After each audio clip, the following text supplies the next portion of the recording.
PTN 24 radio ते TV बनो साडे प्रोग्रामां दा हिस्सा जुड़ो Facebook ते YouTube चैनल दे नाल। PTN 24 हक सच दी आवाज।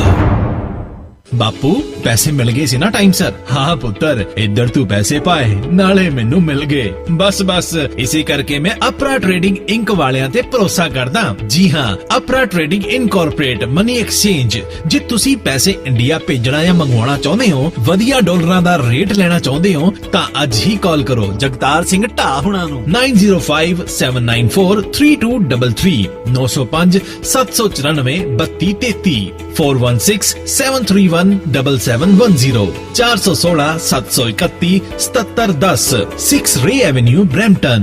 इमीग्रेशन दे मसलिਆਂ ਨੂੰ ਹਲਕੇ ਵਿੱਚ ਲੈਣਾ ਮਹਿੰਗਾ ਪੈ ਸਕਦਾ ਹੈ, पर सोच समझ के लिया होया फैसला ਤੁਹਾਡੀ ਜ਼ਿੰਦਗੀ ਨੂੰ ਸਵਾਰ ਸਕਦਾ ਹੈ। ਇਸੇ ਲਈ ਡਿਲਾਈਟ ਇਮੀਗ੍ਰੇਸ਼ਨ ਦੇ ਨਵਜੋਤ ਗਿੱਲ ਹਾਜ਼ਰ ਨੇ ਤੁਹਾਡੀ ਸੇਵਾ 'ਚ।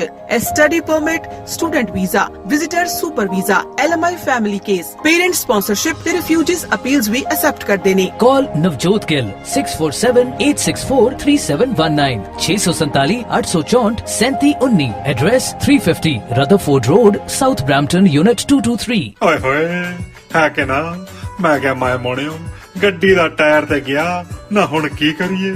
ਓਏ ਹੋਏ ਓਹੋ, ਕਿੰਨੀ ਵਾਰ ਕਿਹਾ ਹੈ ਕਿ ਨਿਊ ਮਿਲੇਨੀਅਮ ਟਾਇਰ ਸੈਂਟਰ ਤੋਂ ਹੀ ਟਾਇਰ ਲਿਆ ਕਰੋ, ਜਿੱਥੇ ਮਿਲਦੇ ਨੇ ਟਰੱਕ, ਟਰਾਲੇ ਤੇ ਕਾਰ ਦੇ ਲਈ ਹਰ ਤਰ੍ਹਾਂ ਦੇ ਵਧੀਆ ਟਾਇਰ। ਇੱਥੇ ਮਿਸ਼ਲਿਨ, BF Goodrich, Bridgestone, Firestone, Chinese brand ਹੋਰ ਵੀ ਕਈ ਕੰਪਨੀਆਂ ਦੇ ਟਾਇਰ ਘੱਟ ਰੇਟ ਤੇ ਮਿਲਦੇ ਨੇ। ਹੁਣੇ ਪਹੁੰਚੋ new millennium tyre centre 25 Clark Boulevard, Brampton. Call 9054520111 905 452 0111। ਮੈਂ ਨਾ ਜੀ ਸੁਪਨੇ 'ਚ ਦੇਖਿਆ ਕਿ ਮੇਰਾ ਘਰ ਬੜਾ ਆਲੀਸ਼ਾਨ, ਬੜਾ ਵੱਡਾ ਤੇ ਬੜਾ ਸੋਹਣਾ ਹੈ। बस सुपना ए ता सच हो कमलिए। बस सरबलो डिजाइन एंड बिल्ड लिमिटेड वालियां नु फोन कर। जी हाँ, जे तुसी भी लग्जरी कार, छोटा या वड्डा नवा कार लेना चाहते हो या फिर पुराना कार ढा के नवा बनाना चाहते हो, ता अज ही मिलो सरबलो डिजाइन एंड बिल्डिंग वाले कुलविंदर पत्तड़ जी नु। ਇਹਨਾਂ ਕੋਲ 15 ਸਾਲ ਦਾ ਤਜਰਬਾ ਹੈ ਤੇ ਹਾਂ, ਤੁਸੀਂ 20000 ਸਕੁਅਰ ਫੁੱਟ ਦਾ ਘਰ ਵੀ ਬਣਵਾ ਸਕਦੇ ਹੋ। ਲਗਜ਼ਰੀ ਹੋਮ ਤੁਹਾਡੇ ਬਜਟ ਵਿੱਚ। ਕਾਲ ਕੁਲਵਿੰਦਰ ਪੱਤੜ 4168410478 416 841 0478। ओ मैनू रख ले कलीनर यारा ओए लंबिया रूटा ते। ਜਦੋਂ ਮੈਂ ਸੇਫਐਕਸ ਟਰਾਂਸਪੋਰਟ ਨਾਲ ਨਹੀਂ ਜੁੜਿਆ ਸੀ, ਉਦੋਂ ਇਹੀ ਹਾਲ ਸੀ, ਪਰ ਹੁਣ ਤਾਂ ਸ਼ਾਨ ਨਾਲ ਡਰਾਈਵਰੀ ਕਰੀਦੀ ਹੈ। ਜੀ ਹਾਂ, ਸੇਫਐਕਸ ਟਰਾਂਸਪੋਰਟ, ਜਿਸ ਨੂੰ ਕਿਊਬਿਕ ਵਿੱਚ ਨੰਬਰ 1 ਤੇ ਕੈਨੇਡਾ ਵਿੱਚ ਦੂਜੇ ਨੰਬਰ ਤੇ ਹੋਣ ਦਾ ਮਾਣ ਹਾਸਲ ਹੈ। Highest growth across the world. Safex ਨੇ ਹੁਣ ਮੌਂਟਰੀਅਲ ਤੇ ਬੋਲਟਨ, ਓਨਟਾਰੀਓ ਵਿੱਚ ਨਵੇਂ ਟਰਮੀਨਲ ਸ਼ੁਰੂ ਕੀਤੇ ਨੇ ਤੇ ਇਹਨਾਂ ਨੂੰ USA ਦੇ ਲਈ ਡਰਾਈਵਰ ਤੇ ਓਨਰ ਆਪਰੇਟਰ ਦੀ ਲੋੜ ਹੈ। ਵਧੀਆ ਪੇ ਵੀ ਮਿਲੇਗੀ। ਹੁਣੇ ਕਾਲ ਕਰੋ ਰਮਿੰਦਰਦੀਪ ਜਾਂ ਅਮਨਦੀਪ ਨੂੰ 5146250025 514 625 0025 ਜਾਂ ਫਿਰ 5148870025 514 887 0025। हर घर की एक डिमांड होती है कि उसे और भी खूबसूरत बनाने के लिए एक स्टाइलिश फर्नीचर चाहिए, और जब तलाश हो ऐसे फर्नीचर की, तो यहाँ ये Stevens furniture, an ultra modern furniture destination in GTA, जहाँ आपको मिलेगा बिल्कुल सॉलिड फर्नीचर, चाहे बेड सेट हो, सोफा सेट या mattresses, everything only at Stevens furniture since 1992. Visit in store for much more. 2 locations to serve you. Stevens Furniture. Sofa studio 'ਚ ਘਰ ਦੇ ਵਿੱਚ ਵਧੀਆ ਸੋਫਾ ਪਵਾਉਣਾ ਚਾਹੁੰਦੇ ਹੋ, ਭਾਵੇਂ ਲੈਦਰ ਦਾ ਹੋਵੇ ਜਾਂ ਕੱਪੜੇ ਦਾ ਹੋਵੇ, ਜਿਸ ਤਰ੍ਹਾਂ ਦਾ ਚਾਹੋਗੇ ਉਸ ਤਰ੍ਹਾਂ ਦਾ ਸੋਫਾ ਤਿਆਰ ਕਰਕੇ ਤੁਹਾਡੇ ਘਰੇ ਡਿਲੀਵਰ ਕੀਤਾ ਜਾਵੇਗਾ। ਸਗਨਦੀਪ ਨੂੰ ਕਾਲ ਕਰ ਸਕਦੇ ਹੋ 905 799 8877 905 799 8877। Sofa studio. ਟਰੱਕਾਂ 'ਚ ਅੱਜ ਕੱਲ ਕੁਝ ਨਹੀਂ ਬਚਦਾ। ਉਹ ਤੂੰ ਇੰਸ਼ੋਰੈਂਸ ਕਟਾ ਲੈ। ਇੰਸ਼ੋਰੈਂਸ ਕਟਾ ਕੇ ਕਿਵੇਂ ਚੱਲੂ? ਉਹ ਕਟਾ ਲੈ ਨਹੀਂ, ਘਟਾ ਲੈ। ਕਿਵੇਂ? ਹਰਜੀਤ ਸਿੰਘ ਢੱਡਾ ਨਾਲ ਗੱਲ ਕਰ, ਉਹ ਮੈਕਸਿਮਮ ਡਿਸਕਾਊਂਟਸ ਲੈ ਕੇ ਦਿੰਦੇ ਆ, ਹਰੇਕ ਬਰੀਕੀ ਨੂੰ ਚੰਗੀ ਤਰ੍ਹਾਂ ਸਮਝਦੇ ਤੇ ਚੰਗੀ ਤਰ੍ਹਾਂ ਸਮਝਾਉਂਦੇ ਆ। Harjit Singh Dhadda national truck league ਨਾਲ ਕੰਮ ਕਰਦੇ ਆ। ਆ ਫੋਨ ਕਰ 647 705 5492 6477055492। ਅੱਛਾ, ਇਹਨੂੰ ਕਹਿੰਦੇ ਇੰਸ਼ੋਰੈਂਸ ਪ੍ਰੀਮੀਅਮ ਕੱਟ ਕਰਨਾ। ਨਾ ਸਿਆਣਾ ਤੇ ਬੜਾ ਹੈ ਤੂੰ। PTN 24 ਆਨ ਕਰ ਚੁੱਕੇ ਸਾਰੇ ਰੱਬ ਵਰਗੇ ਸਰੋਤਿਆਂ ਦਾ ਸਵਾਗਤ ਹੈ ਜੀ। ਵਾਹਿਗੁਰੂ ਜੀ ਕਾ ਖਾਲਸਾ, ਵਾਹਿਗੁਰੂ ਜੀ ਕੀ ਫਤਿਹ। ਸਤਿ ਸ਼੍ਰੀ ਅਕਾਲ, ਆਦਾਬ, ਨਮਸਕਾਰ। ਮੈਂ ਹਾਂ ਤੁਹਾਡਾ ਸੁਖਵਿੰਦਰ ਸਿੰਘ ਚੰਦੀ ਪ੍ਰੋਗਰਾਮ ਲੈ ਕੇ ਹਾਜ਼ਰ ਹਾਂ। PTN 24 ਸਵੇਰੇ 9 ਵਜੇ ਤੋਂ 11 ਵਜੇ ਤੱਕ, ਮੰਡੇ ਟੂ ਫਰਾਈਡੇ, ਤੇ 11 ਤੋਂ 12 ਪ੍ਰੋਗਰਾਮ ਹਲਚਲ ਲੈ ਕੇ ਆਉਂਦੇ ਨੇ ਸੰਦੀਪ ਪੱਟੀ ਹੁਣੀ ਤੇ 12 ਤੋਂ 3 ਵਜੇ ਤੱਕ ਅਮਰ ਸਿੰਘ ਪੱਡਾ ਤੁਹਾਡੇ ਸਵੇਰੇ 9 ਵਜੇ ਤੋਂ ਲੈ ਕੇ ਜਿਹੜਾ 3 ਵਜੇ ਤੱਕ ਤੁਹਾਡਾ ਸਾਡਾ ਸਾਥ ਇਸੇ ਤਰ੍ਹਾਂ ਹੀ ਬਣਿਆ ਰਹਿੰਦਾ 1690 AM ਤੇ ਨਾਲ ਹੀ PTN 24 ਤੇ ਅੱਜ 30 ਤਰੀਕ ਆ ਜੀ 30 ਮਾਰਚ ਯਾਨੀ ਕਿ ਇੱਕ ਦਿਨ ਰਹਿ ਗਿਆ ਤੇ ਮਾਰਚ ਦਾ ਮਹੀਨਾ ਜਿਹੜਾ ਖਤਮ ਹੋ ਜਾਣਾ ਤੇ ਟੈਂਪਰੇਚਰ ਬਾਹਰ ਦਾ ਜਿਹੜਾ ਥੋੜੀ ਜਿਹੀ ਰਾਤ ਠੰਡ ਸੀਗੀ ਪਰ ਹੁਣ ਜਿਹੜਾ +6 ਆ ਤੇ ਦੁਪਹਿਰੇ ਜਿਹੜਾ ਡਬਲ ਡਿਜਿਟ ਦੇ ਵਿੱਚ 16 17 18 ਤੱਕ ਟੈਂਪਰੇਚਰ ਚਲਿਆ ਜਾਣਾ ਸੂਰਜ 7:01 ਤੇ ਚੜਿਆ ਤੇ 7:43 ਤੇ ਛਿਪੇਗਾ ਤੇ ਫੀਲ ਲਾਈਕ ਜਿਹੜਾ 4 ਟੈਂਪਰੇਚਰ ਹੈ ਜੀ ਤੇ ਆਪਣੀ ਲਾਈਨ ਇਸ ਟਾਈਮ ਜਿਹੜੀ ਮਹਾਲੀ ਸਟੂਡੀਓ ਅਰਸ਼ਦੀਪ ਉਹਨਾਂ ਨਾਲ ਜੁੜ ਚੁੱਕੀ ਉਹਨਾਂ ਦਾ ਨਿੱਘਾ ਸਵਾਗਤ ਕਰਦੇ ਹਾਂ ਜੀ। ਅਰਸ਼ਦੀਪ ਸਵਾਗਤ ਹੈ, ਸਤਿ ਸ਼੍ਰੀ ਅਕਾਲ ਜੀ ਆਇਆਂ ਨੂੰ। ਬਹੁਤ ਬਹੁਤ ਧੰਨਵਾਦ ਜੀ ਸਾਰੇ ਹੀ ਸਰੋਤਿਆਂ ਤੇ ਦਰਸ਼ਕਾਂ ਨੂੰ ਪਿਆਰ ਭਰੀ ਸਤਿ ਸ਼੍ਰੀ ਅਕਾਲ, ਨਮਸਕਾਰ, ਆਦਾਬ, ਵਾਹਿਗੁਰੂ ਜੀ ਕਾ ਖਾਲਸਾ, ਵਾਹਿਗੁਰੂ ਜੀ ਕੀ ਫਤਿਹ। ਵਾਹਿਗੁਰੂ ਜੀ ਕਾ ਖਾਲਸਾ, ਵਾਹਿਗੁਰੂ ਜੀ ਕੀ ਫਤਿਹ। ਅਰਸ਼ਦੀਪ ਆਪਾਂ ਸਭ ਤੋਂ ਪਹਿਲਾਂ ਚੱਲਦੇ ਹਾਂ ਜੀ ਜਿਹੜਾ ਸ਼੍ਰੋਮਣੀ ਅਕਾਲੀ ਦਲ ਬਾਦਲ ਦੇ 2 ਸੰਵਿਧਾਨ ਆ ਉਹ ਕਾਫੀ ਭੰਬਲ ਭੂਸਾ ਬਣਿਆ ਹੋਇਆ, ਕਾਫੀ ਚੱਕਰਾਂ ਦੇ ਵਿੱਚ ਪਿਆ ਤੇ ਹੁਣ ਖਬਰ ਆਈ ਹੈ ਜੀ ਕਹਿੰਦੇ ਡਾਇਰੈਕਟਰ ਦਿੱਲੀ ਗੁਰਦੁਆਰਾ ਇਲੈਕਸ਼ਨ ਵੱਲੋਂ ਸ਼੍ਰੋਮਣੀ ਅਕਾਲੀ ਦਲ ਬਾਦਲ ਨੂੰ ਨੋਟਿਸ ਦਿੱਤਾ ਗਿਆ ਜੀ।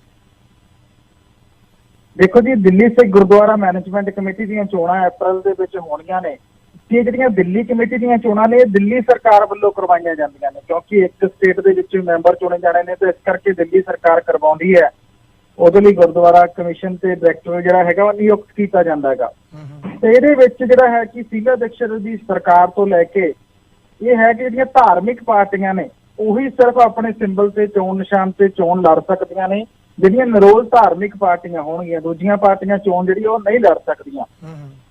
ਤਾਂ ਸ਼੍ਰੋਮਣੀ ਅਕਾਲੀ ਦਲ ਦੀ ਜੇ ਆਪਾਂ ਪਿਛਲੀਆਂ ਚੋਣਾਂ ਦੀ ਗੱਲ ਕਰੀਏ ਤਾਂ ਉਦੋਂ ਵੀ 8 ਦਿਨ ਸਿੰਬਲ ਜਿਹੜਾ ਸੀ ਸ਼੍ਰੋਮਣੀ ਅਕਾਲੀ ਦਲ ਵੱਲੋਂ ਨਹੀਂ ਲਾਇਆ ਗਿਆ ਸੀਗਾ ਕਿਉਂਕਿ ਉਦੋਂ ਤੱਕ ਹਾਲੇ ਫਾਈਲ ਕਲੀਅਰ ਨਹੀਂ ਹੋਈ ਸੀ ਕਿ ਸ਼੍ਰੋਮਣੀ ਅਕਾਲੀ ਦਲ ਜਿਹੜੀ ਹੈ ਉਹ ਧਾਰਮਿਕ ਪਾਰਟੀ ਹੈ।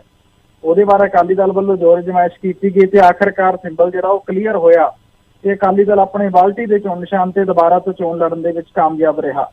ਪਰ ਇਸ ਵਾਰ ਜਿਹੜਾ ਸੀ ਇਹ ਮਾਮਲਾ ਹਾਈ ਕੋਰਟ ਪਹੁੰਚਿਆ ਜਿੱਥੇ ਹਾਈ ਕੋਰਟ ਦੇ ਵਿੱਚ ਪਟੀਸ਼ਨ ਪਾਈ ਗਈ ਅਕਾਲੀ ਦਲ ਦੀ ਮਾਨਤਾ ਨੂੰ ਲੈ ਕੇ ਕਿ ਅਕਾਲੀ ਦਲ ਜਿਹੜੀ ਉਹ ਧਾਰਮਿਕ ਪਾਰਟੀ ਨਹੀਂ ਹੈ। ਸ਼੍ਰੋਮਣੀ ਅਕਾਲੀ ਦਲ ਬਾਦਲ ਇਹ ਸਿਆਸੀ ਪਾਰਟੀ ਵੀ ਹੈ। ਇਹਦੇ ਵੱਲੋਂ ਦਿੱਲੀ ਕਮੇਟੀ ਤੇ ਸ਼੍ਰੋਮਣੀ ਗੁਰਦੁਆਰਾ ਪ੍ਰਬੰਧਕ ਕਮੇਟੀ ਦੀਆਂ ਚੋਣਾਂ ਧਾਰਮਿਕ ਪਾਰਟੀ ਕਹਿ ਕੇ ਲੜੀਆਂ ਜਾਂਦੀਆਂ ਨੇ ਪਰ ਜਦੋਂ ਸਿਆਸੀ ਫਰੰਟ ਤੇ ਖੇਡਣ ਦਾ ਟਾਈਮ ਆਉਂਦਾ ਗਾ ਤਾਂ ਇਲੈਕਸ਼ਨ ਕਮਿਸ਼ਨ ਆਫ ਇੰਡੀਆ ਕੋਲੇ ਸੈਕੂਲਰ ਪਾਰਟੀ ਜਿਹੜਾ ਰਜਿਸਟਰ ਕਰਾਇਆ ਗਿਆ ਤੇ ਸੈਕੂਲਰ ਪਾਰਟੀ ਕਹਿ ਕੇ ਚੋਣਾਂ ਲੜੀਆਂ ਜਾਂਦੀਆਂ ਨੇ ਤੇ ਇਹ ਮਾਮਲਾ ਹਾਈ ਕੋਰਟ ਦੇ ਵਿੱਚ ਆ ਤੇ ਇਸੇ ਦੌਰਾਨ ਜਿਹੜੇ ਡਾਇਰੈਕਟਰ ਨੇ ਗੁਰਦੁਆਰਾ ਚੋਣਾਂ ਦੇ ਦਿੱਲੀ ਦੀਆਂ ਦੇ ਤਾਂ ਉਹਨਾਂ ਨੇ ਇੱਕ ਨੋਟਿਸ ਜਿਹੜਾ ਸੀ ਅਕਾਲੀ ਦਲ ਨੂੰ ਦਿੱਤਾ ਸੀ ਕਿ ਤੁਸੀਂ ਪ੍ਰੂਫ ਕਰੋ ਕਿ ਸ਼੍ਰੋਮਣੀ ਅਕਾਲੀ ਦਲ ਜਿਹੜਾ ਉਹ ਧਾਰਮਿਕ ਪਾਰਟੀ ਹੈ ਤੇ ਉਹਨੂੰ ਸਿੰਬਲ ਤੇ ਚੋਣ ਲੜਨ ਦਾ ਹੱਕ ਹੈ।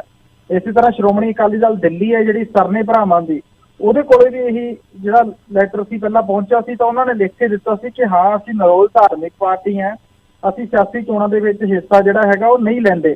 ਤੇ ਇਹਦੇ ਬਾਅਦ ਹੁਣ ਸ਼੍ਰੋਮਣੀ ਅਕਾਲੀ ਦਲ ਨੇ ਉਹ ਨੋਟਿਸ ਦਾ ਜਵਾਬ ਤਾਂ ਦਿੱਤਾ ਹੈਗਾ ਤਾਂ ਜਿੰਨੀ ਕੁ ਜਾਣਕਾਰੀ ਨਿਕਲ ਕੇ ਸਾਹਮਣੇ ਆ ਰਹੀ ਹੈ ਕਿ ਉਹਦੇ 'ਚ ਧਾਰਮਿਕ ਪਾਰਟੀ ਵਾਲਾ ਐਂਗਲ ਪੂਰੀ ਤਰ੍ਹਾਂ ਸਪਸ਼ਟ ਜਿਹੜਾ ਹੈ ਉਹ ਨਹੀਂ ਹੋਇਆ। ਤਾਂ ਇਸੇ ਦੌਰਾਨ ਹੀ ਸ਼੍ਰੋਮਣੀ ਅਕਾਲੀ ਦਲ ਹਾਈ ਕੋਰਟ ਗਿਆ। ਹਾਈ ਕੋਰਟ ਦੇ ਵਿੱਚ ਇੱਕ ਪਟੀਸ਼ਨ ਦਾਇਰ ਕੀਤੀ ਜਾ ਰਹੀ ਹੈ ਜਿੱਥੇ ਇਹ ਕਿਹਾ ਜਾ ਰਿਹਾ ਕਿ ਜਿਹੜਾ ਗੁਰਦੁਆਰਾ ਚੋਣਾਂ ਦਿੱਲੀ ਦੀਆਂ ਨੇ ਉਹਨੂੰ ਲੈ ਕੇ ਜਿਹੜਾ ਡਾਇਰੈਕਟਰ ਵੱਲੋਂ ਨੋਟਿਸ ਦਿੱਤਾ ਗਿਆ ਤੇ ਸਟੇ ਕੀਤਾ ਜਾਵੇ ਯਾਨੀ ਕਿ ਇਹਨੂੰ ਸਟੇ ਲਾਈ ਜਾਵੇ ਇਹਦੇ ਤੇ ਤੁਰੰਤ ਕਾਰਵਾਈ ਜਿਹੜੀ ਨਾ ਹੋਵੇ ਤਾਂ ਜਦੋਂ ਸਟੇ ਲਾਉਂਦੀ ਹੈ ਜੇ ਹਾਈ ਕੋਰਟ ਉਸ ਮਾਮਲੇ ਦੇ ਵਿੱਚ ਤਾਂ ਸ਼੍ਰੋਮਣੀ ਅਕਾਲੀ ਦਲ ਜਿਹੜਾ ਆਪਣੇ ਸਿੰਬਲ ਤੇ ਚੋਣ ਲੜੂਗਾ। ਤਾਂ ਹਾਈ ਕੋਰਟ ਦੇ ਵਿੱਚ ਫਿਲਹਾਲ ਛੁੱਟੀਆਂ ਚੱਲ ਰਹੀਆਂ ਨੇ ਦਿੱਲੀ ਦੀ ਵਿੱਚ ਤੇ ਇਸ ਕਰਕੇ ਉਹ ਪਟੀਸ਼ਨ ਤੇ ਸੁਣਵਾਈ ਹੁੰਦੀ ਹੈ ਕਿ ਨਹੀਂ, ਪਟੀਸ਼ਨ ਦਾਇਰ ਹੁੰਦੀ ਹੈ ਕਿ ਨਹੀਂ। ਪਰ ਇਹਨਾਂ ਹਾਲਾਤਾਂ ਦੇ ਵਿੱਚ ਡਾਇਰੈਕਟਰ ਨੇ ਜਿਹੜਾ ਗੁਰਦੁਆਰਾ ਦਿੱਲੀ ਸਿੱਖ ਗੁਰਦੁਆਰਾ ਮੈਨੇਜਮੈਂਟ ਕਮੇਟੀਆਂ ਚੋਣਾਂ ਦੇ ਉਹਨਾਂ ਨੂੰ ਜਵਾਬ ਅਕਾਲੀ ਦਲ ਨੇ ਦੇਤਾ ਉਹ ਸੰਤੁਸ਼ਟ ਹੁੰਦੇ ਨੇ ਜਾਂ ਨਹੀਂ ਹੁੰਦੇ ਕਿਉਂਕਿ ਅੱਜ ਦੇਰ ਸ਼ਾਮ ਤੱਕ ਜਿਹੜਾ ਹੈ ਉਹ ਸਿੰਬਲਾਂ ਦੀ ਅਲਾਟਮੈਂਟ ਜਿਹੜੀ ਉਹ ਧਾਰਮਿਕ ਪਾਰਟੀਆਂ ਨੂੰ ਕਰ ਦਿੱਤੀ ਜਾਣੀ ਹੈ ਤੇ ਉਹਦੇ 'ਚ ਅਕਾਲੀ ਦਲ ਦੀ ਮਾਨਤਾ ਰਹਿੰਦੀ ਹੈ ਜਾਂ ਨਹੀਂ ਇਸ ਨੂੰ ਲੈ ਕੇ ਹੁਣ ਆਉਣ ਵਾਲੇ ਸਮੇਂ 'ਚ ਪਤਾ ਲੱਗੂਗਾ। ਪਰ ਸ਼੍ਰੋਮਣੀ ਅਕਾਲੀ ਦਲ ਦੀ ਜਿਹੜੀ ਲੀਡਰਸ਼ਿਪ ਹੈ ਉਹਨਾਂ ਨੇ ਹੁਣ ਦਿੱਲੀ ਦੀ ਅਰਵਿੰਦ ਕੇਜਰੀਵਾਲ ਸਰਕਾਰ ਦੀ ਤੁਲਨਾ ਜਿਹੜੀ ਉਹ ਇੰਦਰਾ ਗਾਂਧੀ ਦੇ ਨਾਲ ਕੀਤੀ ਹੈ ਕਿ ਜਿਸ ਤਰ੍ਹਾਂ ਕਾਂਗਰਸ ਵੱਲੋਂ ਗੁਰੂ ਘਰਾਂ ਦੇ ਵਿੱਚ ਦਖਲ-ਅੰਦਾਜ਼ੀ ਕਰਨ ਦੀ ਕੋਸ਼ਿਸ਼ ਕੀਤੀ ਜਾਂਦੀ ਸੀ ਉਸੇ ਤਰ੍ਹਾਂ ਹੁਣ ਆਮ ਆਦਮੀ ਪਾਰਟੀ ਵੀ ਗੁਰੂ ਘਰਾਂ ਦੇ ਵਿੱਚ ਦਖਲ-ਅੰਦਾਜ਼ੀ ਕਰ ਰਹੀ ਹੈ। ਸ਼੍ਰੋਮਣੀ ਅਕਾਲੀ ਦਲ ਬਾਦਲ ਜਿਹੜੀ ਪੰਥ ਦੀ ਨੁਮਾਇੰਦਾ ਜਮਾਤ ਉਹਨਾਂ ਨੇ ਦੱਸਿਆ ਫਿਰ ਤੋਂ ਕਿ ਇਸ ਕਰਕੇ ਅਸੀਂ ਚੋਣਾਂ ਜਿਹੜੀਆਂ ਉਹ ਲੜਦੇ ਆਂਗੇ ਪੁਰਾਣੇ ਸੰਵਿਧਾਨ ਦੇ ਅਨੁਸਾਰ ਇਹ ਚੋਣਾਂ ਹੋਣੀਆਂ ਚਾਹੀਦੀਆਂ ਨੇ, ਪੁਰਾਣੇ ਜਿਹੜੇ ਰੂਲ ਸੀ ਉਹਦੇ ਅਨੁਸਾਰ ਹੋਣੀਆਂ ਚਾਹੀਦੀਆਂ ਨੇ ਤੇ ਉਹਨਾਂ ਨੇ ਅਰਵਿੰਦ ਕੇਜਰੀਵਾਲ ਦੀ ਸਰਕਾਰ ਨੂੰ ਕਟਹਿਰੇ 'ਚ ਖੜਾ ਕੀਤਾ। ਪਰ ਜਿਹੜੀ ਪਟੀਸ਼ਨ ਗਈ ਹੈ ਕਿ ਨਿਰੋਲ ਧਾਰਮਿਕ ਪਾਰਟੀ ਹੀ ਇਹ ਚੋਣਾਂ ਲੜ ਸਕਦੀ ਹੈ ਤੇ ਇਸ ਕਰਕੇ ਮਾਮਲਾ ਹੁਣ ਗੁੰਝਲਦਾਰ ਬਣਿਆ ਹੋਇਆ ਅਕਾਲੀ ਦਲ ਦੇ ਲਈ ਸਮੱਸਿਆ ਖੜੀ ਹੋਈ ਹੈ। ਦੇਖਦੇ ਹਾਂ ਕਿ ਅਕਾਲੀ ਦਲ ਇਹਦੇ 'ਚ ਜਿੱਤਦਾ ਆਪਣੇ ਸਿੰਬਲ ਤੇ ਚੋਣ ਨਿਸ਼ਾਨ ਲੜ ਪਾਉਂਦਾ ਗਾ ਜਾਂ ਫਿਰ ਉਹਨਾਂ ਦੀ ਪਾਰਟੀ ਦੀ ਮਾਨਤਾ ਜਿਹੜੀ ਹੈ ਗੁਰਦੁਆਰਾ ਚੋਣਾਂ ਦੇ ਵਿੱਚ ਰੱਦ ਹੋਊਗੀ। ਸੋ ਹਾਈ ਕੋਰਟ ਦੇ ਵਿੱਚ ਪਟੀਸ਼ਨ ਪਾਈ ਹੈ ਕਿ ਡਾਇਰੈਕਟਰ ਦਾ ਜਿਹੜਾ ਲੈਟਰ ਹੈਗਾ, ਹੁਕਮ ਨੇ, ਨੋਟਿਸ ਹੈ, ਇਹਨੂੰ ਸਟੇ ਕੀਤਾ ਜਾਵੇ। ਹੁਣ ਦੇਖਦੇ ਹਾਂ ਕਿ ਹਾਈ ਕੋਰਟ ਇਸ ਮਾਮਲੇ ਦੇ ਵਿੱਚ ਜੇ ਭਲਕੇ ਕੇਸ ਲੱਗਦਾ ਤਾਂ ਕੀ ਫੈਸਲਾ ਜਿਹੜਾ ਕਰਦੀ ਹੈ। ਬਿਲਕੁਲ ਜੀ। ਦੂਸਰੇ ਬੰਨੇ ਜਿਹੜਾ ਬੜਾ ਭੰਬਲ ਭੂਸਾ ਬਣਿਆ ਹੋਇਆ ਜੀ, ਕਿਸਾਨ ਲੀਡਰਾਂ ਨੇ ਕੈਪਟਨ ਅਮਰਿੰਦਰ ਸਿੰਘ ਦਾ ਜਿਹੜਾ ਦੋਹਰਾ ਚਿਹਰਾ ਆ ਉਹ ਕਈ ਵਾਰੀ ਨਜ਼ਰ ਆਇਆ। ਜਦੋਂ ਕਿਸਾਨ ਲੀਡਰ ਦਬਕਾ ਮਾਰ ਦਿੰਦੇ ਆ ਤੇ ਕੈਪਟਨ ਅਮਰਿੰਦਰ ਸਿੰਘ ਜਿਹੜਾ ਉਹ ਪਿਛਾਂਹ ਨੂੰ ਮੁੜ ਪੈਂਦਾ ਤੇ ਨਹੀਂ ਤੇ ਅੱਖਾਂ ਕੱਢਣ ਲੱਗ ਪੈਂਦਾ। ਹੁਣ ਫੇਰ ਕਿਸਾਨ ਲੀਡਰਾਂ ਦਾ ਕੈਪਟਨ ਅਮਰਿੰਦਰ ਸਿੰਘ ਤੇ ਵੱਡਾ ਦੋਸ਼ ਲਾਇਆ ਜੀ ਉਹਨਾਂ ਨੇ।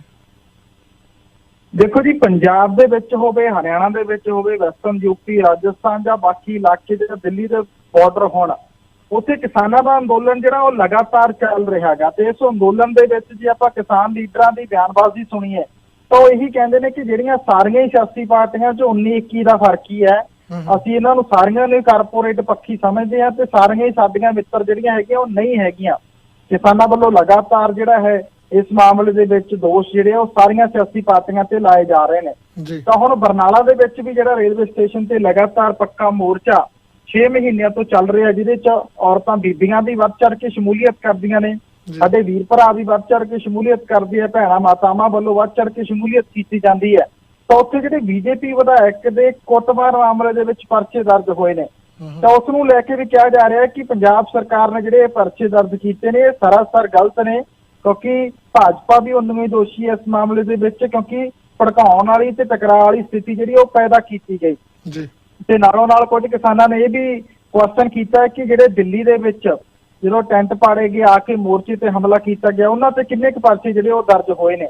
ਤੇ ਨਾਲੋਂ ਨਾਲ ਕੈਪਟਨ ਅਮਰਿੰਦਰ ਸਿੰਘ ਵੱਲੋਂ, ਮੁੱਖ ਮੰਤਰੀ ਪੰਜਾਬ ਵੱਲੋਂ ਪ੍ਰਧਾਨ ਮੰਤਰੀ ਨਰਿੰਦਰ ਮੋਦੀ ਨੂੰ ਪੱਕੇ ਇਰਾਦੇ ਵਾਲਾ ਵਿਅਕਤੀ ਕਿਹਾ ਗਿਆ ਸੀਗਾ, ਜਿਹਦੇ ਤੇ ਕਿਸਾਨਾਂ ਵੱਲੋਂ ਤਿੱਖੀ ਪ੍ਰਤੀਕਿਰਿਆ ਦਿੱਤੀ ਗਈ ਹੈ ਕਿ ਜਿਹੜੀਆਂ ਸਾਰੀਆਂ ਹੀ ਪਾਰਟੀਆਂ ਨੇ, ਸਾਰੀਆਂ ਹੀ ਸਰਕਾਰਾਂ ਜਿਹੜੀਆਂ ਨੇ ਉਹ ਇਹਨਾਂ ਖੇਤੀ ਕਾਨੂੰਨਾਂ ਦੇ ਹੱਕ ਦੇ ਵਿੱਚ ਨੇ, ਉਹ ਇਹਨਾਂ ਖੇਤੀ ਕਾਨੂੰਨਾਂ ਨੂੰ ਇੰਪਲੀਮੈਂਟ ਕਰਨੀਆਂ ਚਾਹੁੰਦੀਆਂ ਨੇ, ਪਰ ਕਿਸਾਨੀ ਸੰਘਰਸ਼ ਕਰਕੇ ਉਹ ਮਜਬੂਰ ਹੈ, ਤਾਂ ਕਰਕੇ ਉਹ ਪਿੱਛੇ ਹਟ ਰਹੀਆਂ ਨੇ।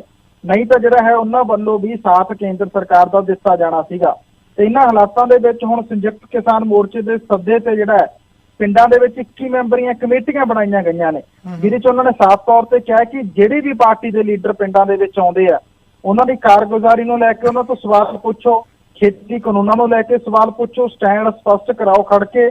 ਇਸ ਕਰਕੇ ਕਮੇਟੀਆਂ ਬਣਾਉਣ ਦਾ ਫੈਸਲਾ ਵੀ ਕਿਸਾਨਾਂ ਵੱਲੋਂ ਲਿਆ ਗਿਆ ਤੇ ਇੱਕ ਵਾਰ ਮੁੜ ਤੋਂ ਕੈਪਟਨ ਅਮਰਿੰਦਰ ਸਿੰਘ ਨੂੰ ਜਿਹੜਾ ਕਿਸਾਨ ਲੀਡਰਾਂ ਨੇ ਕਟਹਿਰੇ ਦੇ ਵਿੱਚ ਖੜਾ ਕੀਤਾ। ਬਿਲਕੁਲ ਜੀ।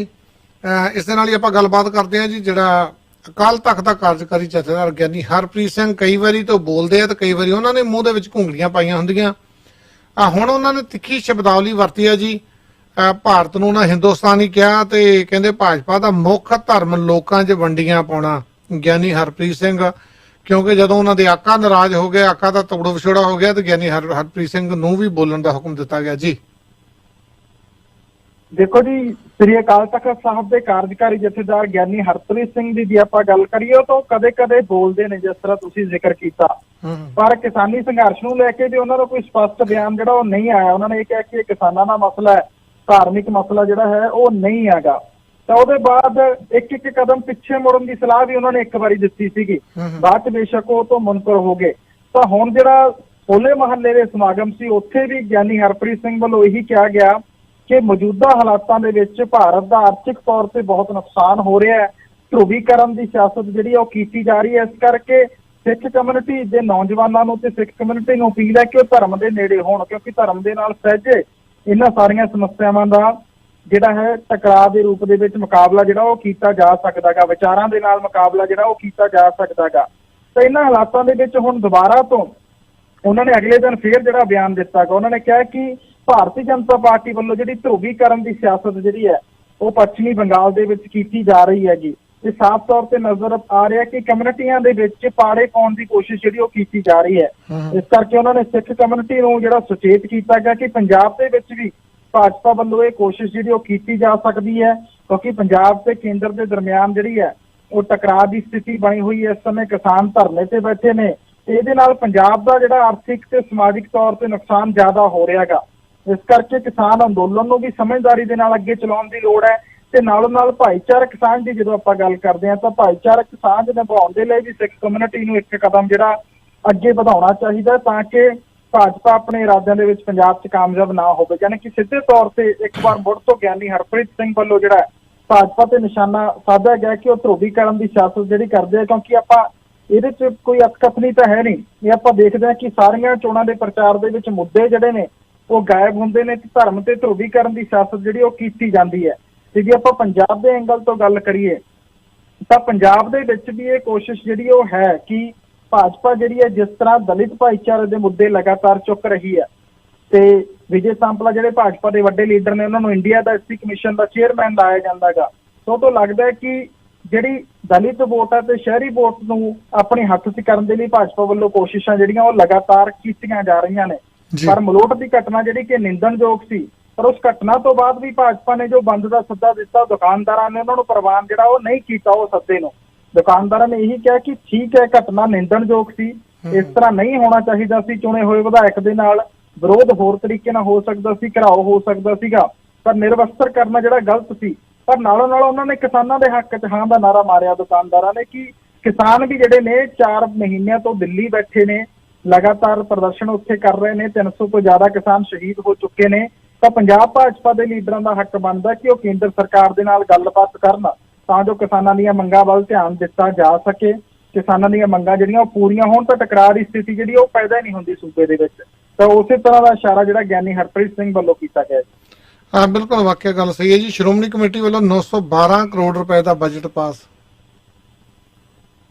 ਦੇਖੋ ਜੀ, ਸ਼੍ਰੋਮਣੀ ਗੁਰਦੁਆਰਾ ਪ੍ਰਬੰਧਕ ਕਮੇਟੀ ਦਾ ਜਿਹੜਾ ਸਾਲਾਨਾ ਬਜਟ ਇਜਲਾਸ ਸੀਗਾ ਉਹ ਤੇਜਾ ਸਿੰਘ ਸਮੁੰਦਰੀ ਹਾਲ ਦੇ ਵਿੱਚ ਅੱਜ ਰੱਖਿਆ ਗਿਆ ਸੀ, ਜਿੱਥੇ ਕਿ 912 ਕਰੋੜ 59,26,000 ਰੁਪਏ ਦਾ ਬਜਟ ਜਿਹੜਾ ਹੈ ਉਹ ਪਾਸ ਕੀਤਾ ਗਿਆ।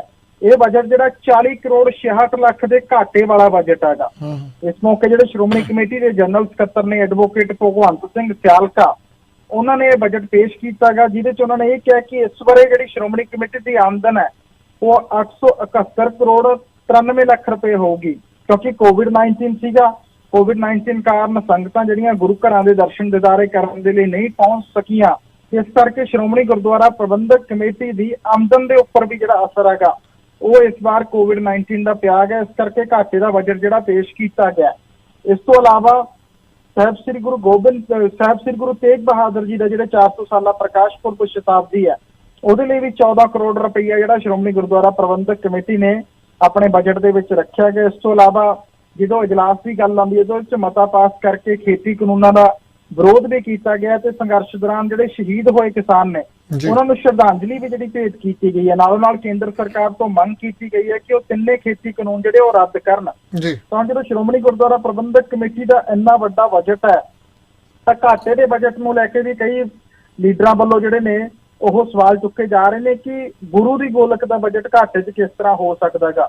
ਇਹਦਾ ਮਤਲਬ ਸ਼੍ਰੋਮਣੀ ਗੁਰਦੁਆਰਾ ਪ੍ਰਬੰਧਕ ਕਮੇਟੀ ਵੱਲੋਂ ਜਿਹੜਾ ਪੈਸਾ ਗਾ ਉਹ ਸਹੀ ਤਰੀਕੇ ਦੇ ਨਾਲ ਨਹੀਂ ਯੂਜ਼ ਕੀਤਾ ਜਾਂਦਾ, ਕਿਉਂਕਿ ਗੁਰੂ ਘਰ ਦਾ ਬਜਟ ਜਿਹੜਾ ਉਹ ਘਾਟੇ 'ਚ ਜਾ ਹੀ ਨਹੀਂ ਸਕਦਾ। ਸ਼੍ਰੋਮਣੀ ਗੁਰਦੁਆਰਾ ਪ੍ਰਬੰਧਕ ਕਮੇਟੀ ਨੂੰ ਇੱਕ ਵਾਰ ਜਿਹੜਾ ਸੋਚਣਾ ਚਾਹੀਦਾ, ਦੇਖਣਾ ਚਾਹੀਦਾ, ਪ੍ਰਬੰਧ ਦਰੁਸਤ ਕਰਨ ਵੱਲ ਕਦਮ ਜਿਹੜਾ ਉਹ ਵਧਾਉਣਾ ਚਾਹੀਦਾ, ਕਿਉਂਕਿ ਗੁਰੂ ਘਰ ਦੇ ਕੀਰਤਨੀ ਸਿੰਘ ਤੇ ਗ੍ਰੰਥੀ ਸਿੰਘ ਕਦੇ ਆਮੋ ਸਾਹਮਣੇ ਹੁੰਦੇ ਨੇ, ਜਾਂ ਜਿਹੜੇ ਪਿੰਡਾਂ ਦੇ ਵਿੱਚ ਗ੍ਰੰਥੀ ਸਿੰਘ ਲਾਏ ਗਏ ਨੇ ਉਹਨਾਂ ਦੀ ਆਰਥਿਕ ਹਾਲਤ ਦੀ ਜਦੋਂ ਗੱਲ ਆਉਂਦੀ ਹੈ ਤਾਂ ਉਹਨਾਂ ਦੀਆਂ ਤਨਖਾਹਾਂ ਬਹੁਤ ਘੱਟ ਨੇ।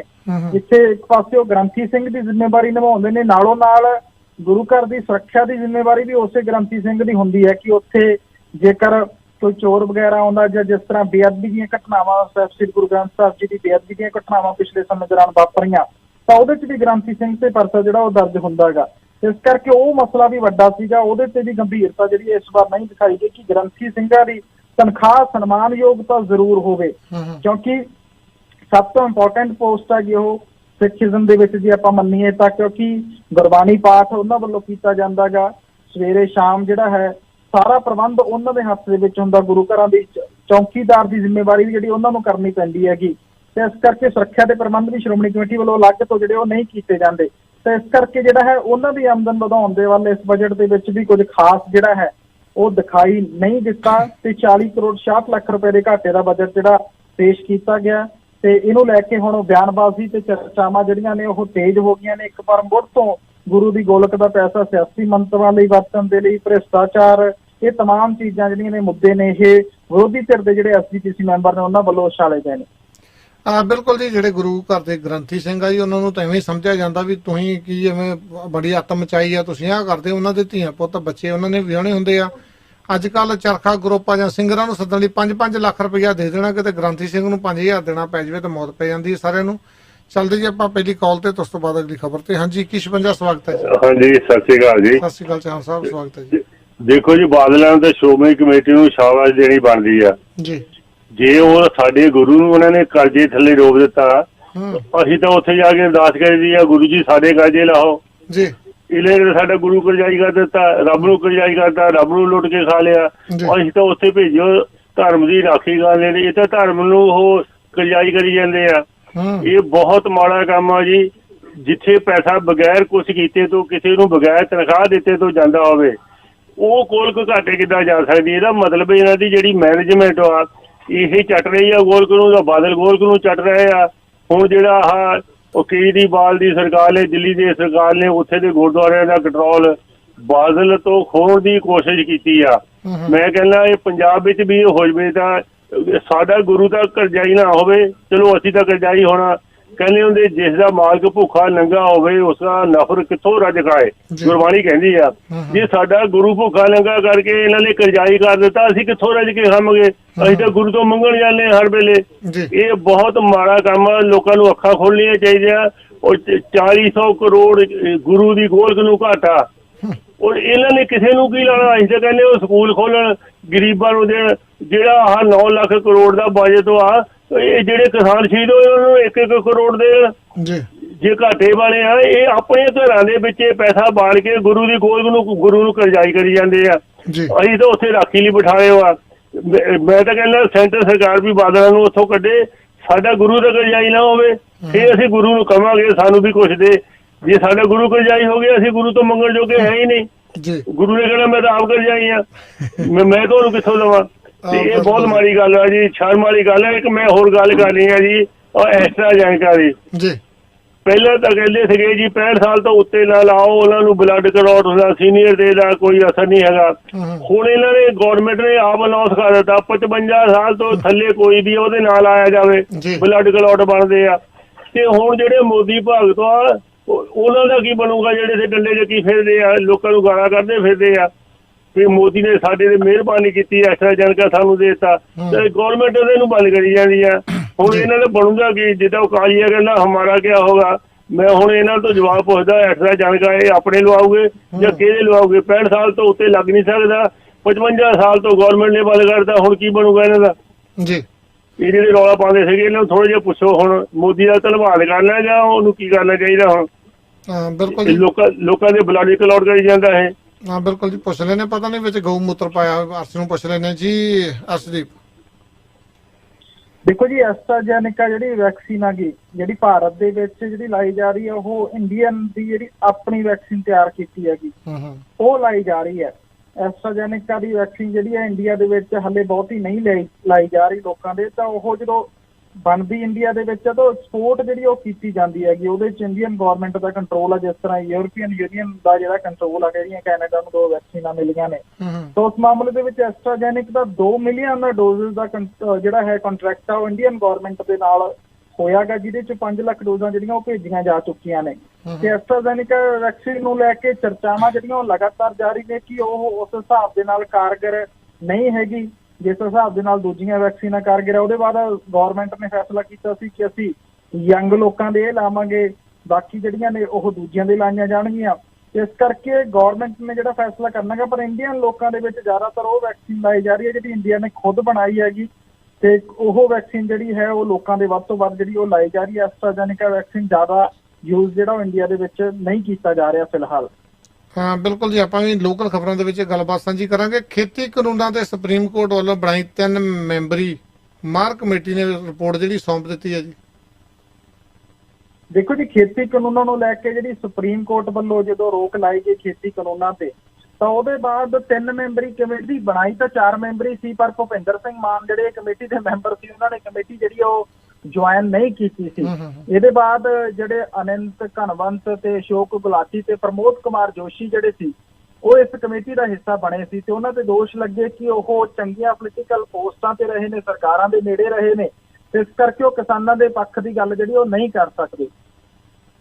ਤਾਂ ਇਹਦੇ ਬਾਅਦ ਕਿਸਾਨ ਲੀਡਰਾਂ ਨੇ ਇਹ ਫੈਸਲਾ ਕੀਤਾ ਸੀ ਕਿ ਅਸੀਂ ਕਿਸੇ ਵੀ ਕਮੇਟੀ ਅੱਗੇ ਪੇਸ਼ ਜਿਹੜੇ ਹੈ ਉਹ ਨਹੀਂ ਹੋਵਾਂਗੇ, ਕਿਉਂਕਿ 3 ਖੇਤੀ ਕਾਨੂੰਨ ਜਿਹੜੇ ਨੇ ਉਹ ਸੰਸਦ ਦੇ ਵਿੱਚ ਪਾਸ ਕਰਕੇ ਲਿਆਂਦੇ ਗਏ ਨੇ ਤੇ ਉਹ ਜਿਹੜੇ ਨੇ ਪੋਲੀਟੀਕਲ ਅਪਰੋਚ ਦੇ ਨਾਲ ਹੀ ਵਾਪਸ ਜਿਹੜੇ ਉਹ ਕਰਵਾਏ ਜਾ ਸਕਦੇ ਨੇ। ਸੁਪਰੀਮ ਕੋਰਟ ਸਟੇ ਜ਼ਰੂਰ ਕਰ ਸਕਦੀ ਹੈ, ਸੁਪਰੀਮ ਕੋਰਟ ਨੇ ਸਟੇ ਕਰਤੇ, ਪਰ ਜਦੋਂ ਸੰਸਦ ਦੇ ਵਿੱਚ ਪਾਸ ਹੋਏ ਬਿੱਲ ਨੇ ਤਾਂ ਉਹ ਪੋਲੀਟੀਕਲ ਤਰੀਕੇ ਦੇ ਨਾਲ ਹੀ ਉਹਨਾਂ ਦਾ ਹੱਲ ਜਿਹੜਾ ਉਹ ਨਿਕਲ ਸਕਦਾ ਤੇ ਪੋਲੀਟੀਕਲ ਲੋਕ ਹੀ ਕੱਢ ਸਕਦੇ ਨੇ, ਯਾਨੀ ਕਿ ਕੇਂਦਰ ਸਰਕਾਰ ਹੀ ਕੱਢ ਸਕਦੀ ਹੈ। ਉਹ ਆਪਣੇ ਕਾਨੂੰਨਾਂ ਨੂੰ ਰਿਪੀਲ ਜਿਹੜਾ ਉਹ ਕਰ ਸਕਦੀ ਹੈ, ਵਾਪਸ ਲੈ ਸਕਦੀ ਹੈ, ਉਸੇ ਪ੍ਰਕਿਰਿਆ ਰਾਹੀਂ ਜਿਹੜੀ ਪ੍ਰਕਿਰਿਆ ਰਾਹੀਂ ਉਹ ਲਿਆਂਦੇ ਗਏ ਨੇ। ਪਰ ਇਹਦੇ ਬਾਵਜੂਦ ਜਿਹੜਾ ਉਹ ਕਮੇਟੀ ਦੇ 3 ਮੈਂਬਰਾਂ ਵੱਲੋਂ ਆਪਣਾ ਕੰਮਕਾਜ ਜਿਹੜਾ ਸੀ ਉਹ ਜਾਰੀ ਰੱਖਿਆ ਗਿਆ, ਪਰ ਕਿਸਾਨ ਆਗੂ ਜਿਹੜੇ ਨੇ ਉਹ ਕਮੇਟੀ ਅੱਗੇ ਆਪਣਾ ਪੱਖ ਰੱਖਣ ਦੇ ਲਈ ਨਹੀਂ ਗਏ। ਤੇ ਇਸ ਸਮੇਂ ਦੌਰਾਨ ਹੀ ਨੀਤੀ ਆਯੋਗ ਦੇ ਜਿਹੜੇ ਮੈਂਬਰ ਨੇ ਆਪਾਂ ਦੇਖਿਆ ਸੀ ਕਿ ਉਹਨਾਂ ਦਾ ਬਿਆਨ ਵੀ ਆਇਆ ਕਿ ਜੇ ਕਿਸਾਨਾਂ ਦੀ ਆਮਦਨ ਦੁੱਗਣੀ ਕਰਨੀ ਹੈ ਤਾਂ ਉਹਦੇ ਲਈ 3 ਖੇਤੀ ਕਾਨੂੰਨ ਜਿਹੜੇ ਉਹ ਜ਼ਰੂਰੀ ਨੇ, ਤੇ ਜੇ ਕਿਸਾਨ ਆਪਣਾ ਪੱਖ ਨਹੀਂ ਰੱਖਦੇ ਤਾਂ ਉਹਨਾਂ ਦਾ ਨੁਕਸਾਨ ਜਿਹੜਾ ਉਹ ਜ਼ਿਆਦਾ ਹੋਊਗਾ। ਯਾਨੀ ਕਿ ਨੀਤੀ ਆਯੋਗ ਦੇ ਮੈਂਬਰ ਵੀ ਕਹਿ ਰਹੇ ਨੇ ਕਿ 3 ਬਿੱਲਾਂ ਨਾਲ ਆਮਦਨ ਦੁੱਗਣੀ ਹੋਣੀ ਹੈ, ਪਰ ਕਿਸਾਨਾਂ ਨੂੰ ਇਹ ਪਤਾ ਹੈ ਕਿ ਸਾਡੀ ਆਮਦਨ ਦੁੱਗਣੀ ਤਾਂ ਜਿਹੜੀ ਉਹ ਹੋਣੀ ਹੀ ਨਹੀਂ, ਉਹ ਤਾਂ ਗਵਰਨਮੈਂਟ ਦੀ ਪਾਲਿਸੀ 'ਚ ਨਹੀਂ। ਉਹਦੇ ਲਈ ਇਹ ਹੈ ਕਿ GDP 'ਚ ਸਾਡੀ ਗਰੋਥ ਹੁੰਦੀ ਹੋਵੇ, MSP ਸਾਡੀ ਉਸ ਹਿਸਾਬ ਦੇ ਨਾਲ ਵਧੇ ਜੇ ਸਾਡੀ ਆਮਦਨ ਦੁੱਗਣੀ ਕਰਨੀ ਹੈਗੀ, ਪਰ ਜਿੰਨੀ MSP ਵੱਧਦੀ ਹੈ ਖਰਚੇ ਉਸ ਤੋਂ ਜ਼ਿਆਦਾ ਵੱਧਦੇ। ਇਸ ਕਰਕੇ 3 ਖੇਤੀ ਕਾਨੂੰਨਾਂ ਦੇ ਨਾਲ ਕਿਸਾਨਾਂ ਦਾ ਜਿਹੜਾ ਨੁਕਸਾਨ ਹੀ ਹੋਣਾਗਾ, ਆਮਦਨ ਦੁੱਗਣੀ ਜਿਹੜੀ ਉਹ ਨਹੀਂ ਹੋਣੀ, ਕਿਉਂਕਿ ਜਦੋਂ ਪ੍ਰਾਈਵੇਟ ਪਲੇਅਰ ਆਉਣਗੇ ਤਾਂ ਉਹ ਕਿਸਾਨਾਂ ਨੂੰ ਮੁੱਲ ਵੀ ਘੱਟ ਦੇਣਗੇ ਜਿਨਸਾਂ ਦੇ, ਜਿਹਦੇ ਨਾਲ ਕਿਸਾਨਾਂ ਦਾ ਹੋਰ ਆਰਥਿਕ ਤੌਰ ਤੇ ਨੁਕਸਾਨ ਹੋਊਗਾ। ਪਰ ਫਿਰ ਵੀ ਇਹਨਾਂ 3 ਕਮੇਟੀ ਮੈਂਬਰਾਂ ਵੱਲੋਂ ਆਪਣੀ ਰਿਪੋਰਟ ਜਿਹੜੀ ਹੈ ਉਹ ਸੁਪਰੀਮ ਕੋਰਟ ਦੇ ਵਿੱਚ ਸੌਂਪ ਦਿੱਤੀ ਗਈ ਹੈ। ਹੁਣ ਉਮੀਦ ਹੈ ਕਿ ਸ਼ਾਇਦ 1-2 ਦਿਨਾਂ ਦੇ ਵਿੱਚ ਪ੍ਰੈਸ ਕਾਨਫਰੰਸ ਵੀ ਜਿਹੜੀ ਹੈ 3 ਮੈਂਬਰ ਕਰਨਗੇ ਇਸ ਮੁੱਦੇ ਨੂੰ ਲੈ ਕੇ। ਦੇਖਦੇ ਆ ਫਿਰ ਕੀ ਨਿਕਲਦਾ, ਪਰ ਫਿਲਹਾਲ ਕਿਸਾਨਾਂ ਵੱਲੋਂ ਇਹ ਕਮੇਟੀ ਜਿਹੜੀ ਉਹ ਪਹਿਲੇ ਹੀ ਰਿਜੈਕਟ ਕੀਤੀ ਹੋਈ ਹੈ। ਕਿਸਾਨਾਂ ਨੇ ਸਾਫ਼ ਤੌਰ ਤੇ ਕਿਹਾ ਸੀਗਾ ਕਿ ਸਾਨੂੰ ਪੋਲੀਟੀਕਲ ਹੱਲ ਚਾਹੀਦਾ ਹੈ ਤੇ ਸੈਂਟਰ ਸਰਕਾਰ ਸਾਡੇ ਨਾਲ ਸਿੱਧੀ ਗੱਲ ਕਰੇ ਤੇ ਸਾਨੂੰ ਪੋਲੀਟੀਕਲ ਹੱਲ ਦੇਵੇ, 3 ਖੇਤੀ ਕਾਨੂੰਨ ਰਿਪੀਲ ਕਰੇ, ਵਾਪਸ ਲਵੇ ਤੇ ਨਾਲੋਂ ਨਾਲ MSP ਦੇ ਉੱਪਰ ਕਾਨੂੰਨੀ ਗਰੰਟੀ ਜਿਹੜੀ ਹੈ ਉਹ ਸਾਰੀਆਂ ਫਸਲਾਂ ਤੇ ਦਿੱਤੀ ਜਾਵੇ। ਬਿਲਕੁਲ ਜੀ। ਨੰਦੇੜ ਸਾਹਿਬ ਗੁਰਦੁਆਰਾ ਜਿਹੜੇ ਉੱਥੇ ਹਿੰਸਾ ਹੋਈ ਹੈ ਜੀ, ਕਹਿੰਦੇ ਪੁਲਿਸ ਤੇ ਹਮਲਾ ਕਰਨ ਦੇ ਦੋਸ਼ 'ਚ 17 ਲੋਕ ਅਰੈਸਟ ਕੀਤੇ ਆ। ਦੇਖੋ ਜੀ, ਮਹਾਰਾਸ਼ਟਰ ਦੇ ਨੰਦੇੜ ਸਾਹਿਬ ਦੇ ਵਿੱਚ ਵੀ ਹੋਲਾ ਮਹੱਲਾ ਮੌਕੇ ਜਿਹੜਾ ਹੈ ਸਮਾਗਮ ਹਰ ਸਾਲ ਹੁੰਦਾ ਹੈਗਾ ਉੱਥੇ ਵੀ, ਪਰ ਇਸ ਵਾਰ ਜਿਹੜਾ ਹੈ ਮਹਾਰਾਸ਼ਟਰ ਦੇ ਵਿੱਚ COVID-19 ਦਾ ਬਹੁਤ ਜ਼ਿਆਦਾ ਫੈਲਾਅ ਹੋਇਆ ਜਿਸ ਕਰਕੇ ਉਹਨਾਂ ਨੇ ਮੁਕੰਮਲ ਪਾਬੰਦੀਆਂ ਜਿਹੜੀਆਂ ਲਗਾਈਆਂ ਨੇ। ਹੋਲੀ ਦੇ ਵੀ ਕਿਸੇ ਵੀ ਕਿਸਮ ਦੇ ਸਮਾਗਮਾਂ ਤੇ ਪੂਰੀ ਤਰ੍ਹਾਂ ਪਾਬੰਦੀਆਂ ਸੀਗੀਆਂ, ਲੋਕਾਂ ਨੂੰ ਇਕੱਠੇ ਜਿਹੜਾ ਹੈ ਸਮਾਗਮਾਂ ਦੇ ਵਿੱਚ ਨਹੀਂ ਹੋਣ ਦਿੱਤਾ ਗਿਆ। ਖਾਸ ਕਰਕੇ ਨੰਦੇੜ ਸਾਹਿਬ ਜਿਹੜਾ ਜ਼ਿਲ੍ਹਾ ਹੈਗਾ ਇੱਥੇ ਤਾਲਾਬੰਦੀ ਕੀਤੀ ਹੋਈ ਹੈ, ਕਿਉਂਕਿ ਇੱਥੇ ਕੋਰੋਨਾ ਦਾ ਸਪਰੈਡ ਜਿਹੜਾ ਉਹ ਬਹੁਤ ਜ਼ਿਆਦਾ ਹੈਗਾ। ਇਸ ਤੋਂ ਇਲਾਵਾ ਮੁੰਬਈ ਦੇ ਕੁਝ ਇਲਾਕਿਆਂ ਦੇ ਵਿੱਚ ਵੀ ਮੁਕੰਮਲ ਤਾਲਾਬੰਦੀ ਹੈਗੀ, ਪਰ ਹੋਲੀ ਦਾ ਤਿਉਹਾਰ ਜਿਹੜਾ ਨਹੀਂ ਮਨਾਉਣ ਦਿੱਤਾ ਗਿਆ। ਉਸੇ ਤਰ੍ਹਾਂ ਹੀ ਹੋਲੇ ਮੁਹੱਲੇ ਦਾ ਜਿਹੜਾ ਤਿਉਹਾਰ ਸੀਗਾ ਉਸ ਨੂੰ ਲੈ ਕੇ ਵੀ ਪ੍ਰਸ਼ਾਸਨ ਨੇ ਗੁਰੂ ਘਰ ਦੀ ਕਮੇਟੀ ਨੂੰ ਇਹੀ ਕਿਹਾ ਸੀ ਕਿ ਗੁਰਦੁਆਰਾ ਸਾਹਿਬ ਦੇ ਕੰਪਲੈਕਸ ਦੇ ਅੰਦਰ ਤੁਸੀਂ ਜਿਹੜਾ ਆਪਣਾ ਸਮਾਗਮ ਕਰ ਲਓ ਤੇ ਉੱਥੇ ਵੱਡੀ ਗਿਣਤੀ ਦੇ ਵਿੱਚ ਲੋਕ ਇਕੱਠੇ ਜਿਹੜੇ ਉਹ ਨਾ ਹੋਣ। ਪਰ ਸੰਗਤਾਂ ਜਿਹੜੀਆਂ ਨੇ ਵੱਡੀ ਗਿਣਤੀ ਦੇ ਵਿੱਚ ਇਕੱਠੀਆਂ ਹੋਈਆਂ ਕਿਉਂਕਿ ਹੋਲੇ ਮੁਹੱਲੇ ਦਾ ਖਾਸ ਦਿਨ ਸੀਗਾ। ਤੇ ਇਹਦੇ ਬਾਅਦ ਜਦੋਂ ਸੰਗਤਾਂ ਬਾਹਰ ਆਈਆਂ ਜਿਹੜੀਆਂ, ਤੇ ਜਦੋਂ ਬਾਹਰ ਆਈਆਂ ਤਾਂ ਬੈਰੀਕੇਡ ਜਿਹੜੇ ਸੀ ਉਹ ਟੁੱਟੇ, ਜਿਹਦੇ 'ਚ 4 ਪੁਲਿਸ ਮੁਲਾਜ਼ਮ ਵੀ ਜ਼ਖਮੀ ਹੋਏ ਤੇ ਕਾਫੀ ਜ਼ਿਆਦਾ ਜਿਹੜੀ ਹੈ ਉੱਥੇ ਲੜਾਈ ਵੀ ਦੇਖਣ ਨੂੰ ਮਿਲੀ। ਇਹਦੇ ਬਾਅਦ ਪੁਲਿਸ ਵੱਲੋਂ FIR ਦਰਜ ਕੀਤੀਆਂ ਗਈਆਂ ਤੇ 17 ਲੋਕਾਂ ਨੂੰ ਗ੍ਰਿਫਤਾਰ ਜਿਹੜਾ ਇਸ ਮਾਮਲੇ ਦੇ ਵਿੱਚ ਕੀਤਾ ਗਿਆ। ਕੁਝ ਲੋਕਾਂ ਦੇ ਤਹਿਤ ਜਿਹੜੇ ਗੁੰਮਨਾਮ FIR ਵੀ ਦਰਜ ਕੀਤੀਆਂ ਗਈਆਂ ਨੇ ਤੇ ਨਾਲੋਂ ਨਾਲ ਪ੍ਰਸ਼ਾਸਨ ਨੇ ਇਹ ਕਿਹਾ ਕਿ ਅਸੀਂ ਜਿਹੜਾ ਸੀ ਉਹ COVID-19 ਦੇ ਕਰਕੇ ਅਸੀਂ ਕਿਸੇ ਵੀ ਧਰਮ ਦਾ ਸਮਾਗਮ ਜਿਹੜਾ ਹੋਇਆ ਉਹ ਨਹੀਂ ਹੋਣ ਦਿੱਤਾ ਗਿਆ। ਪਰ ਇਹਦੇ ਬਾਵਜੂਦ ਉਹ ਗੁਰਦੁਆਰਾ ਸਾਹਿਬ ਕੰਪਲੈਕਸ ਦੇ ਵਿੱਚ ਵੱਡੀ ਗਿਣਤੀ ਤੇ ਸੰਗਤਾਂ ਇਕੱਠੀਆਂ ਹੋਈਆਂ। ਬਾਅਦ 'ਚ ਬਾਹਰ ਵੀ ਜਿਹੜਾ ਨਗਰ ਕੀਰਤਨ ਸਾਹਿਬ ਸਜਾਉਣ ਦੀ ਤਿਆਰੀ ਕੀਤੀ ਗਈ, ਉਹਦੇ 'ਚ ਪੁਲਿਸ ਦੇ ਬੈਰੀਕੇਡ ਵੀ ਤੋੜੇ ਗਏ, ਜਿਹਦੇ ਨਾਲ ਇਹ ਸਥਿਤੀ ਬਣੀ ਹੈ ਕਿ ਹੁਣ ਇਸ ਨੂੰ ਲੈ ਕੇ ਧਾਰਮਿਕ ਲੀਡਰ ਜਿਹੜੇ ਨੇ ਉਹ ਕੀ ਬਿਆਨ ਅੱਗੇ ਦਿੰਦੇ ਨੇ ਉਹ ਦੇਖਣਾ ਹੋਵੇਗਾ। ਪਰ ਫਿਲਹਾਲ ਚੁੱਪੀ ਜਿਹੜੀ ਹੈ ਉਹਨਾਂ ਨੇ ਵੱਟੀ ਹੋਈ ਹੈਗੀ ਕਿਉਂਕਿ ਸੰਗਤਾਂ ਹੋਲੇ ਮਹੱਲੇ ਦੇ ਮੌਕੇ ਨਤਮਸਤਕ ਹੋਣ ਦੇ ਲਈ ਗਈਆਂ ਸਨ। ਕੀ ਗੁਰਦੁਆਰਾ ਕਮੇਟੀ ਨੂੰ ਸਹੀ ਜਾਣਕਾਰੀ ਜਿਹੜੀ ਉਹ ਦਿੱਤੀ ਗਈ ਸੀ? ਜੇ ਸਹੀ ਜਾਣਕਾਰੀ ਦਿੱਤੀ ਗਈ ਸੀ ਤਾਂ ਕੀ ਉਹਨਾਂ ਨੇ ਇੰਪਲੀਮੈਂਟ ਕੀਤਾ? ਹੁਣ ਇਹ ਤਮਾਮ ਚੀਜ਼ਾਂ ਜਿਹੜੀਆਂ ਜਾਂਚ ਤੋਂ ਬਾਅਦ ਅੱਗੇ ਜਿਹੜੀਆਂ ਨੇ ਉਹ ਸਾਹਮਣੇ ਆਉਣਗੀਆਂ ਨਿਕਲ ਕੇ। ਐਂਡ ਦੇ ਵਿੱਚ ਇੱਕ ਸਵਾਲ ਹੈ ਜੀ, ਨਵਜੋਤ ਸਿੱਧੂ ਦੀ ਕਿੱਦਾਂ ਲੱਗਦਾ ਉਹ ਆਮ ਆਦਮੀ ਪਾਰਟੀ 'ਚ ਜਾ ਸਕਦੇ, ਉਹਨੂੰ ਮੁੱਖ ਮੰਤਰੀ ਦਾ ਚਿਹਰਾ ਬਣਾਇਆ ਜਾ ਸਕਦਾ ਕਿ ਹਾਲੇ ਹਵਾ ਦੇ ਵਿੱਚ ਤੀਰ ਹੈ ਜੀ? ਦੇਖੋ ਜੀ, ਨਵਜੋਤ ਸਿੰਘ ਸਿੱਧੂ ਦੀ ਜਦੋਂ ਆਪਾਂ ਗੱਲ ਕਰਦੇ ਹਾਂ ਤਾਂ ਨਵਜੋਤ ਸਿੰਘ ਸਿੱਧੂ ਨੇ ਅੱਜ ਵੀ ਜਿਹੜਾ ਟਵੀਟ ਕੀਤਾ ਗਾ, ਉਹ ਟਵੀਟ ਕਰਨ ਤੋਂ ਜਿਹੜੇ ਪਿੱਛੇ ਬਿਲਕੁਲ ਵੀ ਨਹੀਂ ਹਟ ਰਹੇ ਤੇ ਉਹਨਾਂ ਨੇ ਇਹੀ ਕਿਹਾ ਕਿ ਸ਼ਕੁਨੀ ਮਾਮਾ ਜਿਹੜਾ ਮਹਾਭਾਰਤ ਦੇ ਵਿੱਚ ਕਰੈਕਟਰ ਸੀ ਸ਼ਕੁਨੀ ਮਾਮਾ, ਕਿ ਸ਼ਕੁਨੀ ਮਾਮੇ ਹਲੇ ਵੀ ਜਿਹੜੇ ਜਿੰਦਾ ਨੇ ਤੇ ਉਹਨਾਂ ਵੱਲੋਂ ਪੰਜਾਬ ਦੇ ਵਿੱਚ ਜਿਹੜਾ ਹੈ ਵੱਡਾ ਦਾਅ ਖੇਡਿਆ ਗਿਆ।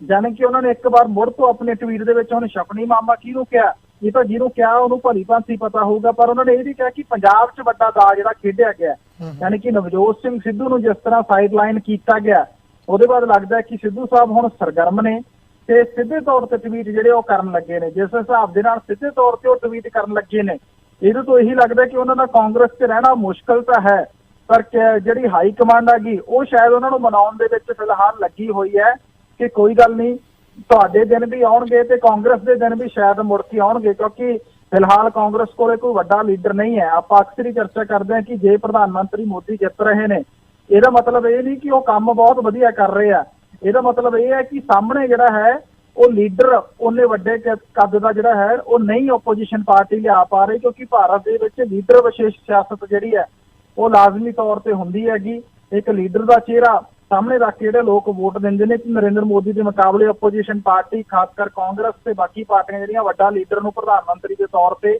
ਨਹੀਂ ਲਿਆ ਰਹੀਆਂ। ਬੇਸ਼ੱਕ ਭਵਿੱਖ ਦੇ ਵਿੱਚ ਉਹ ਇੱਕ ਦੋ ਚਿਹਰੇ ਦੇਖ ਰਹੀਆਂ ਨੇ, ਪਰ ਇਹਨਾਂ ਹਾਲਾਤਾਂ ਦੇ ਵਿੱਚ ਕਾਂਗਰਸ ਹਾਈ ਕਮਾਂਡ ਜਿਸ ਹਿਸਾਬ ਦੇ ਨਾਲ ਕਮਜ਼ੋਰ ਹੈ ਤਾਂ ਨਵਜੋਤ ਸਿੰਘ ਸਿੱਧੂ ਦੀ ਜਿਹੜੀ ਹੈ ਉਹ ਨਹੀਂ ਸੁਣੀ ਗਈ। ਨਾ ਤਾਂ ਉਸ ਸਮੇਂ ਕੈਬਨਿਟ ਮੰਤਰੀ ਹੁੰਦਿਆਂ ਹੋਇਆ ਆਪਣਾ ਡਿਪਾਰਟਮੈਂਟ ਬਚਾਉਣ ਵੇਲੇ ਸੁਣੀ ਗਈ, ਉਹਨਾਂ ਦਾ ਵਿਭਾਗ ਵੀ ਜਿਹੜਾ ਬਦਲ ਦਿੱਤਾ ਗਿਆ, ਤੇ ਨਾ ਹੀ ਹੁਣ ਜਦੋਂ ਪੰਜਾਬ ਕਾਂਗਰਸ ਦਾ ਪ੍ਰਧਾਨ ਬਣਾਉਣ ਦੀ ਆਫਰ ਉਹਨਾਂ ਨੇ ਹਾਈ ਕਮਾਂਡ ਅੱਗੇ ਰੱਖੀ ਤਾਂ ਹਾਈ ਕਮਾਂਡ ਨੇ 3-4 ਮਹੀਨੇ ਕਾਫੀ ਜੱਦੋਜਹਿਦ ਕੀਤੀ ਕਿ ਨਵਜੋਤ ਸਿੰਘ ਸਿੱਧੂ ਨੂੰ ਪ੍ਰਧਾਨ ਲਾ ਦਿੱਤਾ ਜਾਵੇ, ਪਰ ਕੈਪਟਨ ਅਮਰਿੰਦਰ ਸਿੰਘ ਜਿਹੜੇ ਨੇ ਉਹ ਨਹੀਂ ਮੰਨੇ। ਇਸ ਕਰਕੇ ਨਵਜੋਤ ਸਿੰਘ ਸਿੱਧੂ ਦੀ ਉਸ ਸਮੇਂ ਵੀ ਨਹੀਂ ਸੁਣੀ ਗਈ। ਤੇ ਸਿੱਧੂ ਸਾਹਿਬ ਵੀ ਇਹ ਜਾਣਦੇ ਨੇ ਕਿ ਇਹ ਆਖਰੀ ਚੋਣਾਂ ਹੀ ਨੇ, ਜੇ ਇਹਨਾਂ ਚੋਣਾਂ ਦੇ ਵਿੱਚ ਉਹਨਾਂ ਨੇ ਕੋਈ ਫਰੰਟ ਫੁੱਟ ਤੇ ਬੱਲੇਬਾਜ਼ੀ ਨਾ ਕੀਤੀ ਤਾਂ ਫਿਰ ਲੋਕਾਂ ਦੇ ਵਿੱਚ ਉਹਨਾਂ ਦੀ ਇਮੇਜ ਜਿਹੜੀ ਉਹ ਡਾਊਨ ਆਉਣੀ ਹੈਗੀ, ਤਾਂ ਕੁਰਸੀ ਬਚਾਉਣ ਵਾਲਾ ਜਿਹੜਾ ਦੋਸ਼ ਹੈਗਾ ਉਹਨਾਂ ਤੇ ਵੀ ਪੂਰੀ ਤਰ੍ਹਾਂ ਲੱਗ ਜਾਣਾ, ਕਿਉਂਕਿ ਜਦੋਂ ਸਿੱਧੂ ਸਾਹਿਬ 2 ਸਾਲ ਚੁੱਪ ਰਹੇ ਨੇ ਤਾਂ ਉਹਨਾਂ ਤੇ ਇਲਜ਼ਾਮ ਜਿਹੜਾ ਉਹ ਵੱਧ ਚੜ ਕੇ ਲੱਗਿਆ ਤੇ ਸਭ ਨੇ ਇਹੀ ਕਿਹਾ ਕਿ ਸਿੱਧੂ ਸਾਹਿਬ ਕੁਰਸੀ ਦੀ ਲੜਾਈ ਲੜ ਰਿਹਾ, ਜੇ ਪੰਜਾਬ ਦੀ ਲੜਾਈ ਲੜਦੇ ਹੁੰਦੇ ਤਾਂ ਕਾਂਗਰਸ ਤੋਂ ਬਾਹਰ ਆ ਕੇ ਲੜਦੇ ਤਾਂ ਹੋਰ ਸਿਆਸੀ ਤੌਰ ਤੇ ਨੁਕਸਾਨ ਨਾ ਹੋਵੇ। ਇਸ ਲਈ ਉਹਨਾਂ ਨੇ ਸ਼ਾਇਦ ਸ਼ਕਨੀ ਮਾਮੇ ਦਾ ਜ਼ਿਕਰ ਕੀਤਾ ਤੇ ਪੰਜਾਬ 'ਚ ਕਿਹਾ ਕਿ ਸ਼ਕਨੀ ਮਾਮੇ ਵੱਲੋਂ ਦਾਅ ਜਿਹੜਾ ਉਹ ਖੇਡਿਆ ਗਿਆ ਹੈਗਾ ਵੱਡਾ। ਤੇ ਇਹਦੇ ਤੋਂ ਇਹੀ ਲੱਗਦਾ ਕਿ ਨਵਜੋਤ ਸਿੰਘ ਸਿੱਧੂ ਹੁਣ ਸਿੱਧੇ ਟਵੀਟ ਜਿਹੜੇ ਉਹ ਕਰਨ ਲੱਗੇ ਨੇ, ਬਾਏ ਨੇਮ ਵੀ ਇਹਦੇ ਬਾਅਦ ਲੱਗਦਾ ਕਰਨ ਲੱਗਣਗੇ। ਤਾਂ ਟਵੀਟਰ ਤੋਂ ਤਾਂ ਇਹੀ ਲੱਗਦਾ ਕਿ ਸਿੱਧੂ ਸਾਹਿਬ ਦਾ ਜੇ ਕਾਂਗਰਸ 'ਚ ਦਾਲ ਨਾ ਗਲੀ ਤਾਂ ਉਹ ਫਿਰ ਆਮ ਆਦਮੀ ਪਾਰਟੀ ਉਹਨਾਂ ਕੋਲੇ ਦੂਜਾ ਆਪਸ਼ਨ ਹੈ। ਤੀਜਾ ਆਪਸ਼ਨ ਇਹ ਹੈ ਕਿ ਜੇ ਖੇਤਰੀ ਪਾਰਟੀ ਬਣਦੀ ਹੈਗੀ ਸਾਰਿਆਂ ਨੂੰ ਇਕੱਠੇ ਕਰਕੇ, ਉਹ ਕੰਮ ਥੋੜਾ ਔਖਾ ਲੱਗਦਾਗਾ ਇਕੱਠੇ ਹੋਣਾ ਸਾਰਿਆਂ ਦਾ, ਤਾਂ ਆਮ ਆਦਮੀ ਪਾਰਟੀ ਉਹਨਾਂ ਕੋਲੇ ਆਪਸ਼ਨ ਤਾਂ ਹੈ। ਤੇ ਨਵਜੋਤ ਸਿੰਘ ਸਿੱਧੂ ਤੇ ਭਗਵੰਤ ਮਾਨ ਦੀ ਮੀਟਿੰਗ ਦੀਆਂ ਚਰਚਾਵਾਂ ਵੀ ਜਿਹੜੀਆਂ ਜ਼ੋਰਾਂ ਤੇ ਨੇ। ਬਿਲਕੁਲ ਜੀ, ਆਪਾਂ ਲੋਕਲ ਖਬਰਾਂ ਵੀ ਛੇਤੀ ਕਰਨੀਆਂ ਜੀ। ਚੱਲਦੇ ਆਪਾਂ ਨੈਕਸਟ ਕਾਲ ਤੇ 4939 ਸਵਾਗਤ ਹੈ ਵੀਰ। ਸਤਿ ਸ਼੍ਰੀ ਅਕਾਲ ਜੀ। ਸਤਿ ਸ਼੍ਰੀ ਅਕਾਲ ਵੀਰ ਜੀ। ਭਾਜੀ ਨਵਜੋਤ ਸਿੱਧੂ ਦੀ ਆਪਾਂ ਗੱਲ ਕਰ ਰਹੇ ਸੀ ਆਮ ਪਾਰਟੀ ਜਾਣ ਲਈ ਜੀ, ਪਰ ਮੈਨੂੰ ਇਦਾਂ ਯਾਦ ਆ ਵੀ ਜਿਹੜਾ ਭਗਵੰਤ ਮਾਨ ਹੈ ਨਾ ਉਹਨੇ ਕੰਮ ਹੋਣ ਨਹੀਂ ਦੇਣਾ। ਬਿਲਕੁਲ ਜੀ, ਕਿਉਂਕਿ ਭਾਜੀ ਉਸ ਬੰਦੇ ਨੇ ਦੇਖੋ ਆਪਾਂ ਬਾਹਰ ਵਾਲੇ NRI ਨੇ ਕਿੰਨੀ ਮਿਹਨਤ ਕੀਤੀ ਆਮ ਪਾਰਟੀ ਨੂੰ ਜਿਤਾਉਣ ਲਈ ਹੈ ਨਾ ਜੀ।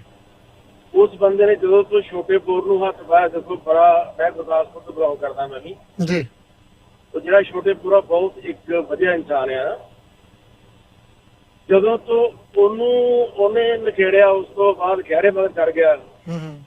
ਮਤਲਬ ਉਹ ਜਿਹੜਾ ਬੰਦਾ ਉਹ CM ਦੀ ਚੇਅਰ ਨੂੰ ਹੱਥ ਪਾ ਕੇ ਬੈਠਾ ਹੈ ਜੀ, ਤੇ ਜਿਹੜਾ ਮੇਰੇ ਤੋਂ ਅੱਗੇ ਕੋਈ ਬੰਦਾ ਨਹੀਂ ਆਉਣਾ ਚਾਹੀਦਾ।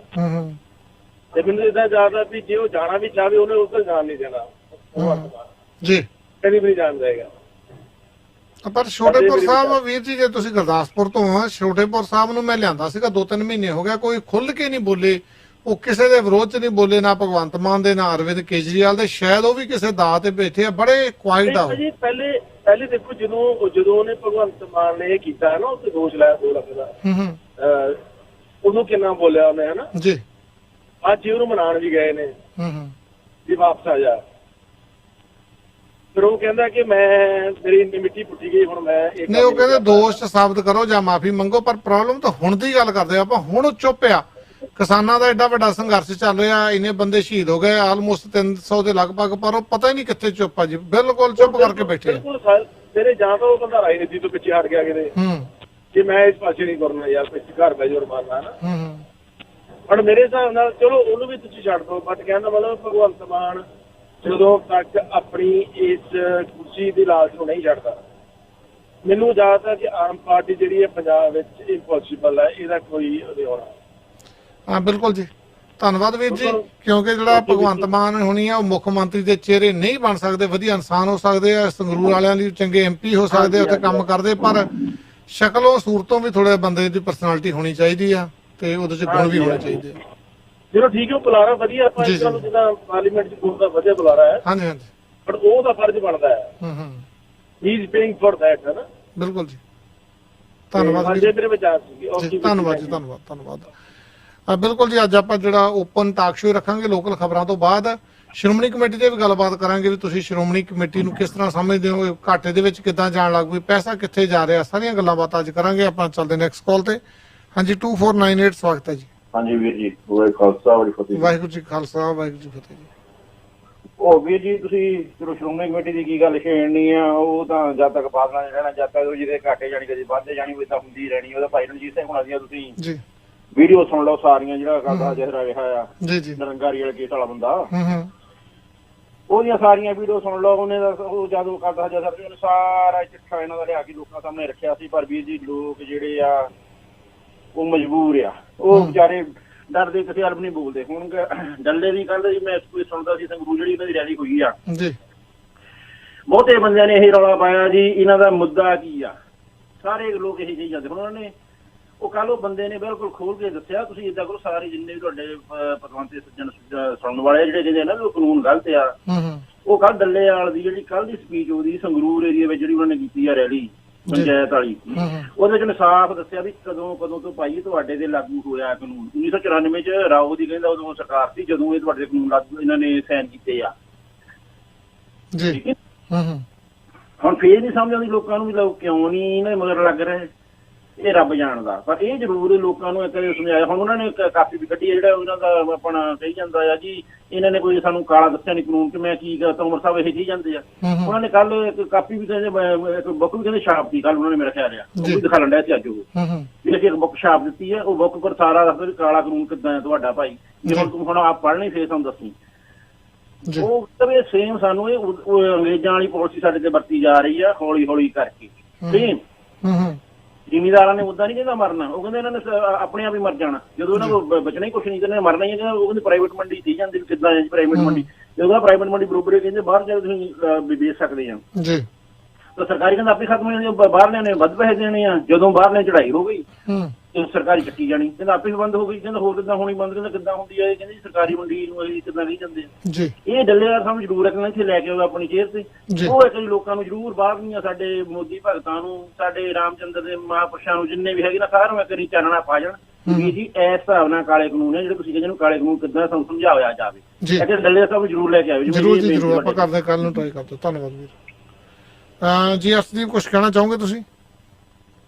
ਦੇਖੋ ਜੀ, ਜਿਹੜਾ ਇਹਨਾਂ ਨੇ ਜ਼ਿਕਰ ਕੀਤਾ ਗਾ ਕਿ ਪੁਰਾਣਾ, ਇਹ ਆਪਾਂ ਮੰਨਦੇ ਹਾਂ ਕਿ ਡਾਕਟਰ ਮਨਮੋਹਨ ਸਿੰਘ ਨੇ ਜਦੋਂ ਭਾਰਤ ਦੀ ਮੰਡੀ ਖੋਲੀ ਹੈ ਤੇ ਉਹਦੇ ਬਾਅਦ ਜਦੋਂ WTO ਦਾ ਹਿੱਸਾ ਇੰਡੀਆ ਬਣਿਆ ਗਾ ਤੇ ਜਿਹੜਾ ਗੈਟ ਸਮਝੌਤਾ ਕੀਤਾ ਗਾ, ਗੈਟ ਸਮਝੌਤੇ ਦਾ ਜਿਹੜਾ 16 ਸੈਕਸ਼ਨ ਹੈਗਾ, 16ਵਾਂ ਸੈਕਸ਼ਨ, ਉਹ ਸਭ ਤੋਂ ਜ਼ਿਆਦਾ ਘਾਤਕ ਹੈ।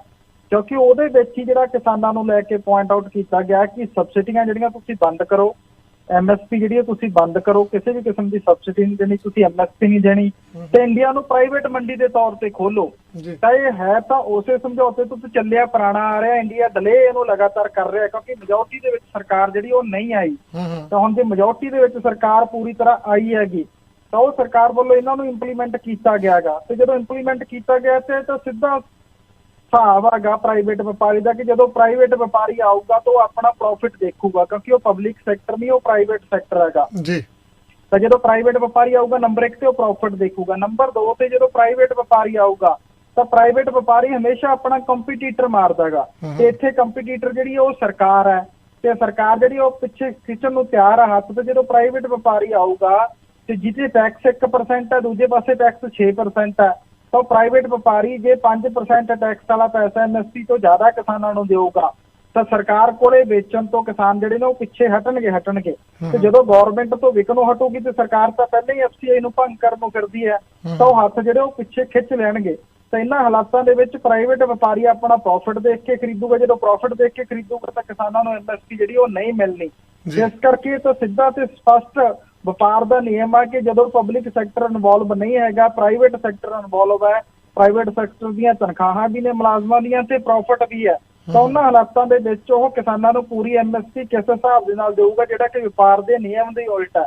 ਤੇ ਇਹਨਾਂ ਹਾਲਾਤਾਂ ਦੇ ਵਿੱਚ ਇਹੀ ਹੈ ਕਿ ਇਹ ਕਾਨੂੰਨ ਕਿਸਾਨਾਂ ਦੇ ਲਈ ਘਾਤਕ ਨੇ, ਕਿਉਂਕਿ ਇਹਦੇ ਵਿੱਚ ਪ੍ਰਾਈਵੇਟ ਪਲੇਅਰਾਂ ਦੀ ਐਂਟਰੀ ਹੈ, ਤੇ ਪ੍ਰਾਈਵੇਟ ਪਲੇਅਰਾਂ ਦੀ ਐਂਟਰੀ ਜਦੋਂ ਹੋਗੀ ਤਾਂ ਫਿਰ ਰੇਟ ਜਿਹੜਾ MSP ਤੋਂ 500-600 ਘੱਟ ਮਿਲਣਾ ਹੀ ਮਿਲਣਾ, ਕਿਉਂਕਿ ਉਹ ਵੱਡੇ ਪਲੇਅਰ ਨੇ।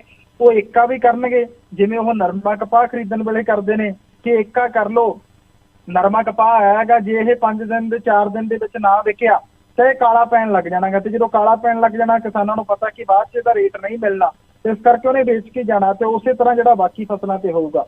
ਜੀ ਚੱਲਦੇ ਆਪਾਂ ਨੈਕਸਟ ਕਾਲ ਤੇ। ਹਾਂਜੀ 9295 ਸਵਾਗਤ ਹੈ ਜੀ। ਹੈਲੋ, ਹਾਂਜੀ ਹਾਂਜੀ ਸਤਿ ਸ਼੍ਰੀ ਅਕਾਲ ਜੀ। ਹਾਂਜੀ ਸਤਿ ਸ੍ਰੀ ਅਕਾਲ ਜੀ। ਦੋ ਗੱਲਾਂ ਜੀ। ਪਹਿਲੀ ਗੱਲ ਤਾਂ ਸਾਰੇ ਜਣੇ ਕਹਿ ਰਹੇ ਕਿ ਨਵਜੋਤ ਸਿੱਧੂ ਇਮਾਨਦਾਰ ਆਦਮੀ ਆ, ਜਾਂ ਨਵਜੋਤ ਸਿੱਧੂ ਤੇ ਇੰਨੀ ਡਿਬੇਟ ਕਿਉਂ ਹੋ ਰਹੀ ਮੈਨੂੰ ਸਮਝ ਨਹੀਂ ਲੱਗੀ। ਨਵਜੋਤ ਸਿੱਧੂ ਇਹਨਾਂ ਨੂੰ ਅੱਜ ਵਾਲਾ ਵਧੀਆ ਲੱਗਦਾ ਕਿ ਅੱਜ ਤੋਂ 4 ਸਾਲ 5 ਸਾਲ ਪਹਿਲਾਂ ਵਾਲਾ ਵਧੀਆ ਲੱਗਦਾ? ਜਿਹੜਾ ਬੰਦਾ ਹਰ ਦੂਜੇ ਤੀਜੇ ਸਾਲ ਬਦਲ ਜਾਵੇ, ਨਾ ਉਹਦੀ ਕੋਈ ਕਹਿਣੀ 'ਚ ਫਰਕ ਆ, ਨਾ ਕਥਨੀ 'ਚ ਫਰਕ ਆ, ਨਾ ਉਹ ਕੁਛ ਕਰ ਸਕਦਾ, ਉਹ ਤਾਂ ਆਪਣੇ ਮੌਕਾ ਹੀ ਭਾਲਦਾ ਜੀ। ਜਦੋਂ ਜਿੱਥੋਂ ਉਹਨੂੰ ਅੱਜ ਉਹਨੂੰ ਅਮਿਤ ਸ਼ਾਹ ਕਹਿ ਜਾਵੇ ਮੈਂ ਤੁਹਾਨੂੰ ਚੀਫ ਮਿਨਿਸਟਰ ਦਾ ਕੈਂਡੀਡੇਟ ਬਣਾ ਲੈਣਾ, ਉਹਨੇ ਜੁੱਤੀਆਂ ਨਹੀਂ ਪਾਣੀਆਂ ਜੀ, ਏਦਾਂ ਹੀ ਚੱਲ ਜਾਣਾ ਉਹਨੇ।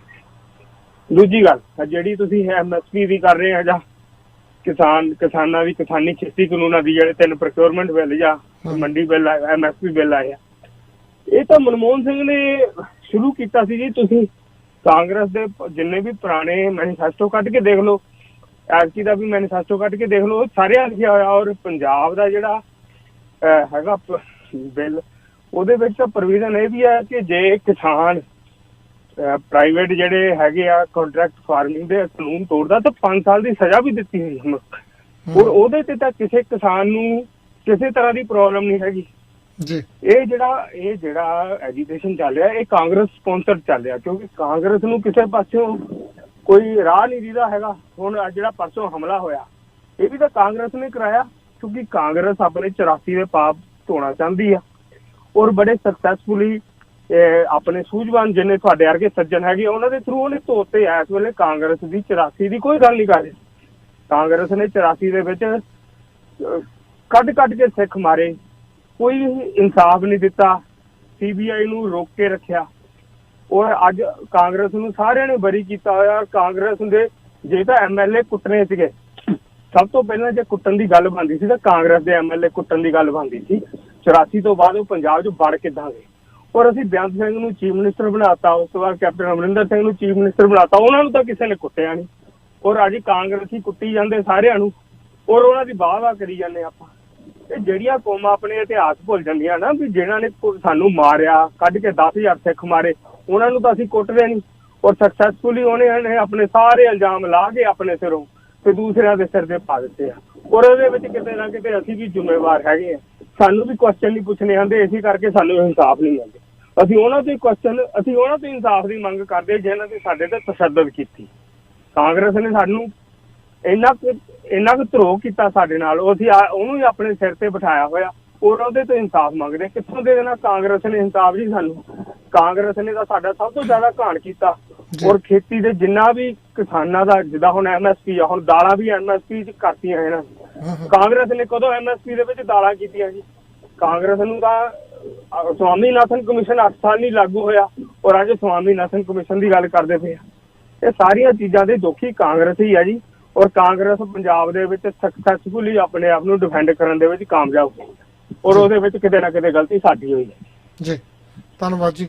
ਜੀ ਅਰਸ਼ਦੀਪ, ਕਿਹੜੀਆਂ ਦਾਲਾਂ ਤੇ MSP ਆਈ ਹੈ? ਤੇ ਵੀਰ ਕਹਿੰਦਾ ਤੁਸੀਂ ਕਾਂਗਰਸ ਨੂੰ ਪ੍ਰਮੋਟ ਕਰਦੇ, ਜਿੰਨਾ ਅਸੀਂ ਕਾਂਗਰਸ ਨੂੰ ਭੰਡੇ ਆ ਇਹਨਾਂ ਦਾ ਕੋਈ ਵੀ ਨਹੀਂ ਭੰਡਦਾ ਹੋਣਾ। ਆਪ ਤੁਸੀਂ ਹੁਣੇ ਗੱਲ ਕਰਕੇ ਹਟੇ ਜੀ, ਇਹ ਸਾਰੇ ਬਿੱਲ ਮਨਮੋਹਨ ਸਿੰਘ ਲਿਆਉਣਾ ਚਾਹੁੰਦਾ ਸੀਗਾ, ਪਰ ਉਹ ਉਹਨਾਂ ਦੇ ਕੋਲ ਇੰਨਾ ਬਹੁਮਤ ਨਹੀਂ ਸੀਗਾ। ਤੇ ਆਪਾਂ ਤਾਂ ਹਮੇਸ਼ਾ ਹੀ ਕਹਿੰਦੇ ਜਿੰਨਾ ਸਤਿਆਨਾਸ਼ ਪੰਜਾਬ ਦਾ ਸਿੱਖਾਂ ਦਾ ਕਾਂਗਰਸ ਨੇ ਕੀਤਾ, ਇਹਨਾਂ ਤਾਂ ਕਿਸੇ ਨੇ ਵੀ ਨਹੀਂ ਕੀਤਾ। ਪਤਾ ਨਹੀਂ ਵੀਰ ਆਪਣੇ ਤੇ ਆਪਾਂ ਨੂੰ ਕਹੀ ਜਾਂਦੇ ਤੁਸੀਂ ਕਰਦੇ ਡਿਪੈਂਡ ਜੀ। ਦੇਖੋ ਜੀ, ਅਸੀਂ ਤਾਂ ਪਹਿਲਾਂ ਕੈਪਟਨ ਅਮਰਿੰਦਰ ਸਿੰਘ ਦਾ ਜ਼ਿਕਰ ਵੀ ਕਰਕੇ ਹਟੇ ਆ, ਰੋਜ਼ ਪੰਜਾਬ ਸਰਕਾਰ ਦੀ ਵਾਅਦਾ ਖਿਲਾਫੀ ਦੀ ਗੱਲ ਵੀ ਕਰਦੇ ਆ, ਤੇ ਇਹੀ ਕਹਿੰਦੇ ਆ ਕਿ 19-21 ਦਾ ਫਰਕ ਹੀ ਆ ਸਾਰਿਆਂ 'ਚ। ਜਿਹੜੇ ਵੀ ਸਿਆਸੀ ਲੀਡਰ ਨੇ ਸਾਰੇ ਪ੍ਰਾਈਵੇਟਾਈਜੇਸ਼ਨ ਨੂੰ ਚਾਹੁੰਦੇ ਨੇ। ਅੱਜ ਕਾਂਗਰਸ ਮੈਜੋਰਟੀ 'ਚ ਹੁੰਦੀ ਤਾਂ ਬਿੱਲੇ ਤਾਂ ਵੀ ਆਉਣੇ ਸੀ, ਕਿਉਂਕਿ ਉਹਨਾਂ ਦੇ ਚੋਣ ਮੈਨੀਫੈਸਟੋ ਦੇ ਵਿੱਚ ਵੀ ਸੀ। ਪਰ ਜੇ ਆਪਾਂ ਹੁਣ ਸਰਕਾਰ ਕਹਿ ਰਹੀ ਹੈ ਕਿ ਇਹ ਕਾਂਗਰਸ ਲਿਆਉਣਾ ਚਾਹੁੰਦੀ ਸੀ ਬਿੱਲ, ਤੇ ਇਸ ਕਰਕੇ ਅਸੀਂ ਲਿਆਏ ਆ, ਇਹ ਤਾਂ ਕੋਈ ਹੱਲ ਨਹੀਂ ਨਾ। ਤੁਸੀਂ ਸੱਤਾ ਦੀ ਕੁਰਸੀ ਤੇ ਬੈਠੇ ਹੋ, ਤੇ ਜਦੋਂ ਸੱਤਾ ਦੀ ਕੁਰਸੀ ਤੇ ਤੁਸੀਂ ਬੈਠੇ ਹੋ, ਜੇ ਕਾਂਗਰਸ ਲਿਆਉਣਾ ਚਾਹੁੰਦੀ ਸੀ ਉਹ ਤੁਸੀਂ ਲਿਆ ਰਹੇ ਹੋ, ਤਾਂ ਫਿਰ ਕਾਂਗਰਸ ਠੀਕ ਸੀਗੀ। ਤੇ ਇਸੇ ਤਰ੍ਹਾਂ ਜੀ ਭਾਜਪਾ ਲਿਆਉਣਾ ਚਾਹੁੰਦੀ, ਕਿਉਂਕਿ ਇਹ ਬਿੱਲ ਜਿਹੜੇ ਨੇ, ਜਿਹੜੇ ਕਾਨੂੰਨ ਨੇ, ਜਿਹੜੀਆਂ ਨੀਤੀਆਂ ਪਾਲਿਸੀਆਂ ਨੇ, ਇਹ ਇੱਕੋ ਕਿਤਾਬ ਚੋਂ ਨਿਕਲਦੀਆਂ ਨੇ। ਬੇਸ਼ੱਕ ਸੱਤਾ 'ਚ ਕਾਂਗਰਸ ਹੋਵੇ, ਬੇਸ਼ੱਕ ਸੱਤਾ 'ਚ ਭਾਜਪਾ ਹੋਵੇ, ਜਾਂ ਬੇਸ਼ੱਕ ਸੱਤਾ 'ਚ ਖੱਬੇ ਪੱਖੀ ਵੀ ਆ ਜਾਣ, ਲੈਫਟ ਵਾਲੇ ਵੀ ਆ ਜਾਣ, ਤਾਂ ਵੀ ਜਿਹੜੀਆਂ ਨੀਤੀਆਂ ਪਾਲਿਸੀਆਂ ਇਹ ਉਸੇ ਕਿਤਾਬ ਚੋਂ ਨਿਕਲਦੀਆਂ ਨੇ। ਤਾਂ ਕਰਕੇ ਅਸੀਂ ਕਹਿੰਦੇ ਹਾਂ ਕਿ ਸਾਰੇ ਜਿਹੜੇ ਨੇ ਉਹਨਾਂ ਸਭ ਦਾ ਜਿਹੜਾ 19-21 ਦਾ ਫਰਕ ਹੈਗਾ। ਸਾਰੇ ਜਿਹੜੇ ਨੇ ਪ੍ਰਾਈਵੇਟ ਪਲੇਅਰਾਂ ਨੂੰ ਮੈਦਾਨ ਦੇ ਵਿੱਚ ਲਿਆਉਣਾ ਚਾਹੁੰਦੇ ਨੇ। ਨੰਬਰ 2 ਤੇ ਕਹਿੰਦੇ ਕਿ ਕਾਂਗਰਸ ਦੀ ਸ਼ਾਇਦ ਤੇ ਕਿਸਾਨੀ ਅੰਦੋਲਨ ਚੱਲ ਰਿਹਾ ਹੈਗਾ।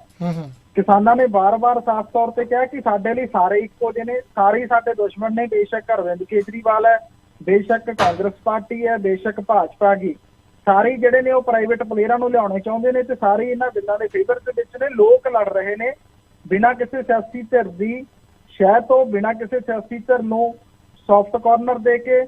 ਸਿਰਫ ਸਰਕਾਰ ਦੇ ਨਾਲ ਲੜਾਈ ਹੈਗੀ, ਲੜਾਈ ਭਾਜਪਾ ਦੇ ਨਾਲ ਵੀ ਨਹੀਂ ਹੈ, ਲੜਾਈ ਸਰਕਾਰ ਦੇ ਨਾਲ ਹੈ। ਪਰ ਸਰਕਾਰ ਦੇ ਵਿੱਚ ਭਾਜਪਾ ਕੀ, ਇਸ ਕਰਕੇ ਭਾਜਪਾ ਦੇ ਵਿਰੁੱਧ ਪ੍ਰੋਟੈਸਟ ਹੋ ਰਿਹਾ। ਜੇ ਸਰਕਾਰ ਦੇ ਵਿੱਚ ਕਾਂਗਰਸ ਹੁੰਦੀ ਤਾਂ ਕਾਂਗਰਸ ਦੇ ਵਿਰੁੱਧ ਪ੍ਰੋਟੈਸਟ ਚੱਲਦਾ ਤੇ ਇਹਦੇ ਬਾਅਦ ਜਦੋਂ ਇਹ ਦਿੱਲੀ ਵਾਲਾ ਅੰਦੋਲਨ ਮੁੱਕਣਾਗਾ, ਦਿੱਲੀ ਵਾਲਾ ਅੰਦੋਲਨ ਜਦੋਂ ਖਤਮ ਹੋਣਾਗਾ ਤਾਂ ਵੀਰ ਜੀ ਵੀ ਆਪਣੇ ਨਾਲ ਜੁੜੇ ਹੋਣਗੇ। ਉਸ ਸਮੇਂ ਜਿਹੜਾ ਹੈਗਾ ਪੰਜਾਬ ਦੇ ਵਿੱਚ ਇੱਕ ਅੰਦੋਲਨ ਚੱਲਣਾਗਾ, ਕਿਉਂਕਿ ਵਾਅਦੇ ਮੁੱਖ ਮੰਤਰੀ ਕੈਪਟਨ ਅਮਰਿੰਦਰ ਸਿੰਘ ਨੇ ਵੀ ਵੱਡੇ ਕੀਤੇ ਸੀ ਕਿਸਾਨਾਂ ਦੇ ਨਾਲ, ਜਿਹਦੇ 'ਚ ਪੂਰਨ ਕਰਜ਼ਾ ਮਾਫੀ ਦਾ ਵਾਅਦਾ ਸੀਗਾ, ਘਰ ਨੌਕਰੀ ਦਾ ਵਾਅਦਾ ਵੀ ਸੀਗਾ। ਤਾਂ ਉਹ ਵਾਅਦਾ ਵੀ ਜਿਹੜਾ ਵਫਾ ਨਹੀਂ ਹੋਇਆ ਤਾਂ ਕਿਸਾਨ ਤਾਂ ਉਹਨੂੰ ਲੈ ਕੇ ਵੀ ਜਿਹੜਾ ਗਰਾਊਂਡ ਦੇ ਵਿੱਚ ਉਤਰਨਗੇ। ਤੇ ਇਸ ਕਰਕੇ ਮੀਡੀਆ ਦਾ ਕੰਮ ਹੁੰਦਾ ਗਾ ਜੋ ਕੁਝ ਧਰਾਤਲ ਤੇ ਚੱਲ ਰਿਹਾ ਉਹ ਲੋਕਾਂ ਦੇ ਸਾਹਮਣੇ ਲਿਆਉਣਾ ਤੇ ਉਹਤੇ ਨਜ਼ਰੀਆ ਪੇਸ਼ ਕਰਨਾ। ਤੇ ਨਾ ਤਾਂ ਅਸੀਂ ਕਲੀਨ ਚਿੱਟ ਕਿਸੇ ਸਿਆਸੀ ਪਾਰਟੀ ਨੂੰ ਦਿੱਤੀ ਹੈ ਤੇ ਨਾ ਹੀ ਦਈਏ, ਕਿਉਂਕਿ ਜਿਹੜੀਆਂ ਵੀ ਸਿਆਸੀ ਪਾਰਟੀਆਂ ਨੇ ਜੋ ਗਲਤੀਆਂ ਕੀਤੀਆਂ ਨੇ ਉਹ ਹਮੇਸ਼ਾ ਅਸੀਂ ਲੋਕਾਂ ਦੇ ਸਾਹਮਣੇ ਉਜਾਗਰ ਕਰਦੇ ਆਏ ਆ ਤੇ ਅੱਗੇ ਵੀ ਕਰਾਂਗੇ। ਤੇ ਲੋਕਾਂ ਦੀ ਆਵਾਜ਼ ਬਣਨਾ ਮੀਡੀਆ ਦਾ ਕੰਮ ਹੁੰਦਾ, ਉਹ ਅਸੀਂ ਜਿਹੜਾ ਬਣ ਰਹੇ ਹਾਂ। ਹਾਂ ਬਿਲਕੁਲ ਜੀ, ਐਸਦੀਪ ਇਦਾਂ ਹੋਲਡ ਰੱਖਿਓ ਤੇ ਬਾਕੀ ਲਾਈਨਾਂ ਵੀ ਸਾਰੀਆਂ ਵੀਰ ਹੋਲਡ ਰੱਖਿਓ, ਕਿਉਂਕਿ ਸਮਾਂ ਕਮਰਸ਼ੀਅਲ ਬ੍ਰੇਕ ਦਾ ਤਾਂ ਆਪਣੀਆਂ ਲੋਕਲ ਖਬਰਾਂ ਜੀ 10 ਵਜੇ ਤੋਂ ਪਹਿਲਾਂ ਲੈਣੀਆਂ ਹੁੰਦੀਆਂ ਤੇ ਆਪਾਂ ਲੋਕਲ ਖਬਰਾਂ ਲੈ ਕੇ ਫਿਰ ਤੁਹਾਡੀਆਂ ਕਾਲਾਂ 1 ਬਾਈ 1 ਔਨ 에ਅਰ ਜ਼ਰੂਰ ਕਰਾਂਗੇ ਜੀ। ਸਾਰੇ ਹੋਲਡ ਰੱਖਿਓ ਪਲੀਜ਼। ਓ ਘਰ ਤੇ ਤੈਨੂੰ ਬਹੁਤ ਵਧੀਆ ਬਣਾ ਕੇ ਦੇਣਾ ਤੇ ਕੱਢ ਦੇਣੇ ਆ ਕੜੇਲਾ, ਜਿੰਨੂੰ ਵੇਖ ਕੇ ਜਾਣਗੇ ਸ਼ਰੀਕ ਵੀ ਹਿੱਲ।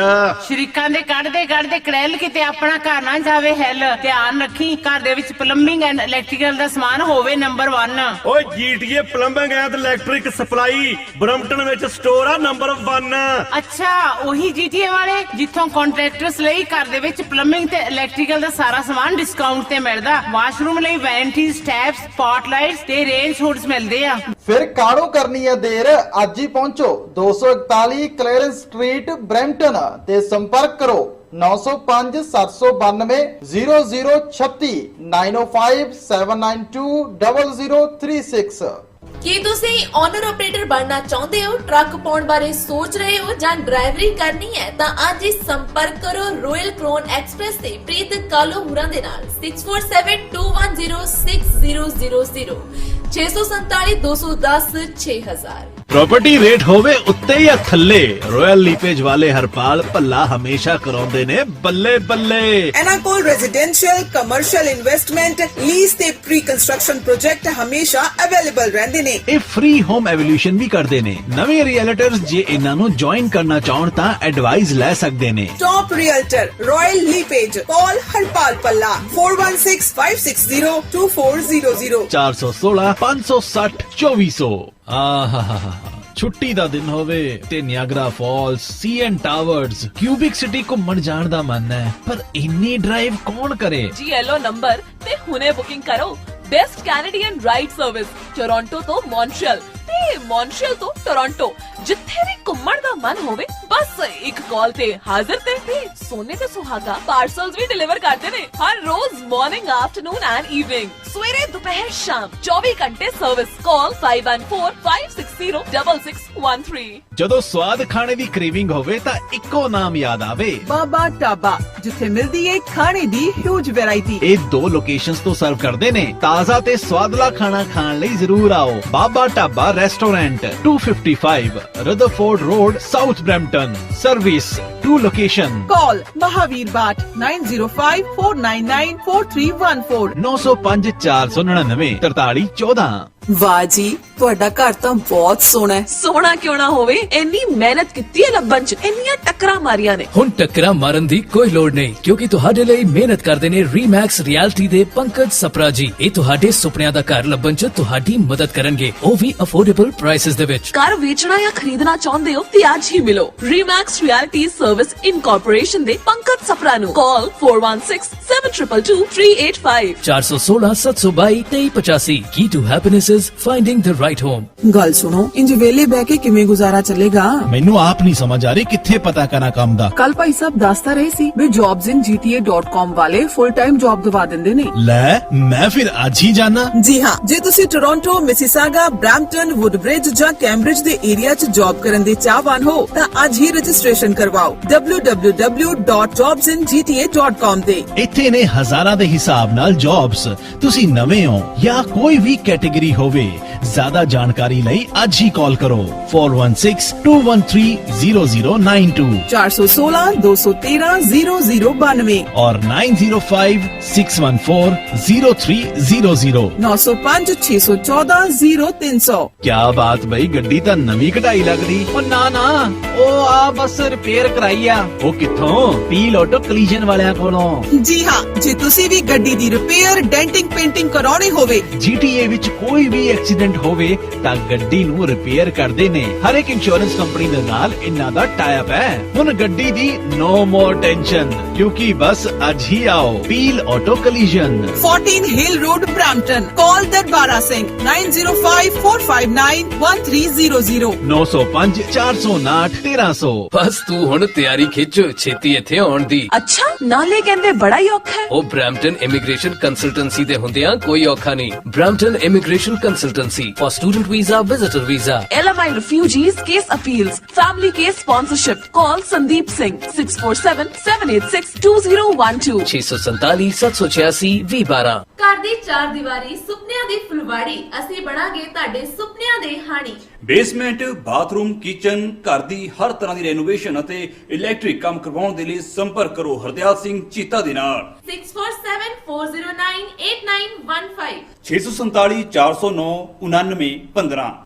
ਮੋਰਗੇਜ ਮਿਲੇ ਛੇਤੀ ਤੇ ਟੈਨਸ਼ਨ ਹੋਵੇ ਘੱਟ, ਇਸ ਲਈ ਯਾਦ ਰੱਖੋ ਇੱਕੋ ਨਾ ਪਰਮਿੰਦਰ ਮੰਗਟ। 16 ਸਾਲਾਂ ਤੋਂ ਵੱਧ ਐਕਸਪੀਰੀਅੰਸ ਤੇ RBC ਨਾਲ ਟੌਪ ਪ੍ਰੋਡਿਊਸਰ ਰਹਿ ਚੁੱਕੇ ਪਰਮਿੰਦਰ ਮੰਗਟ ਹੁਣ ਆਪਣੀ ਮੋਰਗੇਜ ਅਲਾਈਅੰਸ ਟੀਮ ਰਾਹੀਂ ਤੁਹਾਨੂੰ ਬਹੁਤ ਸਾਰੇ ਬੈਂਕਸ ਤੋਂ ਬੈਸਟ ਡੀਲਸ ਲੈ ਕੇ ਦੇ ਸਕਦੇ ਨੇ। ਸੈਲਫ ਇੰਪਲੋਇਡ ਵਾਸਤੇ ਖਾਸ programme, no last minute surprises, First mortgage, second mortgage, private funds, truck loans, business loans, ਸਾਰੇ ਹੀ ਕੰਮਾਂ ਲਈ ਇੱਕੋ ਨਾ, ਜਿੱਥੇ ਕੰਮ ਹੋਵੇ ਛੇਤੀ ਤੇ ਟੈਨਸ਼ਨ ਹੋਵੇ ਘੱਟ।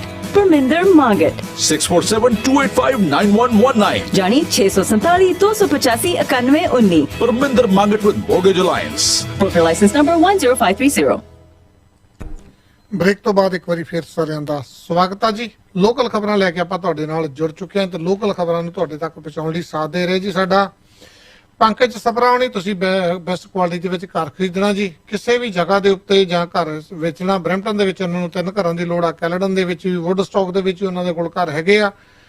ਤੁਹਾਡੇ ਘਰ ਨੂੰ ਪ੍ਰੋਪਰ ਸ਼ਿੰਗਾਰ ਕੇ ਪਹਿਲਾਂ ਉਹ ਚੈੱਕ ਕਰਦੇ ਆ ਵੀ ਤੁਹਾਡਾ ਘਰ ਦੇ ਵਿੱਚ ਕੋਈ ਤਰੁੱਟੀ ਤਾਂ ਨਹੀਂ ਹੈਗੀ, ਉਹਨੂੰ ਪੂਰਾ ਸਹੀ ਢੰਗ ਦੇ ਨਾਲ ਫੇਰ ਸੇਲ ਤੇ ਲਾਉਂਦੇ ਆ। 416-722-2385 ਤੇ ਜੇ ਤੁਸੀਂ ਕੋਈ ਗੈਸ ਸਟੇਸ਼ਨ ਲੈਣਾ ਜਾਂ ਕੋਈ ਪਾਰਕਿੰਗ ਲਾਟ ਲੈਣੀ ਹੈ ਜਾਂ ਕੋਈ ਕਮਰਸ਼ੀਅਲ ਬਿਲਡਿੰਗ ਲੈਣੀ ਤਾਂ ਵੀ ਕਾਲ ਕਰ ਸਕਦੇ ਹੋ 416-722-2385 ਤੇ। ਤੁਸੀਂ ਵਧੀਆ ਫਰਨੀਚਰ ਲੈਣਾ ਜੀ ਤੇ 2 ਲੋਕੇਸ਼ਨਾਂ ਤੋਂ ਸਰਵ ਕਰਦੇ ਆ। ਸਟੀਫਨ ਫਰਨੀਚਰ ਵਾਲੇ ਸਟੀਲ ਦੇ ਉੱਪਰ ਆ ਜੀ ਉਹਨਾਂ ਦਾ 2575 ਸਟੀਲ ਐਵੀਨਿਊ ਈਸਟ ਬਰੈਂਪਟਨ ਦੇ ਵਿੱਚ। 905-790-0560 ਸਟੀਫਨ ਫਰਨੀਚਰ। ਮੌਂਟਰੀਅਲ ਦੇ ਵਿੱਚ IPTV ਬਾਕਸ ਲਵਾਉਣਾ 514-566-0055 5145660055। ਜੌਬ ਨਹੀਂ ਹੈਗੀ, ਜੌਬ ਦੀ ਭਾਲ ਵਿੱਚੋਂ ਨਵੇਂ ਆਏ ਹੋ, ਕਿਤੇ ਵੀ ਕੁਝ ਜਾਣ ਦੀ ਲੋੜ ਨਹੀਂ। ਜੌਬ ਇਨ GTA ਨੂੰ ਕਾਲ ਕਰ ਲਓ ਜੀ 416-213-0092 ਤੇ। ਤੁਸੀਂ ਟਰਾਂਸਪੋਰਟ ਕੰਪਨੀ ਖੋਲੀ ਆ, ਅਥਾਰਟੀਆਂ ਚਾਹੀਦੀਆਂ CVR, IPTA, US.GNG trekking solution 905-461-2525 ਤੇ ਕਾਲ ਕਰ ਸਕਦੇ ਹੋ। ਚੱਲਦੇ ਜੀ ਆਪਾਂ ਲੋਕਲ ਖਬਰਾਂ ਤੇ। ਜਿਹੜੇ ਕੇਸ ਆਏ ਆ ਜੀ ਟੋਟਲ 2094 ਤੇ ਕੱਲ ਸੀਗੇ ਜਿਹੜੇ ਉਹ 2498 ਸੀਗੇ, ਥੋੜੇ ਜਿਹਾ ਘਟੇ ਅੱਗੇ ਨਾਲੋਂ। 303-4 ਕੇਸ ਜਿਹੜੇ ਘਟੇ ਆ, ਪਰ ਡੈਥ ਹੋਈਆਂ 10 ਤੇ ਜਿਹੜੇ ਟੈਸਟ ਹੋਏ ਆ ਬਹੁਤ ਥੋੜੇ ਹੋਏ ਜੀ। 39,470, ਟੋਰਾਂਟੋ 'ਚ 618, ਪੀਲ 368, ਯਾਰਕ ਰੀਜਨ 277, ਓਟਾਵਾ 132 ਤੇ ਡਰਹਮ ਦੇ ਵਿੱਚ 104। ਜੇ ਪੋਜ਼ਿਟਿਵਿਟੀ ਰੇਟ ਦੇਖਣਾ ਜੀ, ਕੱਲ ਦੇ ਨਾਲ ਕੱਲ 4.5 ਸੀ ਤੇ ਹੁਣ ਜਿਹੜਾ 6.1 ਆ। ਕੋਵਿਡ ਜਿਹੜਾ ਠਾਠਾ ਮਾਰਦਾ ਆ ਰਿਹਾ ਜੀ ਉੱਪਰ ਨੂੰ। ontario ਦੇ ਵਿੱਚ ਜਿਹੜੀ ਮਾਰਚ ਬ੍ਰੇਕ ਹੋਣੀ ਸੀਗੀ ਸਰਕਾਰ ਨੇ ਵਧਾ ਕੇ 12 ਅਪ੍ਰੈਲ ਤੱਕ ਕਰ ਦਿੱਤੀ ਸੀ। ਸੋਚਿਆ ਸੀ ਕਿ ਕੇਸ ਨਹੀਂ ਵਧਣਗੇ, ਪਰ ਕੇਸ ਬਹੁਤ ਤੇਜ਼ੀ ਨਾਲ ਵੱਧ ਰਹੇ ਆ ਤੇ ਲੋਕ ਸਵਾਲ ਵੀ ਪੁੱਛ ਰਹੇ ਆ ਕਿ ਅਪਕਮਿੰਗ ਮਾਰਚ ਬ੍ਰੇਕ ਆ ਰਹੀ ਹੈ ਕਿ ਨਹੀਂ। ਤੇ ਜਵਾਬ 'ਚ ਡਗ ਫੋਰਡ ਨੇ ਕਿਹਾ ਕਿ ਅਜੇ 2 ਵੀਕ ਪਏ ਆ, ਮੈਂ ਕੁਝ ਵੀ ਜਵਾਬ ਨਹੀਂ ਦੇ ਸਕਦਾ। ਲੋਕ ਕਹਿੰਦੇ ਆ ਕਿ ਅਗਰ ਕੇਸ ਜ਼ਿਆਦਾ ਵੱਧਦੇ ਆ ਤਾਂ ਕਲਾਸਾਂ ਆਨਲਾਈਨ ਕਰ ਦਿਓ। ਡਗ ਫੋਰਡ ਨੇ ਇਹਨਾਂ ਵਿੱਚੋਂ ਕਿਸੇ ਵੀ ਗੱਲ ਦਾ ਜਵਾਬ ਨਹੀਂ ਦਿੱਤਾ। ਟੋਰਾਂਟੋ ਦੇ ਮੇਅਰ ਜੌਨ ਟੋਰੀ ਨੇ ਕਿਹਾ ਕਿ ਜਿਸ ਤਰ੍ਹਾਂ ਡਗ ਫੋਰਡ ਸਰਕਾਰ ਨੇ ਕਿਹਾ ਕਿ 12 ਅਪ੍ਰੈਲ ਤੋਂ ਸਲੂਨ ਤੇ ਬਾਰਬਰ ਸ਼ਾਪ ਪੀਲ ਤੇ ਟੋਰਾਂਟੋ ਦੇ ਵਿੱਚ ਖੁੱਲ ਜਾਣਗੇ, ਜੌਨ ਟੋਰੀ ਨੇ ਕਿਹਾ ਕਿ ਜਿਸ ਤਰ੍ਹਾਂ ਕੇਸ ਵੱਧ ਰਹੇ ਆ, ਅਗਰ ਇਹ ਹਾਲਾਤ ਰਹੇ, ਇਦਾਂ ਹੀ ਕੇਸ ਵੱਧਦੇ ਰਹੇ ਤਾਂ ਮੈਂ ਟੋਰਾਂਟੋ ਦੇ ਵਿੱਚ ਸਲੂਨ ਤੇ ਬਾਰਬਰ ਸ਼ਾਪ ਨਹੀਂ ਖੋਲਾਂਗਾ, ਕਿਉਂਕਿ ਉਹ ਬਹੁਤ ਨਜ਼ਦੀਕੀ ਤੋਂ ਹੱਥ ਲਾ ਕੇ ਵਾਲ ਕੱਟਣੇ ਆ ਜੀ, ਹੱਥ ਲਾ ਕੇ ਸ਼ੇਪ ਹੋਣੀ ਹੈ। ਉਹ ਕਹਿੰਦਾ ਮੈਂ ਨਹੀਂ ਖੋਲਾਂਗਾ। ਜਾਰਜ ਟਾਊਨ ਦੇ ਵਿੱਚ ਘਰ ਨੂੰ ਅੱਗ ਲੱਗੀ ਸੀ ਤੇ 2 ਵਿਅਕਤੀ ਹਸਬੈਂਡ ਵਾਈਫ ਜਿਹੜੇ ਉਹ ਸੜ ਕੇ ਸੁਆਹ ਹੋ ਗਏ ਸੀਗੇ। 12 ਫਰਵਰੀ ਦੀ ਜਿਹੜੀ ਇਹ ਵਾਰਦਾਤ ਆ ਦੀ 28 ਸਾਲਾਂ ਦੇ ਵਿਅਕਤੀ ਹੈਰੀਸਨ ਬਰਾਊਨ ਮਿਸੀਸਾਗਾ ਨਿਵਾਸੀ ਨੂੰ ਅਰੈਸਟ ਕਰ ਲਿਆ ਪੁਲਿਸ ਨੇ। 2 ਚਾਰਜ ਲਾਏ ਆ, ਫਸਟ ਡਿਗਰੀ, ਇੱਕ ਘਰ ਨੂੰ ਅੱਗ ਲਾਉਣ ਦਾ ਚਾਰਜ ਲੱਗਾ ਜੀ ਉਹਦੇ ਤੇ। ਪੁਲਿਸ ਦੇ ਦੱਸਣ ਤੇ ਇਹ ਇੱਕ ਦੂਜੇ ਨਾਲ ਬਿਜ਼ਨਸ ਰਿਲੇਸ਼ਨ ਦੇ ਵਿੱਚ ਵੀ ਸੀ ਤੇ ਇੱਕ ਦੂਸਰੇ ਨੂੰ ਜਾਣਦੇ ਸੀਗੇ। ਉਹ ਕਹਿੰਦੇ ਹੁੰਦੇ ਪੰਜਾਬੀ 'ਚ ਘਰ ਦਾ ਭੇਤੀ ਲੰਕਾ ਢਾਏ।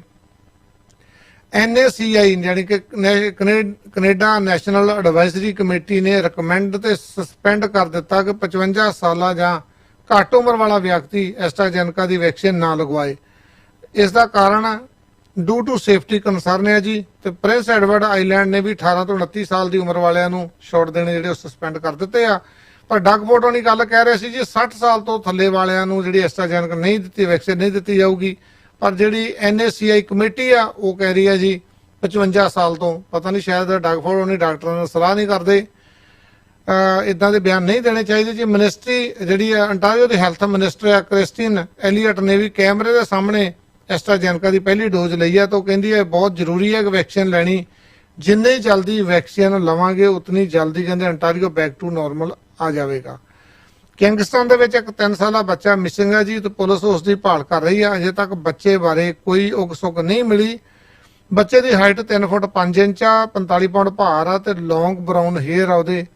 ਪੁਲਿਸ ਨੇ ਦੱਸਿਆ ਕਿ ਇਟੋਬੀਕੋ ਦੀ ਬਿਲਡਿੰਗ ਦੇ ਵਿੱਚ ਜਿਹੜਾ ਕੈਮੀਕਲ ਸਪਿਲ ਹੋਇਆ, ਇਹ ਬਿਲਡਿੰਗ 25 ਨਿਊ ਬ੍ਰਿਜ ਰੋਡ ਤੇ ਸਥਿਤ ਹੈ ਜੀ। ਤੇ ਟੋਰਾਂਟੋ ਫਾਇਰ ਸਰਵਿਸ ਜਿਹੜਾ ਫਾਇਰ ਫਾਈਟਰ ਆ ਉਹਨਾਂ ਨੇ ਆਣ ਕੇ ਬਿਲਡਿੰਗ ਨੂੰ ਖਾਲੀ ਕਰਵਾ ਕੇ ਤੁਹਾਨੂੰ ਕਲੀਨ ਕੀਤਾ, ਚੈੱਕ ਕੀਤਾ।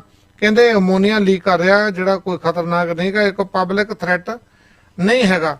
ਚੰਗੀ ਗੱਲ ਹੈ ਜੀ, ਇਦਾਂ ਦੀ ਵਾਰਦਾਤ ਨਹੀਂ ਹੋਣੀ ਚਾਹੀਦੀ। ਤੇ ਤਖਤਾ ਪਲਟਣ ਤੋਂ ਬਾਅਦ ਮਿਆਂਮਾਰ ਨਾਲ USA ਨੇ ਜਿਹੜੇ ਪ੍ਰੋਟੈਸਟ ਕਰ ਰਹੇ 100 ਲੋਕਾਂ ਦੀ ਮੌਤ ਹੋ ਗਈ ਹੈ ਮਿਆਂਮਾਰ ਦੇ ਵਿੱਚ। ਤੇ ਅਮਰੀਕਾ ਨੇ ਆਪਣੇ ਡਿਪਲੋਮੈਟਿਕ ਸਬੰਧ ਆ ਜਿਹੜੇ ਟ੍ਰੇਡ ਆ ਉਹਨਾਂ ਨੂੰ ਸਸਪੈਂਡ ਕਰ ਦਿੱਤਾ ਆ।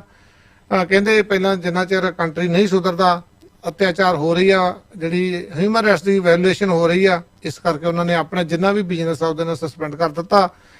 ਅਲਾਸਕਾ ਦੇ ਵਿੱਚ ਇੱਕ ਹੈਲੀਕਾਪਟਰ ਕ੍ਰੈਸ਼ ਹੋਇਆ ਜੀ ਤੇ 5 ਵਿਅਕਤੀਆਂ ਦੀ ਮੌਤ ਹੋ ਗਈ ਆ। 5 ਵਿਅਕਤੀਆਂ ਦੇ ਵਿੱਚੋਂ ਇੱਕ ਜਿਹੜਾ ਬੰਦਾ ਉਹ ਬਿਲੀਅਨਰ ਬਹੁਤ ਰਿਚ ਆ ਜੀ ਤੇ ਉਹਦਾ ਨਾਮ ਹੈਗਾ ਪੀਟਰ ਕੈਲਨਰ, 56 ਸਾਲ ਦੀ ਉਮਰ ਆ, ਜਿਹੜਾ ਜੈਕ ਕੰਪਨੀ ਯਾਨੀ ਕਿ ਓਨ ਕਰਦਾ ਸੀਗਾ, ਜਿਹਦੀ ਨੈਟਵਰਥ $15.7 ਬਿਲੀਅਨ ਸੀ। ਜਿਹੜੇ ਦੁਨੀਆ ਦੇ 500 ਰਿਚੈਸਟ ਵਿਅਕਤੀ ਆ ਉਹਨਾਂ ਦੇ ਵਿੱਚ ਵੀ ਉਹਦਾ ਨਾਮ ਆਉਂਦਾ ਸੀਗਾ। ਬ੍ਰਿਟਿਸ਼ ਕੋਲੰਬੀਆ ਦੇ ਵਿੱਚ ਵੀ ਕੇਸ ਜਿਹੜੇ ਬਹੁਤ ਜ਼ਿਆਦਾ ਵੱਧ ਰਹੇ ਆ ਤੇ ਉਹ ਇੰਪਲੀਮੈਂਟ ਕਰ ਰਹੇ ਆ ਕਿ 3 ਵੀਕ ਦਾ ਲਾਕਡਾਊਨ ਦੁਆਰਾ ਫੇਰ ਉੱਥੇ ਲਾਇਆ ਜਾਵੇ, ਜੋ ਕਿ ਅੱਜ ਤੋਂ 30 ਮਾਰਚ ਤੋਂ 19 ਅਪ੍ਰੈਲ ਤੱਕ ਚੱਲੇਗਾ। ਜਾਣੀ ਕਿ ਅੱਜ ਚੱਲ ਪਿਆ ਜੀ ਉੱਥੇ, ਉਹਨਾਂ ਨੇ ਲਾਕਡਾਊਨ ਲਾ ਦਿੱਤਾ BC ਦੇ ਵਿੱਚ। ਫੇਰ ਅਸੀਂ ਵੀ ਹਾਲਾਤ ਉਦਾਂ ਦੇ ਬਣਾ ਰਹੇ, ਘੱਟ ਅਸੀਂ ਵੀ ਨਹੀਂ ਗਏ।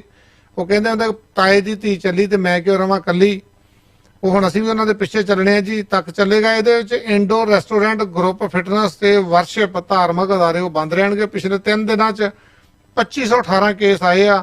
ਡਾਕਟਰ ਬੋਨੀ ਹੈਨਰੀ ਨੇ ਕਿਹਾ ਕਿ ਜਿਹੜੀ ਇੰਡੋਰ ਗੈਦਰਿੰਗ ਉਹ ਸਾਰਿਆਂ ਵਾਸਤੇ ਬਹੁਤ ਰਿਸਕ ਆ ਜੀ, ਤੇ ਜਿਹੜੀ ਪੈਟੀਓ ਡਾਈਨਿੰਗ ਆ ਉਹ ਖੁੱਲੀ ਰਹੇਗੀ। ਨਵੰਬਰ 2019 ਮਿਸੀਸਾਗਾ ਦੇ ਵਿੱਚ 30 ਸਾਲਾ ਵਿਅਕਤੀ ਜਿਹੜਾ ਇੱਕ ਮੈਂਟਲੀ ਸਿੱਕ ਸੀਗਾ, ਤੇ ਇਹੋ ਜਿਹੇ ਵਿਅਕਤੀ ਜਿਹੜੇ ਆ ਉਹ ਘਰਦਿਆਂ ਕੋਲੋਂ ਕਾਬੂ ਕਈ ਵਾਰੀ ਨਹੀਂ ਆਉਂਦੇ ਤੇ ਪੁਲਿਸ ਨੂੰ ਕਾਲ ਕਰਨੀ ਪੈਂਦੀ ਹੈ। ਜੇ ਪੁਲਿਸ ਦੀ ਹੈਲਪ ਲਈ ਤੇ ਪੁਲਿਸ ਨੇ ਆਣ ਕੇ ਉਹਨੂੰ ਕਾਬੂ ਕਰਨ ਦੀ ਕੋਸ਼ਿਸ਼ ਕੀਤੀ ਪਰ ਉਹ ਕਾਬੂ ਨਹੀਂ ਆਇਆ ਤੇ ਪੁਲਿਸ ਅਫੀਸਰ ਨੇ ਟੇਜਰ ਗਨ ਮਾਰੀ ਉਹਦੇ ਤੋਂ ਉੱਥੇ ਉਹਦੀ ਮੌਤ ਹੋ ਗਈ। ਪਰ ਘਰਦਿਆਂ ਨੇ ਫਿਰ ਪੁਲਿਸ ਅਫੀਸਰ ਤੇ ਕੇਸ ਦਰਜ ਕਰਤਾ ਤੇ ਕਿਹਾ ਜਾਣ ਕੇ ਮਾਰਿਆ। ਪਰ ਹੁਣ ਜਿਹੜਾ ਪੁਲਿਸ ਅਫੀਸਰ ਨੂੰ ਕੋਰਟ ਨੇ ਜਿਹੜੀ ਕਲੀਨ ਚਿੱਟ ਦੇ ਦਿੱਤੀ, ਉਹਨੂੰ ਕੋਈ ਵੀ ਸਜ਼ਾ ਨਹੀਂ ਮਿਲੇਗੀ। ਅਲਬਰਟਾ ਦੇ ਵਿੱਚ ਸਾਊਦਰਨ ਤੇ ਈਸਟਰਨ ਦੇ ਵਿੱਚ ਬੜੀ ਹਵਾ ਤੇਜ਼ ਚੱਲੀ ਤੇ ਸਨੋ ਪਈ ਹੈ ਜੀ, ਤੇ ਪਾਇਲ ਅਪ ਹੋਇਆ। 70 ਗੱਡੀਆਂ ਜਿਹੜੀਆਂ ਉਹਨਾਂ ਦਾ ਐਕਸੀਡੈਂਟ ਹੋਇਆ, ਕੋਈ ਜਾਨੀ ਨੁਕਸਾਨ ਨਹੀਂ ਹੋਇਆ, ਤੇ ਕਈ ਘੰਟੇ ਹਾਈਵੇ ਬੰਦ ਰੱਖਣਾ ਪਿਆ ਉਹਨੂੰ ਕਲੀਅਰ ਅਪ ਕਰਨ ਵਾਸਤੇ। ਆ ਜਿਹੜੀ ਬਰੈਂਪਟਨ ਤੋਂ ਕੁੜੀ ਕਿਡਨੈਪ ਹੋਈ ਸੀਗੀ, 21 ਸਾਲਾ ਲੜਕੇ ਨੇ 23 ਸਾਲਾ ਲੜਕੀ ਨੂੰ ਕਿਡਨੈਪ ਕੀਤਾ ਤਾਂ ਆਪਣੀ ਕਾਰ ਜਿਹੜੀ ਮੈਕਲਾਗਨ ਤੇ ਖੜੀ ਕਰਕੇ ਨਾਰਥ ਯਾਰਕ ਵਾਇਆ ਟੈਕਸੀ ਚਲਾ ਗਿਆ ਸੀਗਾ। ਹਾਲੇ ਤੱਕ ਵੀ ਅਰੈਸਟ ਨਹੀਂ ਹੋਇਆ। ਹੁਣ ਅੱਜ ਸਵੇਰੇ ਫੇਰ ਉਹਦੀ ਖਬਰ ਆ ਗਈ ਹੈ ਜੀ, ਕਹਿੰਦੇ ਬਰੈਂਪਟਨ ਵਾਸੀ ਜਿਹੜੀ ਕੁੜੀ ਕਿਡਨੈਪ ਕੀਤੀ ਸੀ ਸੰਡੇ ਨੂੰ 3 ਵਜੇ ਸਵੇਰੇ, ਤੇ ਉਹ ਕੱਲ ਸ਼ਾਮੀ 7:30 ਵਜੇ Brampton division 22 headquarter police station ਦੇ ਵਿੱਚ ਵਾਕ ਕਰਕੇ ਪਹੁੰਚ ਗਈ। ਹੈਲਥ ਵਾਈਜ਼ ਬਿਲਕੁਲ ਠੀਕ ਹੈ ਜੀ, ਫਿਰ ਵੀ ਪੁਲਿਸ ਉਹਦੀ ਚੈਕਿੰਗ ਵਾਸਤੇ ਉਹਨੂੰ ਹਸਪੀਟਲ ਭੇਜਿਆ, ਪਰ ਸਸਪੈਕਟ ਦਾ ਹਾਲੇ ਵੀ ਕੋਈ ਪਤਾ ਨਹੀਂ ਲੱਗਾ। ਟੋਰਾਂਟੋ ਸਿਟੀ ਦੇ ਕਲੀਨਿਕਾਂ ਨੇ ਕਿਹਾ ਕਿ 70 ਸਾਲਾ ਪਲੱਸ ਵਾਲੇ ਅੱਜ 1 ਵਜੇ ਤੋਂ ਲੈ ਕੇ ਫਰਾਈਡੇ ਤੱਕ 7000 ਸ਼ਾਟ ਜਿਹੜੇ ਉਹ ਲਗਵਾ ਸਕਦੇ ਆ। ਅਸੀਂ ਬਿਲਕੁਲ ਰੈਡੀ ਬੈਠੇ ਆ, ਪਰ ਕੋਈ ਵੀ ਕਹਿੰਦੇ ਅਪਾਇੰਟਮੈਂਟ ਬਣਾ ਕੇ ਨਹੀਂ ਆ ਰਿਹਾ। ਕਲੀਨਿਕਾਂ ਖਾਲੀ ਪਈਆਂ। ਜੌਨ ਟੋਰੀ ਨੇ ਵੀ ਲੋਕਾਂ ਨੂੰ ਅਪੀਲ ਕੀਤੀ ਹੈ ਵੀ ਵੈਕਸੀਨ ਲਵਾ ਲਓ ਭਾਈ, ਵੇਲਾ ਲੰਘਦਾ ਜਾਂਦਾ। ਟੋਰਾਂਟੋ ਦੇ 5 ਸਕੂਲ ਵਾਧੇ ਕੋਵਿਡ ਦੇ ਕੇਸਾਂ ਕਾਰਨ ਟੈਂਪਰੇਰੀ ਜਿਹੜੇ ਪਿਛਲੇ 2 ਦਿਨਾਂ ਦੇ ਵਿੱਚ ਬੰਦ ਕਰ ਦਿੱਤੇ ਗਏ ਆ। ਜਿਹੜੀ 3rd ਵੇਵ ਆ ਜੀ ਬੜੇ ਜ਼ੋਰਾਂ ਸ਼ੋਰਾਂ ਦੇ ਨਾਲ ਆ ਰਹੀ ਆ। ਸੁਧਰ ਜੋ ਨਹੀਂ ਤਾਂ ਸਾਰਾ ਕੰਮ ਖਰਾਬ ਹੋ ਜਾਣਾ ਜੀ। ਯੂਰਪ ਰੀਜਨ ਨੇ ਵੈਕਸੀਨ ਦੀ ਘਾਟ ਕਾਰਨ 3 ਕਲੀਨਿਕ ਬੰਦ ਕਰ ਦਿੱਤੇ ਆ, ਜਿਨ੍ਹਾਂ ਵਿੱਚ ਡਰਾਈਵ ਥਰੂ ਜਿਹੜੀ ਵੰਡਰਲੈਂਡ ਲੋਕੇਸ਼ਨ ਵੀ ਸ਼ਾਮਲ ਆ ਜੀ। ਟੋਰਾਂਟੋ ਡਾਊਨਟਾਊਨ ਵਿੱਚ ਡੂ ਪੌਂਟ ਤੇ ਕੈਂਪਵੈਲ ਐਵੀਨਿਊ ਤੇ 11:30 ਵਜੇ ਜਿਹੜੀ ਸ਼ੂਟਿੰਗ ਹੋਈ, ਤੇ ਕੱਲ ਯਾਨੀ ਕਿ ਤੇ ਇੱਕ ਵਿਅਕਤੀ ਬੜਾ ਕ੍ਰਿਟੀਕਲ ਹੈ ਤਾਂ ਉਹਨੂੰ ਟਰੋਮਾ ਸੈਂਟਰ ਪਹੁੰਚਾਇਆ ਗਿਆ। ਪੁਲਿਸ ਨੇ ਸਸਪੈਕਟ ਦੀ ਇਨਫੋਰਮੇਸ਼ਨ ਉਹ ਸਾਂਝੀ ਨਹੀਂ ਕੀਤੀ। CDC ਦੇ ਚੀਫ ਨੇ ਕਿਹਾ ਕਿ ਕੋਵਿਡ ਦੇ ਕੇਸ ਇੰਨੇ ਵੱਧ ਰਹੇ ਆ, ਹੁਣ ਤਾਂ ਸਾਨੂੰ ਵੀ ਡਰ ਲੱਗਣ ਲੱਗ ਪਿਆ। ਆਉਣ ਵਾਲਾ ਸਮਾਂ ਜਿਹੜਾ ਕਹਿੰਦੇ ਬਹੁਤ ਜ਼ਿਆਦਾ ਭਿਆਨਕ ਆ, ਤੇ ਲੋਕਾਂ ਨੂੰ ਬਹੁਤ ਜ਼ਿਆਦਾ ਜਿਹੜੀ ਪ੍ਰੀਕਾਸ਼ਨ ਰੱਖਣ ਦੀ ਜ਼ਰੂਰਤ ਆ। ਲੋਕ ਨਹੀਂ ਰੁਕ ਰਹੇ ਕਿਉਂਕਿ ਹੁਣ ਸਮਰ ਆ ਗਈ ਆ, ਹਰ ਬੰਦਾ ਹੀ ਬਾਹਰ ਨਿਕਲਣਾ ਚਾਹੁੰਦਾ। ਸਾਲ ਤੋਂ ਉੱਪਰ ਸਮਾਂ ਹੋ ਗਿਆ, ਘਰਾਂ ਦੇ ਵਿੱਚ ਤੜੇ ਹੋਏ ਆ, ਬੱਚੇ ਵੀ ਬਾਹਰ ਜਾਣਾ ਚਾਹੁੰਦੇ ਆ, ਪਰ ਇਹ ਬਹੁਤ ਸਮਾਂ ਜਿਹੜਾ ਭਿਆਨਕ ਆ ਜੀ। ਇੱਕ ਨਵੀਂ ਸੁਪਰਸੋਨਿਕ 에ਅਰਲਾਈਨ ਆ ਰਹੀ ਹੈ ਜੀ, ਫਲੋਰੀਡਾ ਬੇਸਡ ਪਲੇਨ ਹੈ ਦਾ ਪਲੇਨ ਮੇਕਰ ਕੰਪਨੀਆਂ। ਅਗਰ ਇਸ ਨੇ 7000 ਮਾਈਲ ਜਾਣਾ ਤਾਂ 50 ਵਿਅਕਤੀ ਸਫ਼ਰ ਕਰ ਸਕਦੇ ਆ, ਤੇ ਇਹ 1 ਘੰਟੇ ਵਿੱਚ 2300 ਤੋਂ ਲੈ ਕੇ 3800 ਮਾਈਲ ਜਿਹੜਾ ਉਹ ਚਲਿਆ ਜਾਂਦਾ। ਤੇ ਜਿਸ ਤਰ੍ਹਾਂ LA ਤੋਂ ਟੋਕੀਓ ਜਾਪਾਨ ਜਾਣਾ ਤਾਂ ਅੰਡਰ 3 ਆਵਰ ਇਹ ਪਹੁੰਚ ਜਾਵੇਗਾ। ਇਸ ਦਾ ਡਿਜ਼ਾਈਨ ਵਰਕ ਅੰਡਰ ਪ੍ਰੋਸੈਸ ਆ, ਤੇ 2021 ਦੇ ਐਂਡ ਤੱਕ ਯਾਨੀ ਕਿ ਇਸ ਸਾਲ ਦੇ ਐਂਡ ਤੱਕ ਇਹਦੇ ਬਹੁਤ ਜ਼ਿਆਦਾ ਡਿਟੇਲ ਆ ਜੂਗੀ। ਅੱਜ USA ਤੋਂ ਐਸਟਰਾਜੈਨਕਾ ਦੀ 1.5 ਮਿਲੀਅਨ ਡੋਜ਼ ਜਿਹੜੀ ਆ ਬਾਈ ਟਰੱਕ ਜਿਹੜੀ ਉਹ ਕੈਨੇਡਾ ਦੇ ਵਿੱਚ ਆ ਰਹੀ ਆ, ਤੇ ਡਗ ਫੋਰਡ ਉਹਨਾਂ ਨੇ ਵੀ ਕਿਹਾ ਤਿਆਰ ਹੋ ਜਾਓ ਜੀ। ਤੇ ਡਗ ਫੋਰਡ ਹੋਣੀ ਕਹਿੰਦੇ ਆ, ਪਹਿਲਾਂ ਕਹਿੰਦੇ ਸੀ ਜੀ 60 ਸਾਲ ਤੇ, ਪਰ ਹੁਣ ਉਹਨਾਂ ਨੇ ਵੀ ਕਹਿਤਾ ਵੀ NACI ਨੇ ਜਿੱਦਾਂ ਕਿਹਾ ਵੀ ਅਸੀਂ ਵੀ 55 ਸਾਲ ਤੋਂ ਘੱਟ ਵਾਲੇ ਨੂੰ ਐਸਟਰਾਜੈਨਕਾ ਦੀ ਵੈਕਸੀਨ ਨਹੀਂ ਲਗਾਵਾਂਗੇ। ਡਗ ਫੋਰਡ ਉਹਨਾਂ ਨੂੰ ਜਿਹੜਾ ਡਾਕਟਰਾਂ ਦੇ ਨਾਲ ਸਲਾਹ ਕਰ ਲੈਣੀ ਚਾਹੀਦੀ ਹੈ ਜੀ। ਇਹ ਸੀਗੀਆਂ ਆਪਣੀਆਂ ਲੋਕਲ ਖਬਰਾਂ, ਤੇ ਹੁਣ ਤੁਸੀਂ ਸਟੂਡੀਓ ਦੇ ਵਿੱਚ ਕਾਲ ਕਰਕੇ ਕੋਈ ਵੀ ਆਪਣੇ ਵਿਚਾਰ ਦੇ ਸਕਦੇ ਹੋ। ਅਰਸ਼ਦੀਪ ਹੋਣੀ ਆਪਣੇ ਨਾਲ ਹੈ। ਇੱਕ ਨਿੱਕੀ ਜੀ ਕਮਰਸ਼ੀਅਲ ਬ੍ਰੇਕ ਤੋਂ ਬਾਅਦ ਆਪਾਂ ਤੁਹਾਡੇ ਨਾਲ ਫੇਰ ਜੁੜਦੇ ਹਾਂ। ਕਿਸੇ ਵੀ ਵਿਸ਼ੇ ਤੇ ਤੁਸੀਂ ਗੱਲਬਾਤ ਕਰ ਸਕਦੇ ਹੋ। ਸ਼੍ਰੋਮਣੀ ਕਮੇਟੀ ਤੇ ਕਰ ਸਕਦੇ ਹੋ, ਭਗਵੰਤ ਮਾਨ ਹੋਣਾ ਤੇ ਕਰ ਸਕਦੇ ਹੋ, ਨਵਜੋਤ ਸਿੱਧੂ ਤੇ ਕਰ ਸਕਦੇ ਹੋ। ਜਿੱਦਾਂ ਵੀਰ ਨੇ ਕਿਹਾ ਸੀਗਾ, ਅਸੀਂ ਤਾਂ ਹਮੇਸ਼ਾ ਹੀ ਕਹਿੰਦੇ ਹਾਂ ਕਾਂਗਰਸ ਨੇ ਬੇੜਾ ਕਰ ਕੀਤਾ ਹੈ। ਜੋ ਕੁਝ ਵੀ ਸਾਨੂੰ ਖਮਿਆਜੇ ਭੁਗਤਣੇ ਪਏ, ਇੰਨੇ ਲੋਕ ਜਿਹੜੇ ਜ਼ਿੰਦਗੀਆਂ ਤੋਂ ਲਾਸ਼ਾਂ ਬਣ ਗਈਆਂ, ਅਣਪਛਾਤੇ ਕਹਿ ਕੇ ਸਾੜ ਦਿੱਤੀਆਂ, ਇਹ ਸਾਰੀ ਕਾਂਗਰਸ ਦੀ ਦੇਣ ਸੀਗੀ। ਸਰਦਾਰ ਬੇਅੰਤ ਸਿੰਘ ਹੋਣੀ ਤੇ ਨਾਲ KPS ਗਿੱਲ ਵਰਗੇ ਬੁੱਚੜ ਜਿਹੜੇ ਉਹਨਾਂ ਨੇ ਕੰਮ ਕੀਤੇ ਆ। ਤੇ ਆਪਾਂ ਇੱਕ ਨਿੱਕੀ ਜੀ ਕਮਰਸ਼ੀਅਲ ਬ੍ਰੇਕ ਤੋਂ ਬਾਅਦ ਫਿਰ ਤੁਹਾਡੇ ਨਾਲ ਜੁੜਦੇ ਹਾਂ ਜੀ। ਛੁੱਟੀ ਦਾ ਦਿਨ ਹੋਵੇ ਤੇ Niagara Falls, CN towers, Quebec City ਘੁੰਮਣ ਜਾਣ ਦਾ ਮਨ ਹੈ, ਪਰ ਇੰਨੀ ਡਰਾਈਵ ਕੌਣ ਕਰੇ? ਜੀ ਐਲੋ ਨੰਬਰ ਤੇ ਹੁਣੇ ਬੁਕਿੰਗ ਕਰੋ।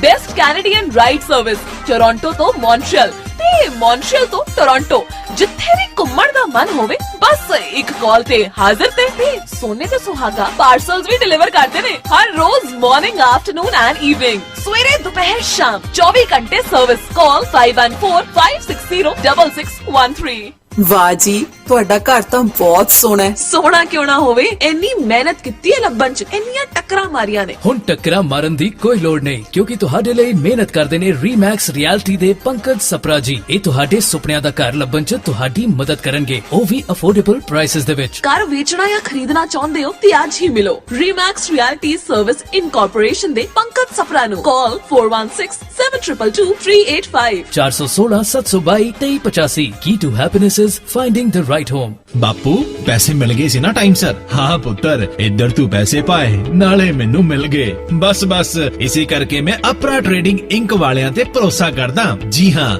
Apra trading ਇਨਕੋਰਪੋਰੇਟ money exchange. ਜੇ ਤੁਸੀਂ ਪੈਸੇ ਇੰਡੀਆ ਭੇਜਣਾ ਜਾਂ ਮੰਗਵਾਉਣਾ ਚਾਹੁੰਦੇ ਹੋ, ਵਧੀਆ ਡਾਲਰਾਂ ਦਾ ਰੇਟ ਲੈਣਾ ਚਾਹੁੰਦੇ ਹੋ, ਤਾਂ ਅੱਜ ਹੀ ਕਾਲ ਕਰੋ ਜਗਤਾਰ ਸਿੰਘ ਢਾ ਹੁਣਾਂ ਨੂੰ 9057943233 905 794 3233 4167317710 416 731 7710 6 ਰੇ ਐਵੇਨਿਊ ਬਰੈਂਪਟਨ। ਓਏ ਹੋਏ ਹੈ ਕਿ ਨਾ, ਮੈਂ ਕਿਹਾ ਮੈਂ ਮੋੜਿਓ ਗੱਡੀ ਦਾ ਟਾਇਰ ਤੇ ਗਿਆ ਨਾ, ਹੁਣ ਕੀ ਕਰੀਏ? ਓਏ ਹੋਏ ਓਹੋ, ਕਿੰਨੀ ਵਾਰ ਕਿਹਾ ਹੈ ਕਿ ਨਿਊ ਮਿਲੇਨੀਅਮ ਟਾਇਰ ਸੈਂਟਰ ਤੋਂ ਹੀ ਟਾਇਰ ਲਿਆ ਕਰੋ, ਜਿੱਥੇ ਮਿਲਦੇ ਨੇ ਟਰੱਕ, ਟਰਾਲੇ ਤੇ ਕਾਰ ਦੇ ਲਈ ਹਰ ਤਰ੍ਹਾਂ ਦੇ ਵਧੀਆ ਟਾਇਰ। ਇੱਥੇ ਮਿਸ਼ਲਿਨ, BF Goodrich, Bridgestone, Firestone, Chinese brand ਹੋਰ ਵੀ ਕਈ ਕੰਪਨੀਆਂ ਦੇ ਟਾਇਰ ਘੱਟ ਰੇਟ ਤੇ ਮਿਲਦੇ ਨੇ। ਹੁਣੇ ਪਹੁੰਚੋ new millennium tyre centre, 25 Clark Boulevard, Brampton. Call 9054520111 905 452 0111।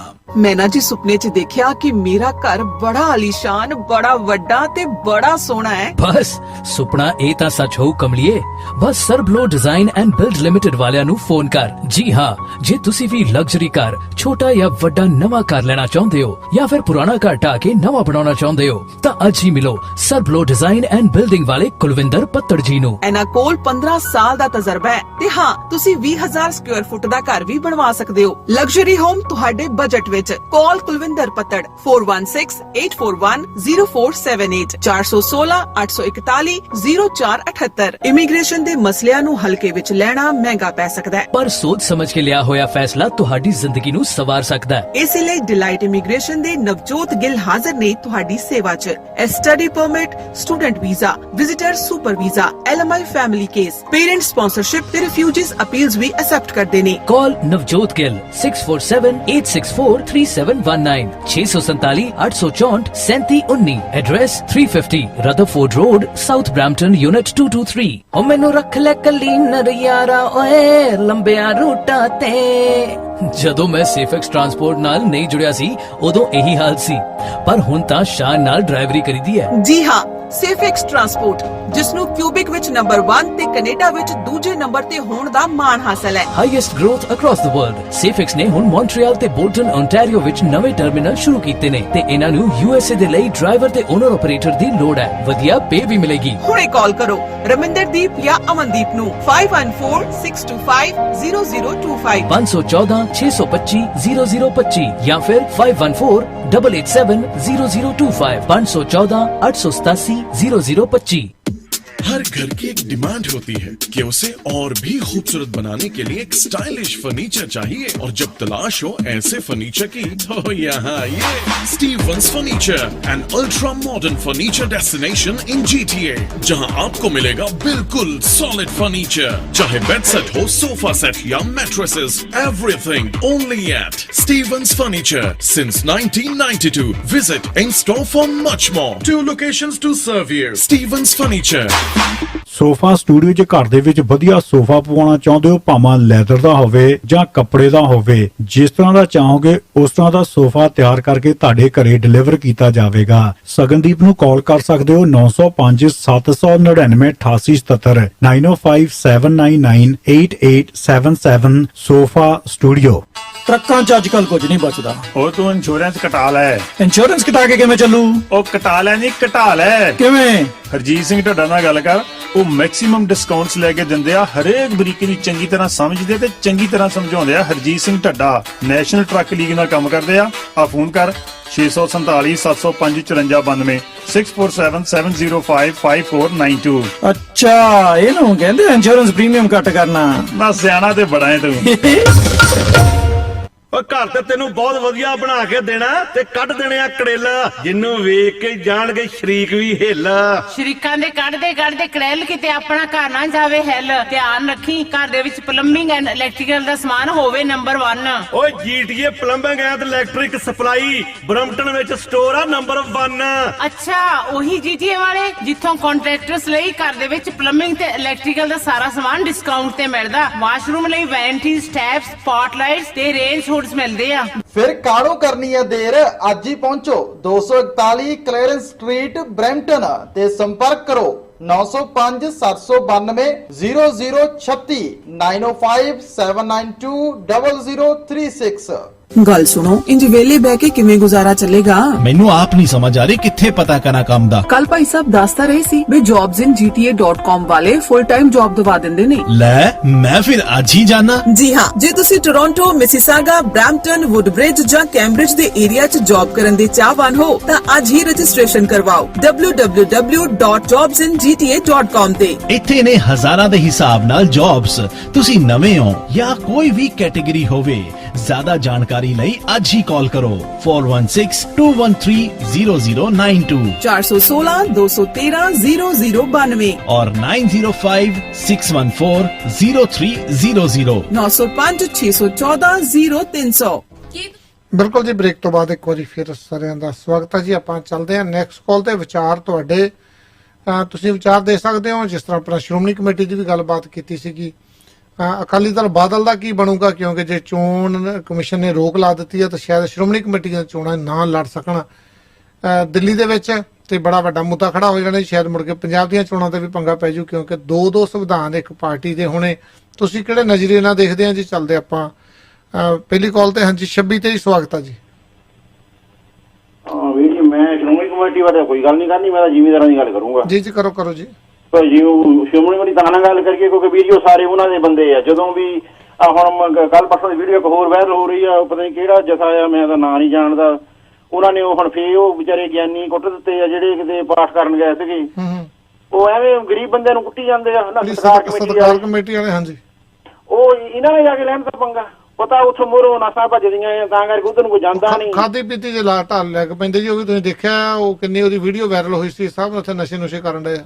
ਉਹ ਦੇਖੋ ਜੀ, ਉਹ ਵਿਚਾਰੇ ਗਰੀਬ ਬੰਦਿਆਂ ਨੂੰ ਐਵੇਂ ਕੁੱਟੀ ਜਾਂਦੇ। ਅਗਲੇ ਦੀ ਰੋਟੀ ਪਾਣੀ ਮਾੜਾ ਮੋਟਾ ਚੱਲਦਾ ਹੈ ਵੀ ਕਿਉਂ ਤੁਸੀਂ ਪਰਿਣਾਮ ਕਿਸੇ ਨੂੰ ਕੁਛ ਨਹੀਂ ਦੇਣਾ, ਕਿਸੇ ਗ੍ਰੰਥੀ ਸਿੰਘ ਨੂੰ ਯਾਦ ਨਹੀਂ ਤਨਖਾਹ ਲਾਉਣ। ਇਹ ਸੋਚੋ ਕਦੇ ਚਰਚ ਦਾ ਗ੍ਰੰਥੀ ਕਦੇ ਦੇਖਿਆ ਕਦੇ ਰੋਟੀਆਂ ਮੰਗਣ ਗਿਆ? ਸਾਡੇ ਪਿੰਡ ਵਿੱਚ ਗ੍ਰੰਥੀ ਲੱਗਾ ਹੁੰਦਾ, ਉਹਨੂੰ ਸਾਡੇ ਪੰਚਾਇਤ ਵਾਲੀ ਕਹਿੰਦੀ ਆ ਰੋਟੀ ਤੂੰ ਪਿੰਡੋਂ ਮੰਗ ਜਾਈ ਵੀਰ ਮੇਰੇ, ਲੈ ਦੁੱਧ ਉੱਥੋਂ ਲੈ। ਕਦੇ ਇੱਥੇ ਦਾ ਕੋਈ ਚਰਚ ਵਾਲਾ ਮੰਗਦਾ ਦੇਖਿਆ ਆ? ਬਿਲਕੁਲ। ਤੇ ਕ੍ਰਿਸਚਨਾਂ ਦਾ ਜਾਂ ਜਦ ਆਪਣੇ ਮੀਏ ਹੋਣੀ ਕਦੇ ਦੇਖੇ, ਕਦੇ ਕਿਤੇ ਬਾਹਰ ਰੋਟੀ ਲੈਣ ਜਾਂਦੇ। ਸਾਡੇ ਵਜ਼ੀਰ ਦੀ ਏਦਾਂ ਹੀ ਉੱਥੇ ਹਾਲਤ ਕੀਤੀ ਆ ਉਹਨਾਂ ਲੋਕਾਂ ਨੇ, ਉੱਥੇ ਦਿਆਂ ਨਹੀਂ, ਉਹ ਆਪਣਿਆਂ ਨੇ। ਤੇ ਜੇ ਉਹ ਦੂਆਂ ਨੂੰ ਸੱਦਣਾ ਹੋਵੇ ਗਾਉਣ ਵਾਲਿਆਂ ਨੂੰ, ਚਲੋ 2 ਲੱਖ ਏਦਾਂ ਦੇਣਗੇ। ਚੰਗਾ ਸਿਆਣਾ ਬਜ਼ੁਰਗ ਹੁੰਦਾ, ਮੇਰੇ ਪੋਤੇ ਦੇ ਵਿਆਹ ਤੇ ਆਈ ਕਿੰਨੇ ਠੁਮਕੇ ਲਾਏਂਗੀ, ਮੈਂ ਇੰਨੇ ਪੈਸੇ ਦਊਂ ਜੀ। ਤੇ ਜੇ ਵਿਚਾਰਾ ਗ੍ਰੰਥੀ ਸਿੰਘ ਆ, ਜੇ ਉਹ ਕਿਤੇ ਕਹਦੇ ਜੀ ਮੈਨੂੰ ਹੁਣ 2000 ਰੁਪਏ ਦੇ ਦਿਓ, ਲੈ ਕੀ ਕਰਨਾ ਆ, ਤੂੰ ਰੋਟੀਆਂ ਪਿੰਡੋਂ ਲੈ ਆਉਣੀ ਆ ਜੀ। ਜਦ ਗੁਰੂ ਦੇ ਵਜ਼ੀਰਾਂ ਦੀਆਂ ਇਹ ਉੱਥੇ ਹਾਲਤ ਹੈ ਵੀਰ ਮੇਰਾ, ਉੱਥੇ ਕੀ ਭਾਲਦੇ ਆ ਇਹ ਲੋਕ ਜਿਹੜੇ ਗੁਰੂ ਦੇ ਵਜ਼ੀਰ ਆ ਹਾਲਤ ਕਰਦੇ। ਗੁਰੂ ਨੇ ਇਹਨਾਂ ਦੇ ਨਹੀਂ ਬਾਹ ਬੂ ਫੜਨੀ ਜੀ, ਇਹੀ ਕੁਝ ਹੋਣਾ ਆ। ਹਾਲੇ ਇਹਨਾਂ ਖਬਰੇ ਕੀ ਹੋਣਾ। ਬਾਕੀ ਇਹ ਬਾਦਲਾਂ ਦੀ ਉਹ ਤਾਂ ਹੁਣ ਗੁਰੂ ਜਾਣਦਾ, ਉਹਨਾਂ ਨੂੰ ਕਿਹੜੀ ਸਜ਼ਾ ਮਾਰਾ ਨਹੀਂ ਦੇਣੀ, ਉਹ ਹਾਲੇ ਖਬਰੇ ਕੀ ਡੀਕਦਾ ਆ, ਉਹਨੂੰ ਪਤਾ। ਬਾਕੀ ਆਈ ਜਾਣਾ, ਮੈਂ ਉਹਨਾਂ ਬਾਰੇ ਮੈਂ ਕੋਈ ਨਹੀਂ ਗੱਲ ਕਰਨੀ। ਬਾਕੀ ਡੱਲੇ ਸਾਹਿਬ ਦੀ ਮੈਂ ਪੜ੍ਹੀ ਹੈ ਜੀ ਉਹ ਨਿਊਜ਼, ਸੰਗਰੂਰ ਜਿਹੜੀ ਚੱਲੀ ਉਹਦੇ ਉੱਪਰ ਹੈ ਜੀ, ਉਹ ਲੋਕਾਂ ਨੂੰ ਜ਼ਰੂਰ ਸੁਣਨ। ਜੀ ਆਪਾਂ ਥੋੜਾ ਜਿਹਾ ਪੁੱਛਦੇ ਹਾਂ, ਅਰਸ਼ਦੀਪ ਨੂੰ ਵੀ ਪਤਾ ਹੋਣਾ ਵੀ ਕੀ ਉਹਨਾਂ ਨੇ ਕਿਹਾ ਡੱਲੇ ਨੇ। ਤੇ ਹਾਂਜੀ, ਉਹਨੇ ਬਹੁਤ ਵਧੀਆ ਵਿਚਾਰ ਦੱਸੇ, ਉਹਨਾਂ ਨੇ ਆਹੀ ਦੱਸਿਆ ਆ। ਜਿਹੜੇ ਲੋਕ ਕਹਿੰਦੇ ਆ ਵੀ ਕਾਨੂੰਨ ਦੀ ਸਾਨੂੰ ਸਮਝ ਨਹੀਂ ਆਈ, ਲੋਕ ਐਵੇਂ ਰੌਲਾ ਪਾਈ ਜਾਂਦੇ, ਸਾਨੂੰ ਪਤਾ ਸਾਡੇ ਕਹਿੰਦਾ ਅਸੀਂ ਉਹਨੇ ਆਪ ਇਹ ਵੀ ਗੱਲ ਕਹੀ ਆ ਵੀ ਲੋਕ ਇਹ ਨਾ ਕਹਿੰਦੇ ਸਾਨੂੰ ਕੋਈ ਚੀਜ਼ ਦੀ ਭੁੱਖ ਆ, ਕਹਿੰਦਾ ਅਸੀਂ ਤਾਂ ਸਿਆਣੇ ਹੋ ਗਏ ਆ, ਇਹ ਤਾਂ ਹੋਰ ਨਹੀਂ 10 ਸਾਲ ਹੋਰ ਕੱਢ ਜਾਓਗੇ ਜੀ, ਸਾਡੇ ਪੋਤੇ ਪੋਤੀਆਂ ਦੇ ਕਹਿੰਦੇ ਭੁੱਖ ਦੇਖ ਰਹੇ ਆ ਜੀ। ਹਾਂਜੀ, ਆ ਬਾਕੀ ਅਰਸ਼ਦੀਪ ਨੂੰ ਪੁੱਛੋ ਵੀ ਜਿਹਨਾਂ ਸੁਣੀ ਨਿਊਜ਼, ਜੇ ਨਹੀਂ ਸੁਣੀ ਜ਼ਰੂਰ ਇਹ ਸ਼ੇਅਰ ਕਰਨ ਪਬਲਿਕ ਨਾਲ। ਧੰਨਵਾਦ ਜੀ, ਧੰਨਵਾਦ। ਹਾਂਜੀ ਅਰਸ਼ਦੀਪ ਜਿਨ੍ਹਾਂ ਨੇ ਕਿਤੇ ਡੱਲੇਵਾਲ ਸਾਹਿਬ ਦੀ ਗੱਲ ਕੀਤੀ, ਆਵਾਜ਼ ਇਹਨਾਂ ਦੀ ਗੂੰਜ ਬਹੁਤ ਰਹੀ ਜੀ। ਜੀ ਡੱਲੇਵਾਲ ਸਾਹਿਬ ਦੀ, ਹਾਂਜੀ ਹਾਂਜੀ। ਦੇਖੋ ਜੀ, ਡੱਲੇਵਾਲ ਸਾਹਿਬ ਨੇ ਕਈ ਵਾਰੀ ਕਾਨੂੰਨ ਜਿਹੜੇ ਹੈਗੇ ਉਹ ਸਮਝਾਏ ਨੇ, ਉਹਨਾਂ ਦਾ ਪਿਛੋਕੜ ਵੀ ਦੱਸਿਆ ਵੀ ਸਾਡੀ ਲੜਾਈ ਜਿਹੜੀ ਹੈ ਉਹ ਕੱਲੀ ਇੰਡੀਆ ਦੀ ਸਰਕਾਰ ਦੇ ਖਿਲਾਫ ਧਰਨਾ ਨਹੀਂ ਦੇ ਰਹੇ ਕਿਸਾਨ। ਇਹ ਜਿਹੜੀਆਂ ਗੱਲਾਂ WTO ਤੱਕ ਵਰਲਡ ਲੈਵਲ ਤੇ ਕਾਰਪੋਰੇਟਸ ਦੇ ਨਾਲ ਜਿਹੜੀਆਂ ਜੁੜੀਆਂ ਹੋਈਆਂ ਨੇ, ਇਸ ਕਰਕੇ ਉਹਨਾਂ ਨੇ ਬਹੁਤ ਵਾਰੀ ਸਮਝਾਇਆ। ਉਹ ਕਿਤਾਬਚਾ ਵੀ ਜਿਹੜਾ ਜਾਰੀ ਕੀਤਾ ਗਾ, ਉਹਦੇ ਚ ਇਹੀ ਦੱਸਿਆ ਕਿ ਇਹਨਾਂ ਦੇ ਨੁਕਸਾਨ ਕੀ ਨੇ। ਕਿਉਂਕਿ ਜਦੋਂ ਆਪਾਂ 3 ਕਾਨੂੰਨ ਨੇ ਟੋਟਲ, ਜਿਹਦੇ ਚ 2 ਸਿੱਧੇ ਕਿਸਾਨਾਂ ਨਾਲ ਸੰਬੰਧਿਤ ਆ, ਜਿਹੜਾ ਤੀਜਾ ਕਾਨੂੰਨ ਆ, ਕਿਉਂਕਿ ਜਿਹੜਾ ਦਾ farmer produce trade and commerce act ਹੈਗਾ ਜਿਹੜਾ ਜੀ, ਉਹਦੇ ਵਿੱਚ ਜਿਹੜਾ ਹੈਗਾ ਕਿਸਾਨਾਂ ਨਾਲ ਸੰਬੰਧਿਤ ਜਿਹੜਾ farmers agreement on price insurance and farm services act ਹੈਗਾ, ਉਹ ਵੀ ਕਿਸਾਨਾਂ ਨਾਲ ਸੰਬੰਧਿਤ ਆ। ਪਰ ਜਿਹੜਾ ਐਸੈਂਸ਼ੀਅਲ ਕਮੋਡਿਟੀ ਐਕਟ ਹੈਗਾ, ਉਹਨੇ ਸਾਰੇ ਲੋਕਾਂ ਨੂੰ ਪ੍ਰਭਾਵਿਤ ਕਰਨਾ ਹੈਗਾ, ਉਹ ਕਿਸਾਨਾਂ ਦੇ ਨਾਲ ਉਸ ਹਿਸਾਬ ਨਾਲ ਸੰਬੰਧਿਤ ਨਹੀਂ ਹੈ। ਕਿਉਂਕਿ ਜਿਹੜਾ ਪਹਿਲਾ ਐਕਟ ਆ ਉਹਦੇ ਚ ਉਹਨਾਂ ਨੇ ਸਾਫ਼ ਤੌਰ ਤੇ ਕਹਿਤਾ ਕਿ APMC ਮਾਰਕੀਟ ਹੈ ਜਿਹੜੀ, ਜਿਹਦੇ ਤਹਿਤ ਸਰਕਾਰ ਖਰੀਦ ਕਰਦੀ ਹੈ। APMC ਮਾਰਕੀਟ ਤੋਂ ਬਾਹਰ ਇੱਕ ਪ੍ਰਾਈਵੇਟ ਮੰਡੀ ਬਣੂਗੀ। ਉਹ ਪ੍ਰਾਈਵੇਟ ਮੰਡੀ ਦੇ ਉੱਪਰ ਜਿਹੜੀ ਸਟੇਟ ਗਵਰਨਮੈਂਟ ਆ ਉਹ ਕੋਈ ਟੈਕਸ ਨਹੀਂ ਲਾ ਸਕਦੀ। ਇੰਡੀਅਨ ਗਵਰਨਮੈਂਟ ਉਹਦੇ ਤੇ 1% ਟੈਕਸ ਲਾਊਗੀ, ਜਾਣੀ ਕਿ ਉਹ 5% ਟੈਕਸ ਦੀ ਨੂੰ ਰਿਲੀਫ ਦੇਤੀ ਹੈ। ਨੰਬਰ 2 ਤੇ ਇਹ ਕਹਿਤਾ ਕਿ ਇਹਦਾ ਪੈਨ ਕਾਰਡ ਦੇ ਨਾਲ ਹੀ ਜਿਹੜਾ ਵਪਾਰੀ ਉਹ ਵਪਾਰੀ ਬਣ ਜਾਊਗਾ, ਯਾਨੀ ਕਿ ਉਹਨੂੰ ਕੋਈ ਬਾਹਲੇ ਸਖਤ ਮਾਪਦੰਡਾਂ ਤੋਂ ਨਿਕਲਣ ਦੀ ਲੋੜ ਨਹੀਂ। ਪੈਨ ਕਾਰਡ ਤੇ ਹੀ ਵਿਅਕਤੀ ਜਿਹੜਾ ਉਹ ਖਰੀਦ ਸਕਦਾ ਹੈਗਾ। ਜਦੋਂ ਪੈਨ ਕਾਰਡ ਤੇ ਖਰੀਦ ਸਕਦਾ, ਪੈਨ ਕਾਰਡ ਤਾਂ ਪਹਿਲਾਂ ਬਹੁਤ ਖਰੀਦ ਕੇ ਭੱਜੇ ਹੋਏ ਨੇ, ਜਿਨ੍ਹਾਂ ਕਨੀ ਕਿਸਾਨਾਂ ਦੇ ਪੈਸੇ ਜਿਹੜੇ ਉਹ ਖੜੇ ਨੇ। ਇਸ ਕਰਕੇ ਇਹ ਐਕਟ ਜਿਹੜਾ ਕਿਸਾਨਾਂ ਨੂੰ ਪ੍ਰਭਾਵਿਤ ਕਰੂਗਾ। ਨੰਬਰ 2 ਤੇ ਜਿਹੜਾ ਐਗਰੀਮੈਂਟ ਵਾਲਾ ਐਕਟ ਹੈਗਾ, ਉਸ ਐਕਟ ਦੇ ਵਿੱਚ ਉਹੀ ਹੈਗਾ ਕਿ ਐਗਰੀਮੈਂਟ ਹੋਊਗਾ 1 ਫਸਲ ਤੋਂ ਲੈ 5 ਸਾਲ ਦੇ ਤੱਕ ਦਾ। ਉਹਦੇ 'ਚ ਐਗਰੀਮੈਂਟ ਹੋਊਗਾ। ਠੀਕ ਹੈ, ਕਿਸਾਨ ਪਹਿਲਾਂ ਵੀ ਫਸਲ ਸਰਕਾਰ ਲਈ ਪੈਦਾ ਕਰਦੇ, ਐਗਰੀਮੈਂਟ 'ਚ ਪੈਦਾ ਕਰ ਦੇਣਗੇ, ਪਰ ਉਹਦੇ 'ਚ ਜਿਹੜਾ ਉਹ ਪਾਤਾ ਕਿ ਸਪਲਾਈ, ਕੁਆਲਿਟੀ, ਗ੍ਰੇਡ, ਇਹ ਸਾਰੀਆਂ ਚੀਜ਼ਾਂ ਨੂੰ ਦੇਖ ਕੇ ਜਿਹੜਾ ਰੇਟ ਤੈਅ ਕੀਤਾ ਜਾਊਗਾ। ਤੇ ਕੁਆਲਿਟੀ ਜੇ ਮੀਂਹ ਪੈ ਗਿਆ, ਦਾਣਾ ਚੌਲ ਦਾ ਥੋੜਾ ਬਹੁਤ ਬਦਰੰਗ ਹੋ ਗਿਆ, ਤਾਂ ਕੁਆਲਿਟੀ ਤਾਂ ਉਹਦੀ C ਗ੍ਰੇਡ 'ਚ ਆ ਗਈ, A+ ਗ੍ਰੇਡ 'ਚ ਤਾਂ ਉਹਨੂੰ ਲੈਣਾ ਨਹੀਂ ਪ੍ਰਾਈਵੇਟ ਵਪਾਰੀ ਨੇ, ਤਾਂ ਸਿੱਧਾ ਕਿਸਾਨ ਤੇ 500-700 ਰੁਪਏ ਪ੍ਰਤੀ ਕੁਆਂਟਲ ਦਾ ਜਿਹੜਾ ਭਾਰ ਪਊਗਾ। ਤੇ ਇਹਦੇ 'ਚ ਇਹ ਕਹਿਤਾ ਕਿ ਜੇ ਐਗਰੀਮੈਂਟ ਤੋੜਦੀ ਹੈ ਕੰਪਨੀ, ਤਾਂ ਉਹਦੇ 'ਚ ਕਿਸਾਨ ਜਿਹੜਾ ਉਹ SDM ਕੋਲੇ ਜਾਊਗਾ ਜਾਂ ਡਿਪਟੀ ਕਮਿਸ਼ਨਰ ਕੋਲੇ ਜਾਊਗਾ। ਤਾਂ ਕਿਹੜੇ ਲੋਕਾਂ ਦੀ ਜਿਹੜੀ ਹੈ ਸਰਕਾਰੀ ਦਰਬਾਰੇ ਅਫਸਰਸ਼ਾਹੀ ਇਸ ਤਰ੍ਹਾਂ ਸੁਣੀ ਜਾਊਗੀ। ਸਰਕਾਰ ਕਹਿੰਦੀ ਕਿ ਅਸੀਂ ਜਿਹੜਾ ਹੈ ਅਦਾਲਤ 'ਚ ਜਾਣ ਦਾ ਪ੍ਰੋਵੀਜ਼ਨ ਦੇ ਦੇਵਾਂਗੇ। ਅਦਾਲਤ ਦੇ ਵਿੱਚ ਇੱਕ ਕੰਪਨੀ ਦੇ ਨਾਲ ਕੀ 2 ਏਕੜ ਵਾਲਾ ਕਿਸਾਨ ਕੇਸ ਲੜ ਲੂਗਾ, ਸੈਸ਼ਨ ਕੋਰਟ 'ਚ ਲੜ ਲੂਗਾ, ਹਾਈ ਕੋਰਟ ਦੇ ਵਿੱਚ ਲੱਖਾਂ ਰੁਪਏ ਫੀਸ ਜਿਹੜੀ ਆ ਵਕੀਲਾਂ ਦੀ ਹੈ, ਸੁਪਰੀਮ ਕੋਰਟ 'ਚ ਤਾਂ ਜਿਹੜਾ 2-2 ਮਿੰਟ ਲੱਖ ਰੁਪਏ ਦਾ ਵਕੀਲ ਦਾ ਇੱਕ ਵਾਰੀ ਪੇਸ਼ ਹੋਣ ਦਾ। ਤਾਂ ਇਹਨਾਂ ਹਾਲਾਤਾਂ 'ਚ ਕੀ ਉਹ ਕੇਸ ਲੜ ਲੂਗਾ। ਤੇ ਇਸ ਕਰਕੇ ਜਿਹੜੇ 2 ਐਕਟ ਨੇ ਇਹ ਕਿਸਾਨਾਂ ਦੇ ਨਾਲ ਸਿੱਧੇ ਤੌਰ ਤੇ ਜੁੜੇ ਹੋਏ ਨੇ। ਜੀਰਾ ਪਿਛੋਕੜ ਵੀ ਡੱਲੇਵਾਲ ਸਾਹਿਬ ਨੇ ਦੱਸਿਆ ਕਿ ਐਕਟ ਦੇ ਵਿੱਚ ਵੀ ਪ੍ਰਾਈਵੇਟ ਵਪਾਰੀ ਜਦੋਂ ਆ ਗਿਆ ਤਾਂ ਕਿਸਾਨ ਉਹਦੇ ਨਾਲ ਨਹੀਂ ਲੜ ਸਕਦਾ। ਜਿਹੜਾ ਤੀਜਾ ਹੈਗਾ 1955 ਦਾ ਐਸੈਂਸ਼ੀਅਲ ਕਮੋਡਿਟੀ ਐਕਟ ਜਿਹੜਾ ਭੰਗ ਕੀਤਾ ਹੈਗਾ, ਜੋ ਜਾਣੀ ਕਿ ਅਮੈਂਡਮੈਂਟ ਕੀਤੀ ਹੈ ਜਿਹੜੀ, ਉਹ ਅਮੈਂਡਮੈਂਟ ਇਹ ਕੀਤੀ ਹੈ ਕਿ ਪਹਿਲਾਂ ਜਿਹੜੇ ਫੂਡ ਪ੍ਰੋਡਕਟ ਨੇ, ਪਿਆਜ਼ ਹੈ, ਆਲੂ ਹੈ ਜਾਂ ਬਾਕੀ ਜਿਹੜਾ ਖਾਣ ਪੀਣ ਦਾ ਸਮਾਨ ਹੈਗਾ, ਉਹਨਾਂ ਨੂੰ ਐਸੈਂਸ਼ੀਅਲ ਸਰਵਿਸਿਜ਼ ਦੇ ਵਿੱਚ ਰੱਖਿਆ ਹੋਇਆ ਕਿ ਉਹਨਾਂ ਦਾ ਲੋੜ ਤੋਂ ਜ਼ਿਆਦਾ ਕੋਈ ਸਟੋਰੇਜ ਨਹੀਂ ਕਰ ਸਕਦਾ। ਤਾਂ ਇਹ ਐਕਟ ਹੋਣ ਦੇ ਬਾਵਜੂਦ ਪਿਆਜ਼ 200 ਰੁਪਏ ਕਿਲੋ ਵਿਕਿਆ ਭਾਰਤ ਦੇ ਵਿੱਚ। ਤੇ ਜਦੋਂ ਇਹ ਐਕਟ ਖਤਮ ਹੋ ਜਾਊਗਾ ਤੇ ਇਹਦਾ ਬੋਝ ਜਿਹੜਾ ਹੈਗਾ ਉਹ ਸਾਰੇ ਲੋਕਾਂ ਤੇ ਪਊਗਾ। ਜਦੋਂ ਪ੍ਰਾਈਵੇਟ ਵਪਾਰੀ ਪੂਰੇ ਇੰਡੀਆ ਦਾ ਪਿਆਜ਼ ਇੱਕ ਵਿਅਕਤੀ ਖਰੀਦੂਗਾ ਤਾਂ ਫਿਰ ਉਹ ਮਨਮਰਜ਼ੀ ਦੇ ਰੇਟਾਂ ਤੇ ਜਿਹੜਾ ਵੇਚੂਗਾ। ਇਸ ਕਰਕੇ ਇਹ ਐਕਟਾਂ ਨੂੰ ਲੈ ਕੇ ਉਹਨਾਂ ਨੇ ਪਿਛੋਕੜ ਵੀ ਦੱਸਿਆ, ਡਿਟੇਲ ਵੀ ਦੱਸੀ ਤੇ ਲੋਕਾਂ ਨੂੰ ਜਾਣਕਾਰੀ ਵੀ ਦਿੱਤੀ ਕਿ ਲੜਾਈ ਜਿਹੜੀ ਹੈ ਇੰਡੀਅਨ ਸਰਕਾਰ ਦੇ ਨਾਲ ਨਹੀਂ, ਲੜਾਈ ਜਿਹੜੀ ਹੈ WTO ਤੱਕ ਤੇ ਕਾਰਪੋਰੇਟ ਘਰਾਣਿਆਂ ਤੱਕ। ਹਾਂ ਬਿਲਕੁਲ ਜੀ, ਚੱਲਦੇ ਆਪਾਂ ਨੈਕਸਟ ਕਾਲ ਤੇ। ਹਾਂਜੀ 3331 ਸਵਾਗਤ ਹੈ ਜੀ। ਹਾਂਜੀ ਬਾਈ ਜੀ, ਸਾਰਿਆਂ ਨੂੰ ਸਤਿ ਸ੍ਰੀ ਅਕਾਲ ਜੀ। ਸਤਿ ਸ੍ਰੀ ਅਕਾਲ ਜੀ। ਹਾਂਜੀ ਵੀਰੇ, ਉਹ ਹਰਸ਼ਦੀਪ ਜੀ ਨਾਲ ਤੇ ਬੜੀ ਵਧੀਆ ਆਪਣੇ ਨਾ ਆਪਣੇ ਦੱਸ ਰਹੇ ਜੀ। ਤੇ ਵੈਸੇ ਵੀ ਇਹਨਾਂ ਨੂੰ ਕੋਈ ਵੀ ਆਪਣੇ ਕੁਐਸਚਨ ਪਾ ਲਓ ਤੇ ਹਰੇਕ ਦਾ ਜਵਾਬ ਦੇ ਦਿੰਦੇ ਜੀ। ਤੇ ਉਹ ਬਾਕੀ ਵੀਰੇ ਉਹ ਜਿਹੜਾ ਦੇਖੋ ਇਹ ਹੈਗੀ ਆਪਣੇ ਵਰਲਡ ਲੈਵਲ ਦੀ ਆ ਇਹਨਾਂ ਦੀ ਆਪਣੇ ਲੜਾਈ, ਜਿਹੜੀ ਵਰਲਡ ਬੈਂਕ ਆ ਜਾਂ ਆਪਣੇ ਨਾ ਇਹਨਾਂ ਨਾਲ ਲੜਾਈ ਆਪਣੀ ਅਸਲ 'ਚ। ਤੇ ਇਹ ਵਰਲਡ ਵਾਰ 14 ਤੋਂ ਲੈ ਕੇ 19 'ਚ ਰਹੀ ਹੈ। ਬਾਅਦ 'ਚ ਵੀ ਇਹਨਾਂ ਦੀ ਕੋਲਡ ਵਾਰ ਲੱਗੀ ਰਹੀ ਹੈ। ਦੂਸਰੀ ਵਰਲਡ ਵਾਰ ਤੋਂ ਬਾਅਦ ਇਹਨਾਂ ਦਾ ਤੇਲ ਦੀ ਪ੍ਰੋਬਲਮ ਸੀ, ਗਲਫ ਵਾਰ ਲੱਗੀਆਂ ਭਾਜੀ 90 'ਚ। ਇਹ ਕੰਟਰੋਲ ਤੇ ਵਰਲਡ ਨੂੰ ਅੱਗੇ ਤੇਲ ਦਾ ਬਿਜ਼ਨਸ ਵੀ, ਹੁਣ ਤੇਲ ਦਾ ਬਿਜ਼ਨਸ ਵੀ ਭਾਜੀ ਦੂਸਰੀਆਂ ਬੈਟਰੀਆਂ ਆ ਰਹੀਆਂ ਤੇ ਸੋਲਰ ਸਿਸਟਮ ਚੱਲ ਰਿਹਾ ਤੇ ਉਹ ਤੇਲ ਦਾ ਬਿਜ਼ਨਸ ਵੀ ਥੋੜਾ ਚਿਰ ਹੀ ਹੈ। ਤੇ ਬਾਅਦ 'ਚ ਇੱਕ ਸਿਰਫ ਕਰੋਨੇ ਦੇ ਵਿੱਚ ਵੀ ਜਿਹੜਾ ਨਾ ਆਪਣਾ GDP ਆ ਵਰਲਡ ਦੀ ਆ ਉਹ ਸਿਰਫ ਐਗਰੀਕਲਚਰ ਤੇ, ਕਿਉਂਕਿ ਫੂਡ ਤਾਂ ਹਰੇਕ ਨੇ ਭਾਜੀ 2-3 ਟਾਈਮ ਰੋਟੀ ਤੇ ਖਾਣੀ ਆ। ਬਿਲਕੁਲ ਜੀ। ਤੇ ਬਾਦੀਆਂ 800 ਕਰੋੜ ਦੇ ਕਰੀਬ ਆ। ਤਾਂ ਉਹਦੇ ਤੋਂ ਭਾਜੀ 6ਵਾਂ ਹਿੱਸਾ ਤਾਂ ਆਪਣੇ ਇਕੱਲੇ ਇੰਡੀਆ 'ਚ ਹੀ ਆ। ਤੇ ਇੰਡੀਆ ਦੀ ਮਾਰਕੀਟ ਇਹਨਾਂ ਨੇ ਕੰਟਰੋਲ ਕਰਨੀ ਇਹਨਾਂ ਦੀ ਪਾਲਿਸੀ ਹੈ ਵਰਲਡ ਬੈਂਕ ਦੀ ਭਾਜੀ। ਵਰਲਡ ਜਾਂ ਟ੍ਰੇਡ ਆ ਉਹਦੇ ਵੀ ਇਹੀ ਪਾਲਿਸੀ ਹੈ ਜੀ। ਤੇ ਸਾਡੇ ਭਾਜੀ ਜਦੋਂ ਗਲਫ ਵਾਰ ਲੱਗੀ ਤਾਂ ਸਾਰਾ ਪੈਸਾ ਜਿਹੜਾ NRI ਦਾ ਸੀ, ਹੋਰ ਸੀ, ਰਿਜ਼ਰਵ ਚੋਂ ਲੋਕਾਂ ਖਿੱਚ ਲਿਆ। ਸਾਡੇ ਪੱਲੇ ਉਦੋਂ 14 ਦਿਨ ਦਾ ਖਰਚਾ ਸੀ ਆਪਣੇ ਇੰਡੀਆ 'ਚ ਜੀ।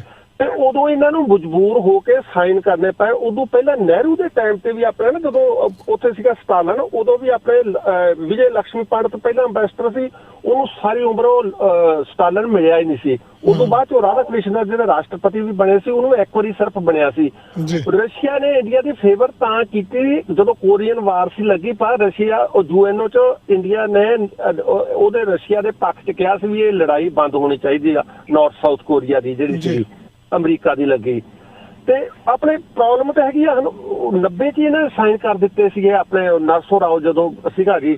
94 'ਚ ਭਾਜੀ ਇਹਨਾਂ ਨੇ ਜਿਹੜਾ ਸੀਗਾ ਆਪਣਾ ਗੈਸ ਦਾ ਉਹਦੇ ਤੇ ਸਮਝੌਤੇ ਸਾਈਨ ਇਹਨਾਂ ਨੇ ਕੀਤੇ ਆ। ਉਦੋਂ ਵੀ ਭਾਜੀ ਆਪਣਾ ਪ੍ਰਿੰਸੀਪਲ ਸੈਕਟਰੀ ਜਿਹੜਾ ਮੇਨ ਹੁੰਦੇ ਆ, ਜੁਆਇੰਟ ਸੈਕਟਰੀ, ਪ੍ਰਿੰਸੀਪਲ ਸੈਕਟਰੀ ਦਾ ਮੇਨ ਸੈਕਟਰੀ ਸੀ ਸ਼ੁਕਲਾ, ਮੇਰੇ ਖਿਆਲ SP ਸ਼ੁਕਲਾ। ਉਦੋਂ ਵਰਲਡ ਬੈਂਕ ਨੇ ਕਹਿ ਦਿੱਤਾ ਸੀ ਵੀ ਇਹ ਬੰਦੇ ਨੂੰ ਹਟਾਓ।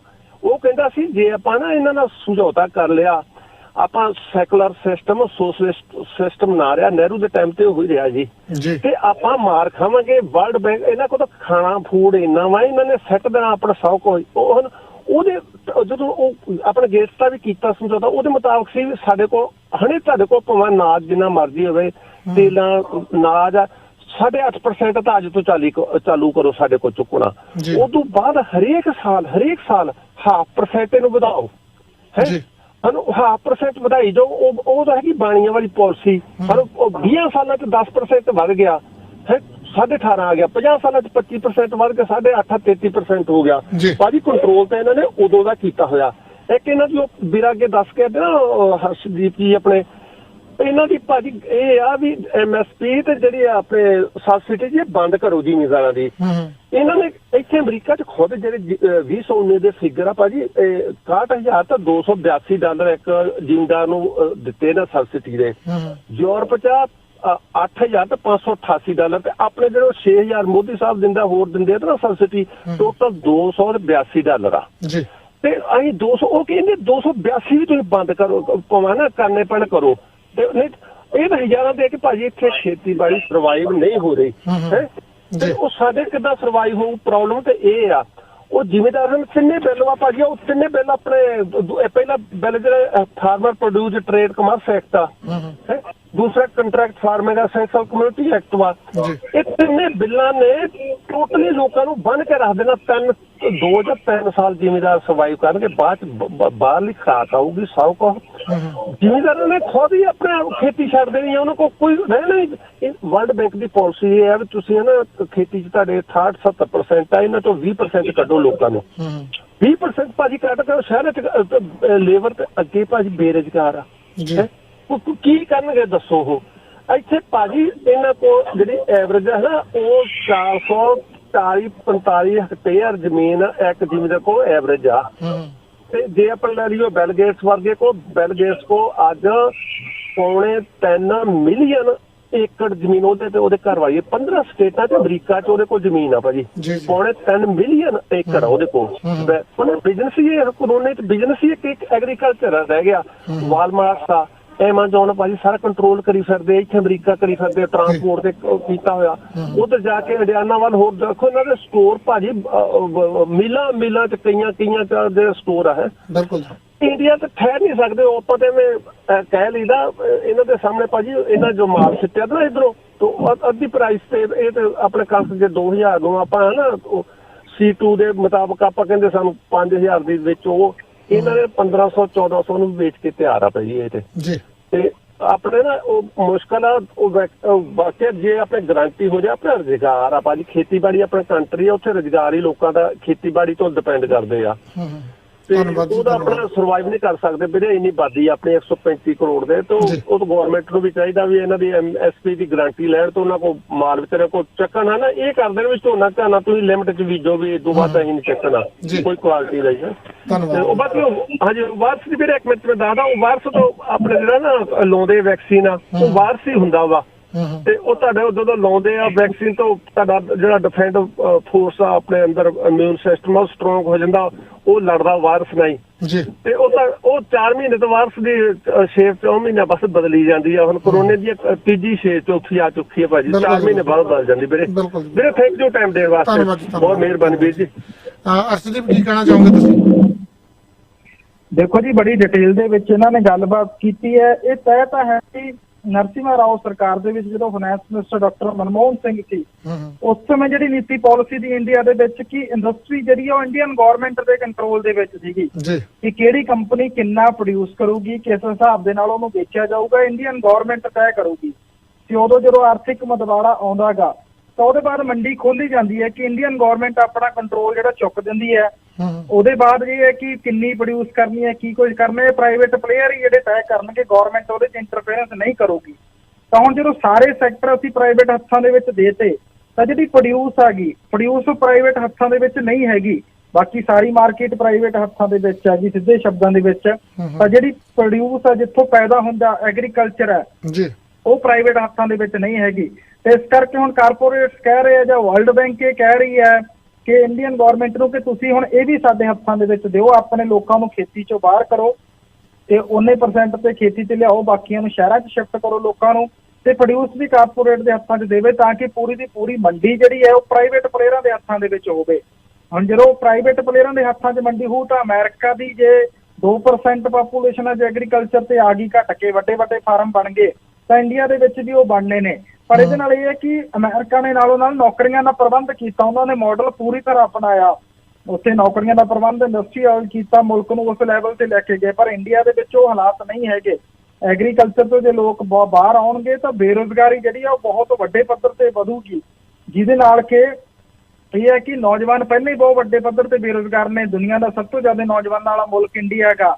ਤੇ ਇਹਨਾਂ ਹਾਲਾਤਾਂ ਦੇ ਵਿੱਚ ਗਵਰਨਮੈਂਟ ਕੋਲੇ ਪ੍ਰਬੰਧ ਕੋਈ ਨਹੀਂ। ਜਦੋਂ ਪ੍ਰਾਈਵੇਟ ਪਲੇਅਰ ਆਉਂਦੇ ਨੇ ਤੇ ਇੰਡੀਅਨ ਗਵਰਨਮੈਂਟ ਦੀ ਇਹ ਵੀ ਤਿਆਰੀ ਹੈ ਕਿ ਅਮਰੀਕਾ ਦੇ ਨਾਲ ਇੱਕ ਐਗਰੀਮੈਂਟ ਕੀਤਾ ਜਾਵੇ ਫੂਡ ਪ੍ਰੋਡਕਟਸ ਨੂੰ ਲੈ ਕੇ। ਤਾਂ ਜਦੋਂ ਅਮਰੀਕਾ ਦੇ ਨਾਲ ਐਗਰੀਮੈਂਟ ਹੋਊਗਾ ਤੇ ਸੈਂਕੜੇ ਬਿਲੀਅਨ ਡਾਲਰ ਦੀ ਸਬਸਿਡੀ ਲੈਣ ਵਾਲਾ ਕਿਸਾਨ ਜਦੋਂ ਇੰਡੀਆ ਦੇ ਵਿੱਚ ਆਪਣਾ ਲਿਆ ਕੇ ਪ੍ਰੋਡਿਊਸ ਸਿੱਟੂਗਾ, ਦੁੱਧ ਪ੍ਰੋਡਕਟ ਸਿੱਟੂਗਾ, ਇੱਥੇ ਲਿਆ ਕੇ ਕਣਕ ਚੌਲ ਇੱਥੇ ਭੇਜੂਗਾ, ਤਾਂ ਉਹਨਾਂ ਹਾਲਾਤਾਂ ਦੇ ਵਿੱਚ ਜਿਹੜਾ ਫਾਰਮਰ ਸਬਸਿਡੀ ਤੋਂ ਬਿਨਾਂ ਕੰਮ ਕਰ ਰਿਹਾ, ਸਮਾਲ ਤੇ ਮਾਰਜਨਲ ਫਾਰਮਰ ਹੈਗਾ, ਤਾਂ ਉਹ ਉਸ ਬਿਲੀਅਨ ਡਾਲਰ ਦੀ ਸਬਸਿਡੀ ਵਾਲੇ ਕਿਸਾਨ ਦੇ ਨਾਲ ਕਿਵੇਂ ਮੈਚ ਕਰੂਗਾ? ਤਾਂ ਉਹਦੇ ਨਾਲ ਦੋ ਪਾਸੇ ਲੁੱਟ ਜਿਹੜੀ ਉਹ ਕਿਸਾਨਾਂ ਦੀ ਹੋਊਗੀ। ਇਸ ਕਰਕੇ ਕਿਸਾਨ ਜਿਹੜੇ ਨੇ ਲੜਾਈ ਤਿੰਨ ਖੇਤੀ ਕਾਨੂੰਨਾਂ ਦੇ ਵਿਰੁੱਧ ਲੜ ਰਹੇ ਨੇ। ਬਿਲਕੁਲ ਜੀ, ਅਗਲੀ ਕਾਲ ਤੇ ਚੱਲਦੇ ਆਪਾਂ ਤੇ ਦੋ ਕੁ ਲਾਈਨਾਂ ਕਿਸੇ ਨੇ ਲਿਖੀਆਂ ਜੀ। ਕਹਿੰਦੇ ਮੈਂ ਮੰਗਦਾ ਰਿਹਾ ਪਾਣੀ, ਉਹ ਤੇਲ ਪਾਉਂਦੇ ਰਹੇ, ਮੈਂ ਚਾਹੁੰਦਾ ਸੀ ਤਾਜ਼ੀ ਹਵਾ, ਉਹ ਧੂਣੀਆਂ ਲਾਉਂਦੇ ਰਹੇ, ਮੇਰੇ ਪੱਤੇ ਪੱਤੇ ਤੱਕ ਦਾ ਕਰਤਾ ਤੁਸੀਂ ਵਿਨਾਸ਼ ਵੇ ਲੋਕੋ, ਤੁਹਾਨੂੰ ਕਿੱਥੋਂ ਤੱਕ ਲੈ ਆਇਆ ਤੁਹਾਡਾ ਅੰਧ ਵਿਸ਼ਵਾਸ ਵੇ ਲੋਕੋ, ਤੁਹਾਨੂੰ ਕਿੱਥੋਂ ਤੱਕ ਲੈ ਆਇਆ ਤੁਹਾਡਾ ਅੰਧ ਵਿਸ਼ਵਾਸ ਵੇ ਲੋਕੋ। ਭਾਰਤ ਦੇ ਵਿੱਚ ਤੇ ਅੰਧ ਵਿਸ਼ਵਾਸ ਨੇ ਜਖਣਾ ਕੱਢੀ ਪਈ ਹੈ ਜੀ। ਚੱਲਦੇ ਆਪਾਂ ਨੈਕਸਟ ਕਾਲ ਤੇ। ਹਾਂਜੀ 9295 ਸਵਾਗਤ ਹੈ ਵੀਰ। ਹਾਂਜੀ ਸਰ ਜੀ, ਦੇਖੋ ਜਿਹੜੀ ਗੱਲ ਪਿਛਲੇ ਕਾਲਰ ਕਰਕੇ ਗਏ ਆ ਉਹ ਬਹੁਤ ਹੱਦ ਤੱਕ ਲਾਗੂ ਹੁੰਦੀ ਆ ਔਰ ਸਹੀ ਵੀ ਆ ਔਰ ਐਨਾਲਾਈਜ਼ ਵੀ ਵਧੀਆ ਕੀਤਾ। ਦੂਜੀ ਗੱਲ ਜਿਹੜੀ ਨੌਕਰੀਆਂ ਦੀ ਗੱਲ ਹੈਗੀ ਸਰ ਜੀ, ਮੈਂ ਮੈਨੂਫੈਕਚਰਿੰਗ ਤੋਂ ਸੰਬੰਧ ਰੱਖਦਾ, ਇੰਜੀਨੀਅਰਿੰਗ ਮੇਰਾ ਪੇਸ਼ਾ ਆ। ਮੈਂ ਤੁਹਾਨੂੰ ਦੱਸ ਦਿੰਦਾ ਜੀ, ਇੰਡੀਆ ਨੂੰ ਜਦੋਂ ਮਨਮੋਹਨ ਸਿੰਘ ਫਾਈਨਾਂਸ ਮਿਨਿਸਟਰ ਬਣਿਆ ਸੀ, ਸਾਡੇ ਐਨਾਲਿਸਟ ਨੂੰ ਕਾਫੀ ਨੌਲੇਜ ਹੈਗੀ, ਉਹ ਜਾਣਕਾਰੀ ਰੱਖਦੇ ਨੇ ਔਰ ਉਹਨਾਂ ਲਈ ਨੂੰ ਦੱਸ ਦੇਣਾ, ਜਦੋਂ ਇੰਡੀਆ ਤੇ ਚਾਈਨਾ 1990 ਦੇ ਵਿੱਚ 1991 ਦੇ ਵਿੱਚ ਇੰਡੀਆ ਦੀ ਪਰ ਕੈਪੀਟਾ ਇਨਕਮ ਚਾਈਨਾ ਤੋਂ ਜ਼ਿਆਦਾ ਸੀਗੀ। ਸ਼ਾਇਦ ਤੁਹਾਡੇ ਐਨਾਲਿਸਟ ਨੂੰ ਵੀ ਪਤਾ ਹੋਵੇ ਕਿ $400 $394 ਇੰਡੀਆ ਦੀ ਪਰ ਕੈਪੀਟਾ GDP ਸੀ ਤੇ ਔਰ ਚਾਈਨਾ ਦੀ ਪਰ ਕੈਪੀਟਾ GDP $323 ਸੀ। ਚਾਈਨਾ ਨੇ ਉਦੋਂ ਇੰਡੀਆ ਦੇ ਵਿੱਚ ਮਨਮੋਹਨ ਸਿੰਘ ਪ੍ਰਧਾਨ ਮੰਤਰੀ ਬਣਿਆ ਤੇ ਚਾਈਨਾ ਦੇ ਵਿੱਚ ਸ਼ੀ ਜਿਨਪਿੰਗ ਸੀਗੇ, ਇਹਨਾਂ ਦੇ ਗੁਰੂ ਜਿਹੜੇ ਇਸ ਵੇਲੇ ਹੈਗੇ ਆ ਜੀ। ਉਸ ਤੋਂ ਬਾਅਦ ਚਾਈਨਾ ਨੇ ਅਮਰੀਕਾ ਨਾਲ ਸਮਝੌਤਾ ਕੀਤਾ। ਅਮਰੀਕਾ ਦੇਖੋ, ਚਾਈਨਾ ਕਮਿਊਨਿਸਟ ਕੰਟਰੀ ਤੋਂ ਹਾਫ ਕੈਪੀਟਲਿਸਟ ਕੰਟਰੀ ਬਣ ਗਿਆ। ਉਹਨਾਂ ਨੇ ਫੋਰਨ ਇਨਵੈਸਟਮੈਂਟ ਨੂੰ ਅਟਰੈਕਟ ਕੀਤਾ ਤੇ ਇਸ ਵੇਲੇ ਚਾਈਨਾ ਇੰਡੀਆ ਤੋਂ 5 ਗੁਣਾ ਜ਼ਿਆਦਾ GDP ਹੈਗੀ, ਪਰ ਕੈਪੀਟਾ GDP 5-6 ਗੁਣਾ। ਪਰ ਇਹ ਮਨਮੋਹਨ ਸਿੰਘ ਦੀਆਂ ਅਨਡਿਸਾਈਡਡ ਪਾਲਿਸੀਆਂ ਹੀ ਸੀ ਜਿਹੜੀਆਂ ਇਸ ਦੀਆਂ ਜ਼ਿੰਮੇਵਾਰ ਸੀ। ਮਨਮੋਹਨ ਸਿੰਘ ਪੂਰੇ ਆਪਣੇ ਫਾਈਨਾਂਸ ਮਿਨਿਸਟਰ ਦੇ ਹੁੰਦੇ ਹੋਏ ਵੀ ਤੇ ਪ੍ਰਧਾਨ ਮੰਤਰੀ ਹੁੰਦੇ ਹੋਏ ਵੀ ਡਿਸਾਈਡ ਹੀ ਨਹੀਂ ਕਰ ਪਾਏ ਕਿ ਕਿੱਧਰਲੇ ਪਾਸੇ ਜਾ ਰਹਾ। ਔਰ ਟੈਕਨੋਲੋਜੀ ਟਰਾਂਸਫਰ ਜਿਹੜੀਆਂ ਨੌਕਰੀਆਂ ਦੀ ਗੱਲ ਕਰਦੇ ਆ, ਮੈਂ ਮੈਨੂਫੈਕਚਰਿੰਗ ਨਾਲ ਸੰਬੰਧ ਰੱਖਦਾ ਔਰ ਮੈਂ ਤੁਹਾਨੂੰ ਦਾਅਵੇ ਨਾਲ ਕਹਿ ਸਕਦਾ ਇੰਡੀਆ ਦੇ ਵਿੱਚ ਨੌਕਰੀਆਂ ਨਾ ਹੋਣ ਦਾ ਕਾਰਨ ਹੈਗਾ ਇੰਡੀਆ ਦੇ ਵਿੱਚ ਟੈਕਨੋਲੋਜੀ ਟਰਾਂਸਫਰ ਨਹੀਂ ਹੋਇਆ। ਟੈਕਨੋਲੋਜੀ ਨਹੀਂ ਹੈਗੀ ਇੰਡੀਆ ਦਾ, ਕੋਈ ਏਦਾਂ ਦਾ ਪ੍ਰੋਡਕਟ ਨਹੀਂ ਹੈਗਾ। ਹੁਣ ਜਿੱਦਾਂ ਤੁਸੀਂ ਹਥਿਆਰ ਹੀ ਲਾ ਲਓ, ਹਥਿਆਰ ਦੀ ਟ੍ਰੇਡ ਵਰਲਡ ਦੀ ਸਭ ਤੋਂ ਜ਼ਿਆਦਾ ਟ੍ਰੇਡ ਆ। ਇੰਡੀਆ ਦੇਖੋ ਸੈਟੇਲਾਈਟ ਤਾਂ ਬਣਾ ਦਿੰਦਾ ਮਾਰਸ ਤੇ ਜਾਣ ਲਈ, ਪਰ ਇੰਡੀਆ ਇੱਕ ਰਾਈਫਲ ਨਹੀਂ ਬਣਾ ਸਕਦਾ। AK-47 ਜਾਂ AK-56 ਕਿੰਨੀ ਕੁ ਟੈਕਨੋਲੋਜੀ ਆ, ਰਾਈਫਲ ਨਹੀਂ ਬਣਾ ਸਕਦਾ। ਜਦ ਤੱਕ ਇੰਡੀਆ ਦੇ ਕੋਲ ਕੋਈ ਮੋਨੋਪੋਲਾਈਜ਼ਡ ਟੈਕਨੋਲੋਜੀ ਨਹੀਂ ਹੋਗੀ ਉਦੋਂ ਤੱਕ ਇੰਡੀਆ ਨੌਕਰੀਆਂ ਦੇਣ ਦੇ ਕਾਬਿਲ ਨਹੀਂ ਹੋਊਗਾ। ਕਿਉਂਕਿ ਇੰਡੀਆ ਦੀ ਜਿਹੜੀ ਆਪਣੀ ਖਪਤ ਹੈਗੀ ਆ ਉਹ ਬਹੁਤ ਜ਼ਿਆਦਾ ਹੈਗੀ ਔਰ ਬਾਹਰਲੀਆਂ ਕੰਟਰੀਆਂ ਜਿੱਦਾਂ ਅਮਰੀਕਾ ਹੋਇਆ ਜਾਂ ਫਰਾਂਸ, ਜਿੱਦਾਂ ਹੁਣ ਫਰਾਂਸ ਦਾ ਰਫੇਲ ਦੇ ਰਿਹਾ, ਟੈਕਨੋਲੋਜੀ ਟਰਾਂਸਫਰ ਦੇ ਵੀ ਸਮਝੌਤੇ ਕਰਦੇ ਆ ਪਰ ਉਹ ਕਿੰਨੇ ਕੁ ਓਨਰ ਹੁੰਦੇ ਆ ਪਤਾ ਨਹੀਂ ਹੈ। ਇੰਡੀਆ ਦੇ ਵਿੱਚ ਦੇਖੋ ਹੁਣ ਆਹ ਗਵਰਨਮੈਂਟ ਜਿਹੜੀ ਹੈਗੀ ਆ ਇਹ ਕੋਸ਼ਿਸ਼ ਤਾਂ ਕਰ ਰਹੀ ਆ ਟੈਕਨੋਲੋਜੀ ਟਰਾਂਸਫਰ ਦੀ, ਕਿੰਨੀ ਕੁ ਸਫਲ ਹੁੰਦੀ ਆ। ਹੁਣ ਸੈਮਸੰਗ ਨੇ ਅਨਾਉਂਸ ਕਰਤਾ ਆਪਣੀ ਸਾਰੀ ਪ੍ਰੋਡਕਸ਼ਨ ਇੰਡੀਆ ਕਰੂਗਾ। ਗਾਜ਼ੀਆਬਾਦ ਦੇ ਕੋਲ ਫੈਕਟਰੀ ਲੱਗੀ ਆ ਤੇ ਈਲਨ ਮਸਕ ਵੀ ਚਲੇ ਗਏ ਆਪਣੇ ਟੈਸਲਾ ਵਾਲੇ, ਉਹ ਵੀ ਇੰਡੀਆ ਦੇ ਵਿੱਚ ਪ੍ਰੋਡਕਸ਼ਨ ਕਰਨ ਲਈ ਹੋ ਗਿਆ। ਹੋਰ ਇੱਥੇ ਲੋਕਲ ਕੰਪਨੀਆਂ ਤੁਸੀਂ ਦੇਖਿਆ ਹੋਣਾ ਮੈਜਲਿਨ ਐਰੋਸਪੇਸ ਹੈਗੀ ਹੈ ਜੀ, ਮਾਰਟਨ ਕੋ ਕੰਪਨੀ ਆ, ਉਹਨਾਂ ਨੇ 2 ਕੰਪਨੀਆਂ ਬੰਗਲੌਰ ਖੋਲ੍ਹੀਆਂ ਪਿਛਲੇ 3 ਸਾਲਾਂ ਦੇ ਵਿੱਚ। ਟੈਕਨੋਲੋਜੀ ਟ੍ਰਾਂਸਫਰ ਹੋ ਰਹੀ ਹੈ, ਪਰ ਕਿਉਂਕਿ ਇੰਡੀਆ ਦੀ ਪੋਪੂਲੇਸ਼ਨ ਬਹੁਤ ਜ਼ਿਆਦਾ ਆ, ਉਹ ਆਟੇ ਦੇ ਵਿੱਚ ਲੂਣ ਦੇ ਬਰਾਬਰ ਆ। ਐਫਰਟ ਉਦੋਂ ਹੋਣੇ ਚਾਹੀਦੇ ਸੀ ਜਦੋਂ 1990-91 ਜਦੋਂ ਇੰਡੀਆ ਗਰੋ ਕਰ ਰਿਹਾ ਸੀ। ਹੁਣ ਜਿਹੜੇ ਐਫਰਟ ਹੈਗੇ ਆ, ਜਿੰਨੇ ਕੁ ਐਫਰਟ ਹੋ ਰਹੇ ਆ ਔਰ ਜਿੰਨੇ ਕੁ ਹੋਣੇ ਚਾਹੀਦੇ ਆ, ਉਹਦਾ ਬਹੁਤ ਵੱਡਾ ਡਿਫਰੈਂਸ ਹੈਗਾ। ਇੰਡੀਆ ਦੇ ਵਿੱਚ ਤੁਸੀਂ ਦੇਖੋ, ਜਿੱਦਾਂ ਉਹ ਕਹਿ ਰਹੇ ਆ ਐਗਰੀਕਲਚਰ ਪ੍ਰੋਡਿਊਸ, ਐਗਰੀਕਲਚਰ ਦੇ ਵਿੱਚ ਤੁਸੀਂ ਜੇ ਕਣਕ ਦੀ ਗੱਲ ਲਾ ਲਓ, ਕਣਕ ਜੇ ਇੰਟਰਨੈਸ਼ਨਲ ਮਾਰਕੀਟ ਉਹਦੀ 1445 ਰੁਪਏ ਹੈਗੀ ਪਰ ਕੁਇੰਟਲ ਦੀ, ਔਰ ਇੰਡੀਅਨ ਗਵਰਨਮੈਂਟ $1995 ਦੇ ਰਹੀ ਰੁਪਏ ਦੇ ਰਹੀ ਆ ਕਿਸਾਨਾਂ ਨੂੰ। ਹਰ ਕੁਇੰਟਲ ਪਿੱਛੇ $500 ਸਬਸਿਡਾਈਜ਼ ਜ਼ਿਆਦਾ ਦੇ ਰਹੀ ਆ ਇੰਟਰਨੈਸ਼ਨਲ ਪ੍ਰਾਈਸ ਨਾਲੋਂ। ਹੋਰ ਉਹ ਕਿੰਨਾ ਚਿਰ ਦਊਗੀ ਹੁਣ ਇਹ ਪਤਾ ਨਹੀਂ, ਹੋਰ ਕਿੰਨਾ ਕੁ ਬਰਡਨ ਆਪਣੇ ਤੇ ਲਊਗੀ ਹੁਣ ਇਹ ਨਹੀਂ ਪਤਾ, ਉਹਨਾਂ ਕੋਲ ਕਿੰਨੀ ਕੁ ਰੈਜ਼ੀਲੀਅੰਸ ਹੈਗੀ ਆ। ਕੋਸ਼ਿਸ਼ਾਂ ਦੇਖੋ ਸਾਰੇ ਪਾਸੇ ਹੋ ਰਹੀਆਂ, ਪਰ ਇਹਦੀ ਜਿਹੜੀ ਨੀਂਹ ਰੱਖੀ ਗਈ ਸੀ ਆ ਖੇਤੀ ਕਾਨੂੰਨਾਂ ਦੀ, ਹੁਣ ਦੇਖੋ ਜਿਹੜੇ ਐਜੀਟੇਟ ਕਰਦੇ ਪਏ ਉਹਨਾਂ ਨੂੰ ਤਾਂ ਪਤਾ ਨਹੀਂ ਕਿੰਨੀ ਕੁ ਬੈਕਗਰਾਊਂਡ ਪਤਾ। ਇਹ ਨੀਂਹ 1991-92 ਚ ਹੀ ਰੱਖੀ ਗਈ ਸੀ, ਜਦੋਂ ਮਨਮੋਹਨ ਸਿੰਘ ਨੇ LPG ਲਿਬਰਲਾਈਜੇਸ਼ਨ ਪ੍ਰਾਈਵੇਟਾਈਜੇਸ਼ਨ ਤੇ ਜਦੋਂ ਉਹਨੇ ਉਹ ਸਿਧਾਂਤ ਲਾਗੂ ਕਰ ਦਿੱਤਾ ਸੀ। ਤੇ ਮੈਨੂੰ ਲੱਗਦਾ ਕਿ ਅਸੀਂ ਜਿਹੜੇ ਐਜੀਟੇਟ ਕਰ ਰਹੇ ਹਾਂ ਜਾਂ ਜੋ ਅਸੀਂ ਜਿਹਦਾ ਵਿਰੋਧ ਕਰ ਰਹੇ ਹਾਂ, ਸਾਨੂੰ ਰੋਗ ਦਾ ਜੜ ਨਹੀਂ ਪਤਾ, ਅਸੀਂ ਉੱਤੋਂ ਉੱਤੇ ਹੀ ਕਰ ਰਹੇ ਹਾਂ। ਇਸੇ ਕਰਕੇ ਨਾ ਅਸੀਂ ਸਫਲ ਹੋ ਪਾ ਰਹੇ ਹਾਂ ਤੇ ਨਾ ਹੀ ਇਹਦਾ ਸੋਲੂਸ਼ਨ ਲੱਭ ਰਿਹਾ ਆ। ਅੱਜ ਜੇ MSP ਦੇ ਵੀ ਦਊਗੀ ਗਵਰਨਮੈਂਟ, ਗਾਰੰਟੀ ਕਰ ਵੀ ਰਹੂਗੀ, ਤਾਂ ਉਹ ਸਬਸਿਡੀਆਂ ਦੇ ਵਿੱਚ ਹੀ ਉਲਝ ਕੇ ਰਹਿ ਜਾਊਗੀ ਔਰ ਗਰੋਥ ਦੇ ਚਾਂਸ ਇੰਡੀਆ ਦੇ ਕੋਈ ਨਹੀਂ। ਔਰ ਜਿਹੜੀ ਦੇਖੋ ਤੁਸੀਂ ਪੰਜਾਬ ਦੀ ਗੱਲ ਕਰ ਲਓ, ਪੰਜਾਬ ਸਭ ਤੋਂ ਵੱਡੀ ਐਗਜ਼ਾਮਪਲ ਆ। ਪੰਜਾਬ ਦੇ ਵਿੱਚੋਂ ਇੰਡਸਟਰੀ ਚਲੇ ਗਈ ਆ। ਅੱਜ ਕੈਪਟਨ ਅਮਰਿੰਦਰ ਸਿੰਘ ਜਿਹੜਾ ਇਸ ਵੇਲੇ ਸਰਕਾਰ ਦਾ ਮੁਖੀ ਹੈਗਾ, ਉਹ ਸਭ ਤੋਂ ਵੱਡਾ ਦੋਖੀ ਆ ਪੰਜਾਬ ਦਾ। ਪੰਜਾਬ ਦੇ ਵਿੱਚ ਇੰਡਸਟਰੀ ਹੈਗੀ 0। ਮੈਂ ਲੁਧਿਆਣੇ ਏਰੀਆ ਦੇ ਵਿੱਚ ਸਮਝਦਾ ਸਾਈਕਲ ਇੰਡਸਟਰੀ ਚੱਲ ਗਈ, ਗੁਰਾਇਆ ਦੇ ਵਿੱਚ ਟੋਕਾ ਇੰਡਸਟਰੀ ਸੀ ਉਹ ਚੱਲ ਗਈ, ਬਟਾਲੇ ਦੇ ਵਿੱਚ ਮਸ਼ੀਨ ਟੂਲ ਇੰਡਸਟਰੀ ਸੀ ਉਹ ਚੱਲ ਗਈ, ਅੰਮ੍ਰਿਤਸਰ ਦੇ ਵਿੱਚ ਹੋਮ ਅਪਲਾਇੰਸ ਬਣਾਉਂਦੇ ਸੀਗੇ ਪੱਖਾ ਵਗੈਰਾ ਉਹ ਚਲੇ ਗਏ। ਔਰ ਪੰਜਾਬ ਦੇ ਵਿੱਚੋਂ ਇੰਡਸਟਰੀ ਦਾ ਪਲਾਨ ਬਹੁਤ ਬੁਰੀ ਤਰ੍ਹਾਂ ਹੋਇਆ ਆ। ਔਰ ਜ਼ਿਆਦਾ ਕੈਪਟਨ ਅਮਰਿੰਦਰ ਸਿੰਘ ਨੇ 3 ਵਾਰ ਬਿਜਲੀ ਦੇ 4 ਵਾਰ ਰੇਟ ਵਧਾਏ ਆ, ਹੋਰ ਵੀ ਚਲਾ ਗਿਆ ਆ। ਤੇ ਇਸ ਕਰਕੇ ਮੈਨੂੰ ਲੱਗਦਾ ਕਿ ਵੀ ਆਰ ਹੈਡਿੰਗ ਟੂ, ਅਸੀਂ ਰੋਂਗ ਡਾਇਰੈਕਸ਼ਨ ਦੇ ਵੱਲ ਜਾ ਰਹੇ ਹਾਂ। ਔਰ ਜਿਹੜੀ ਚੀਜ਼ ਤੇ ਸਾਨੂੰ ਫੋਕਸ ਕਰਨਾ ਚਾਹੀਦਾ ਅਸੀਂ ਉਹ ਫੋਕਸ ਕਰ ਨਹੀਂ ਰਹੇ, ਇਸ ਕਰਕੇ ਸਾਡੀ ਜਿੱਤ ਮੈਨੂੰ ਨਹੀਂ ਲੱਗਦਾ, ਮੈਨੂੰ ਅਨਿਸ਼ਚਿਤ ਹੀ ਲੱਗਦੀ ਹੈ ਜੀ। ਹਾਂਜੀ, ਧੰਨਵਾਦ ਵੀਰ ਜੀ। ਬਿਲਕੁਲ ਤੁਹਾਡੀ ਗੱਲ ਸਹੀ ਹੈ। ਇਕੱਲਾ ਮੈਨੂੰ ਇਹ ਨਹੀਂਗਾ ਕੈਪਟਨ ਅਮਰਿੰਦਰ ਸਿੰਘ ਨੇ, ਸੁਖਬੀਰ ਸਿੰਘ ਬਾਦਲ ਹੋਣਾ ਨੇ ਜਿਹੜੀਆਂ ਕੰਪਨੀਆਂ ਦੇ ਵਿੱਚ ਹਿੱਸੇ ਪਾਏ ਆ, ਪ੍ਰਾਈਵੇਟ ਬਿਜਲੀ ਪ੍ਰੋਡਕਟ ਜਿਹੜੇ ਥਰਮਲ ਪਲਾਂਟਾਂ ਦੇ ਨਾਲ ਗੱਲਾਂ ਬਾਤਾਂ ਕੀਤੀਆਂ, ਬਿੱਲ ਤਾਂ ਜ਼ਿਆਦਾ ਤਾਂ ਵਧੇ, ਹਰੇਕ ਕੰਪਨੀ ਦੇ ਵਿੱਚ ਹਿੱਸਾ ਪਾਇਆ ਜੀ। ਸਰ ਜੀ ਇੱਕ ਮਿੰਟ ਮੇਰੀ ਗੱਲ ਸੁਣ ਲਓ ਜੀ। ਜੇ ਤੁਸੀਂ ਅੱਜ ਮੋਦੀ ਨੂੰ ਗਾਲਾਂ ਕੱਢ ਕੇ ਮਨਮੋਹਨ ਸਿੰਘ ਦਾ ਨਾਂ ਨਹੀਂ ਲੈਂਦੇ ਤਾਂ ਤੁਹਾਨੂੰ ਕੋਈ ਹੱਕ ਨਹੀਂ ਕੈਪਟਨ ਅਮਰਿੰਦਰ ਸਿੰਘ ਦਾ ਨਾਂ ਲਾ ਕੇ ਬਾਦਲਾਂ ਦਾ ਨਾਂ ਲੈਣ ਦਾ ਜੀ। ਜੇ ਤੁਸੀਂ ਮੋਦੀ ਦਾ ਨਾਂ ਲੈ ਕੇ 4 ਗਾਲਾਂ ਮੋਦੀ ਨੂੰ ਕੱਢ ਕੇ 6 ਗਾਲਾਂ ਕੈਪਟਨ ਅਮਰਿੰਦਰ ਸਿੰਘ ਨੂੰ ਕੱਢਦੇ ਆ, ਫਿਰ ਤੁਸੀਂ ਜਸਟੀਫਾਈ ਕਰਦੇ ਆ ਕੈਪਟਨ ਅਮਰਿੰਦਰ ਸਿੰਘ ਨੂੰ ਗਾਲ ਕੱਢ ਕੇ ਕੈਂਸਲ ਕਰੇ ਸਾਰੇ ਕੰਟਰੈਕਟ। ਕੈਪਟਨ ਅਮਰਿੰਦਰ ਸਿੰਘ ਦੀ ਕਿਸੇ ਨੇ ਬਾਹ ਫੜੀ ਆ? ਕੈਪਟਨ ਅਮਰਿੰਦਰ ਸਿੰਘ ਨੂੰ ਕਿਸੇ ਨੇ ਰੋਕਿਆ? ਸਾਰੇ ਪ੍ਰੋਡਕਟ ਕੈਂਸਲ ਕਰ ਦਿੱਤੇ। 7 ਵਾਰ ਰੇਟ ਵਧਿਆ ਬਿਜਲੀ ਦੇ ਪਿਛਲੇ 4 ਸਾਲਾਂ ਚ, 7 ਵਾਰ। ਆਪਾਂ ਪੁੱਛਦੇ ਆ ਅਰਸ਼ਦੀਪ, ਕਰ ਸਕਦੇ ਆ ਕੈਂਸਲ? ਕਿੱਦਾਂ ਕਹਿੰਦੇ ਨਾਲੇ ਕੋਈ ਕੰਟਰੈਕਟ ਕੀਤੇ ਹੋਇਆ ਤੇ ਕੈਂਸਲ ਕਿਉਂ ਨਹੀਂ ਕਰਦੇ?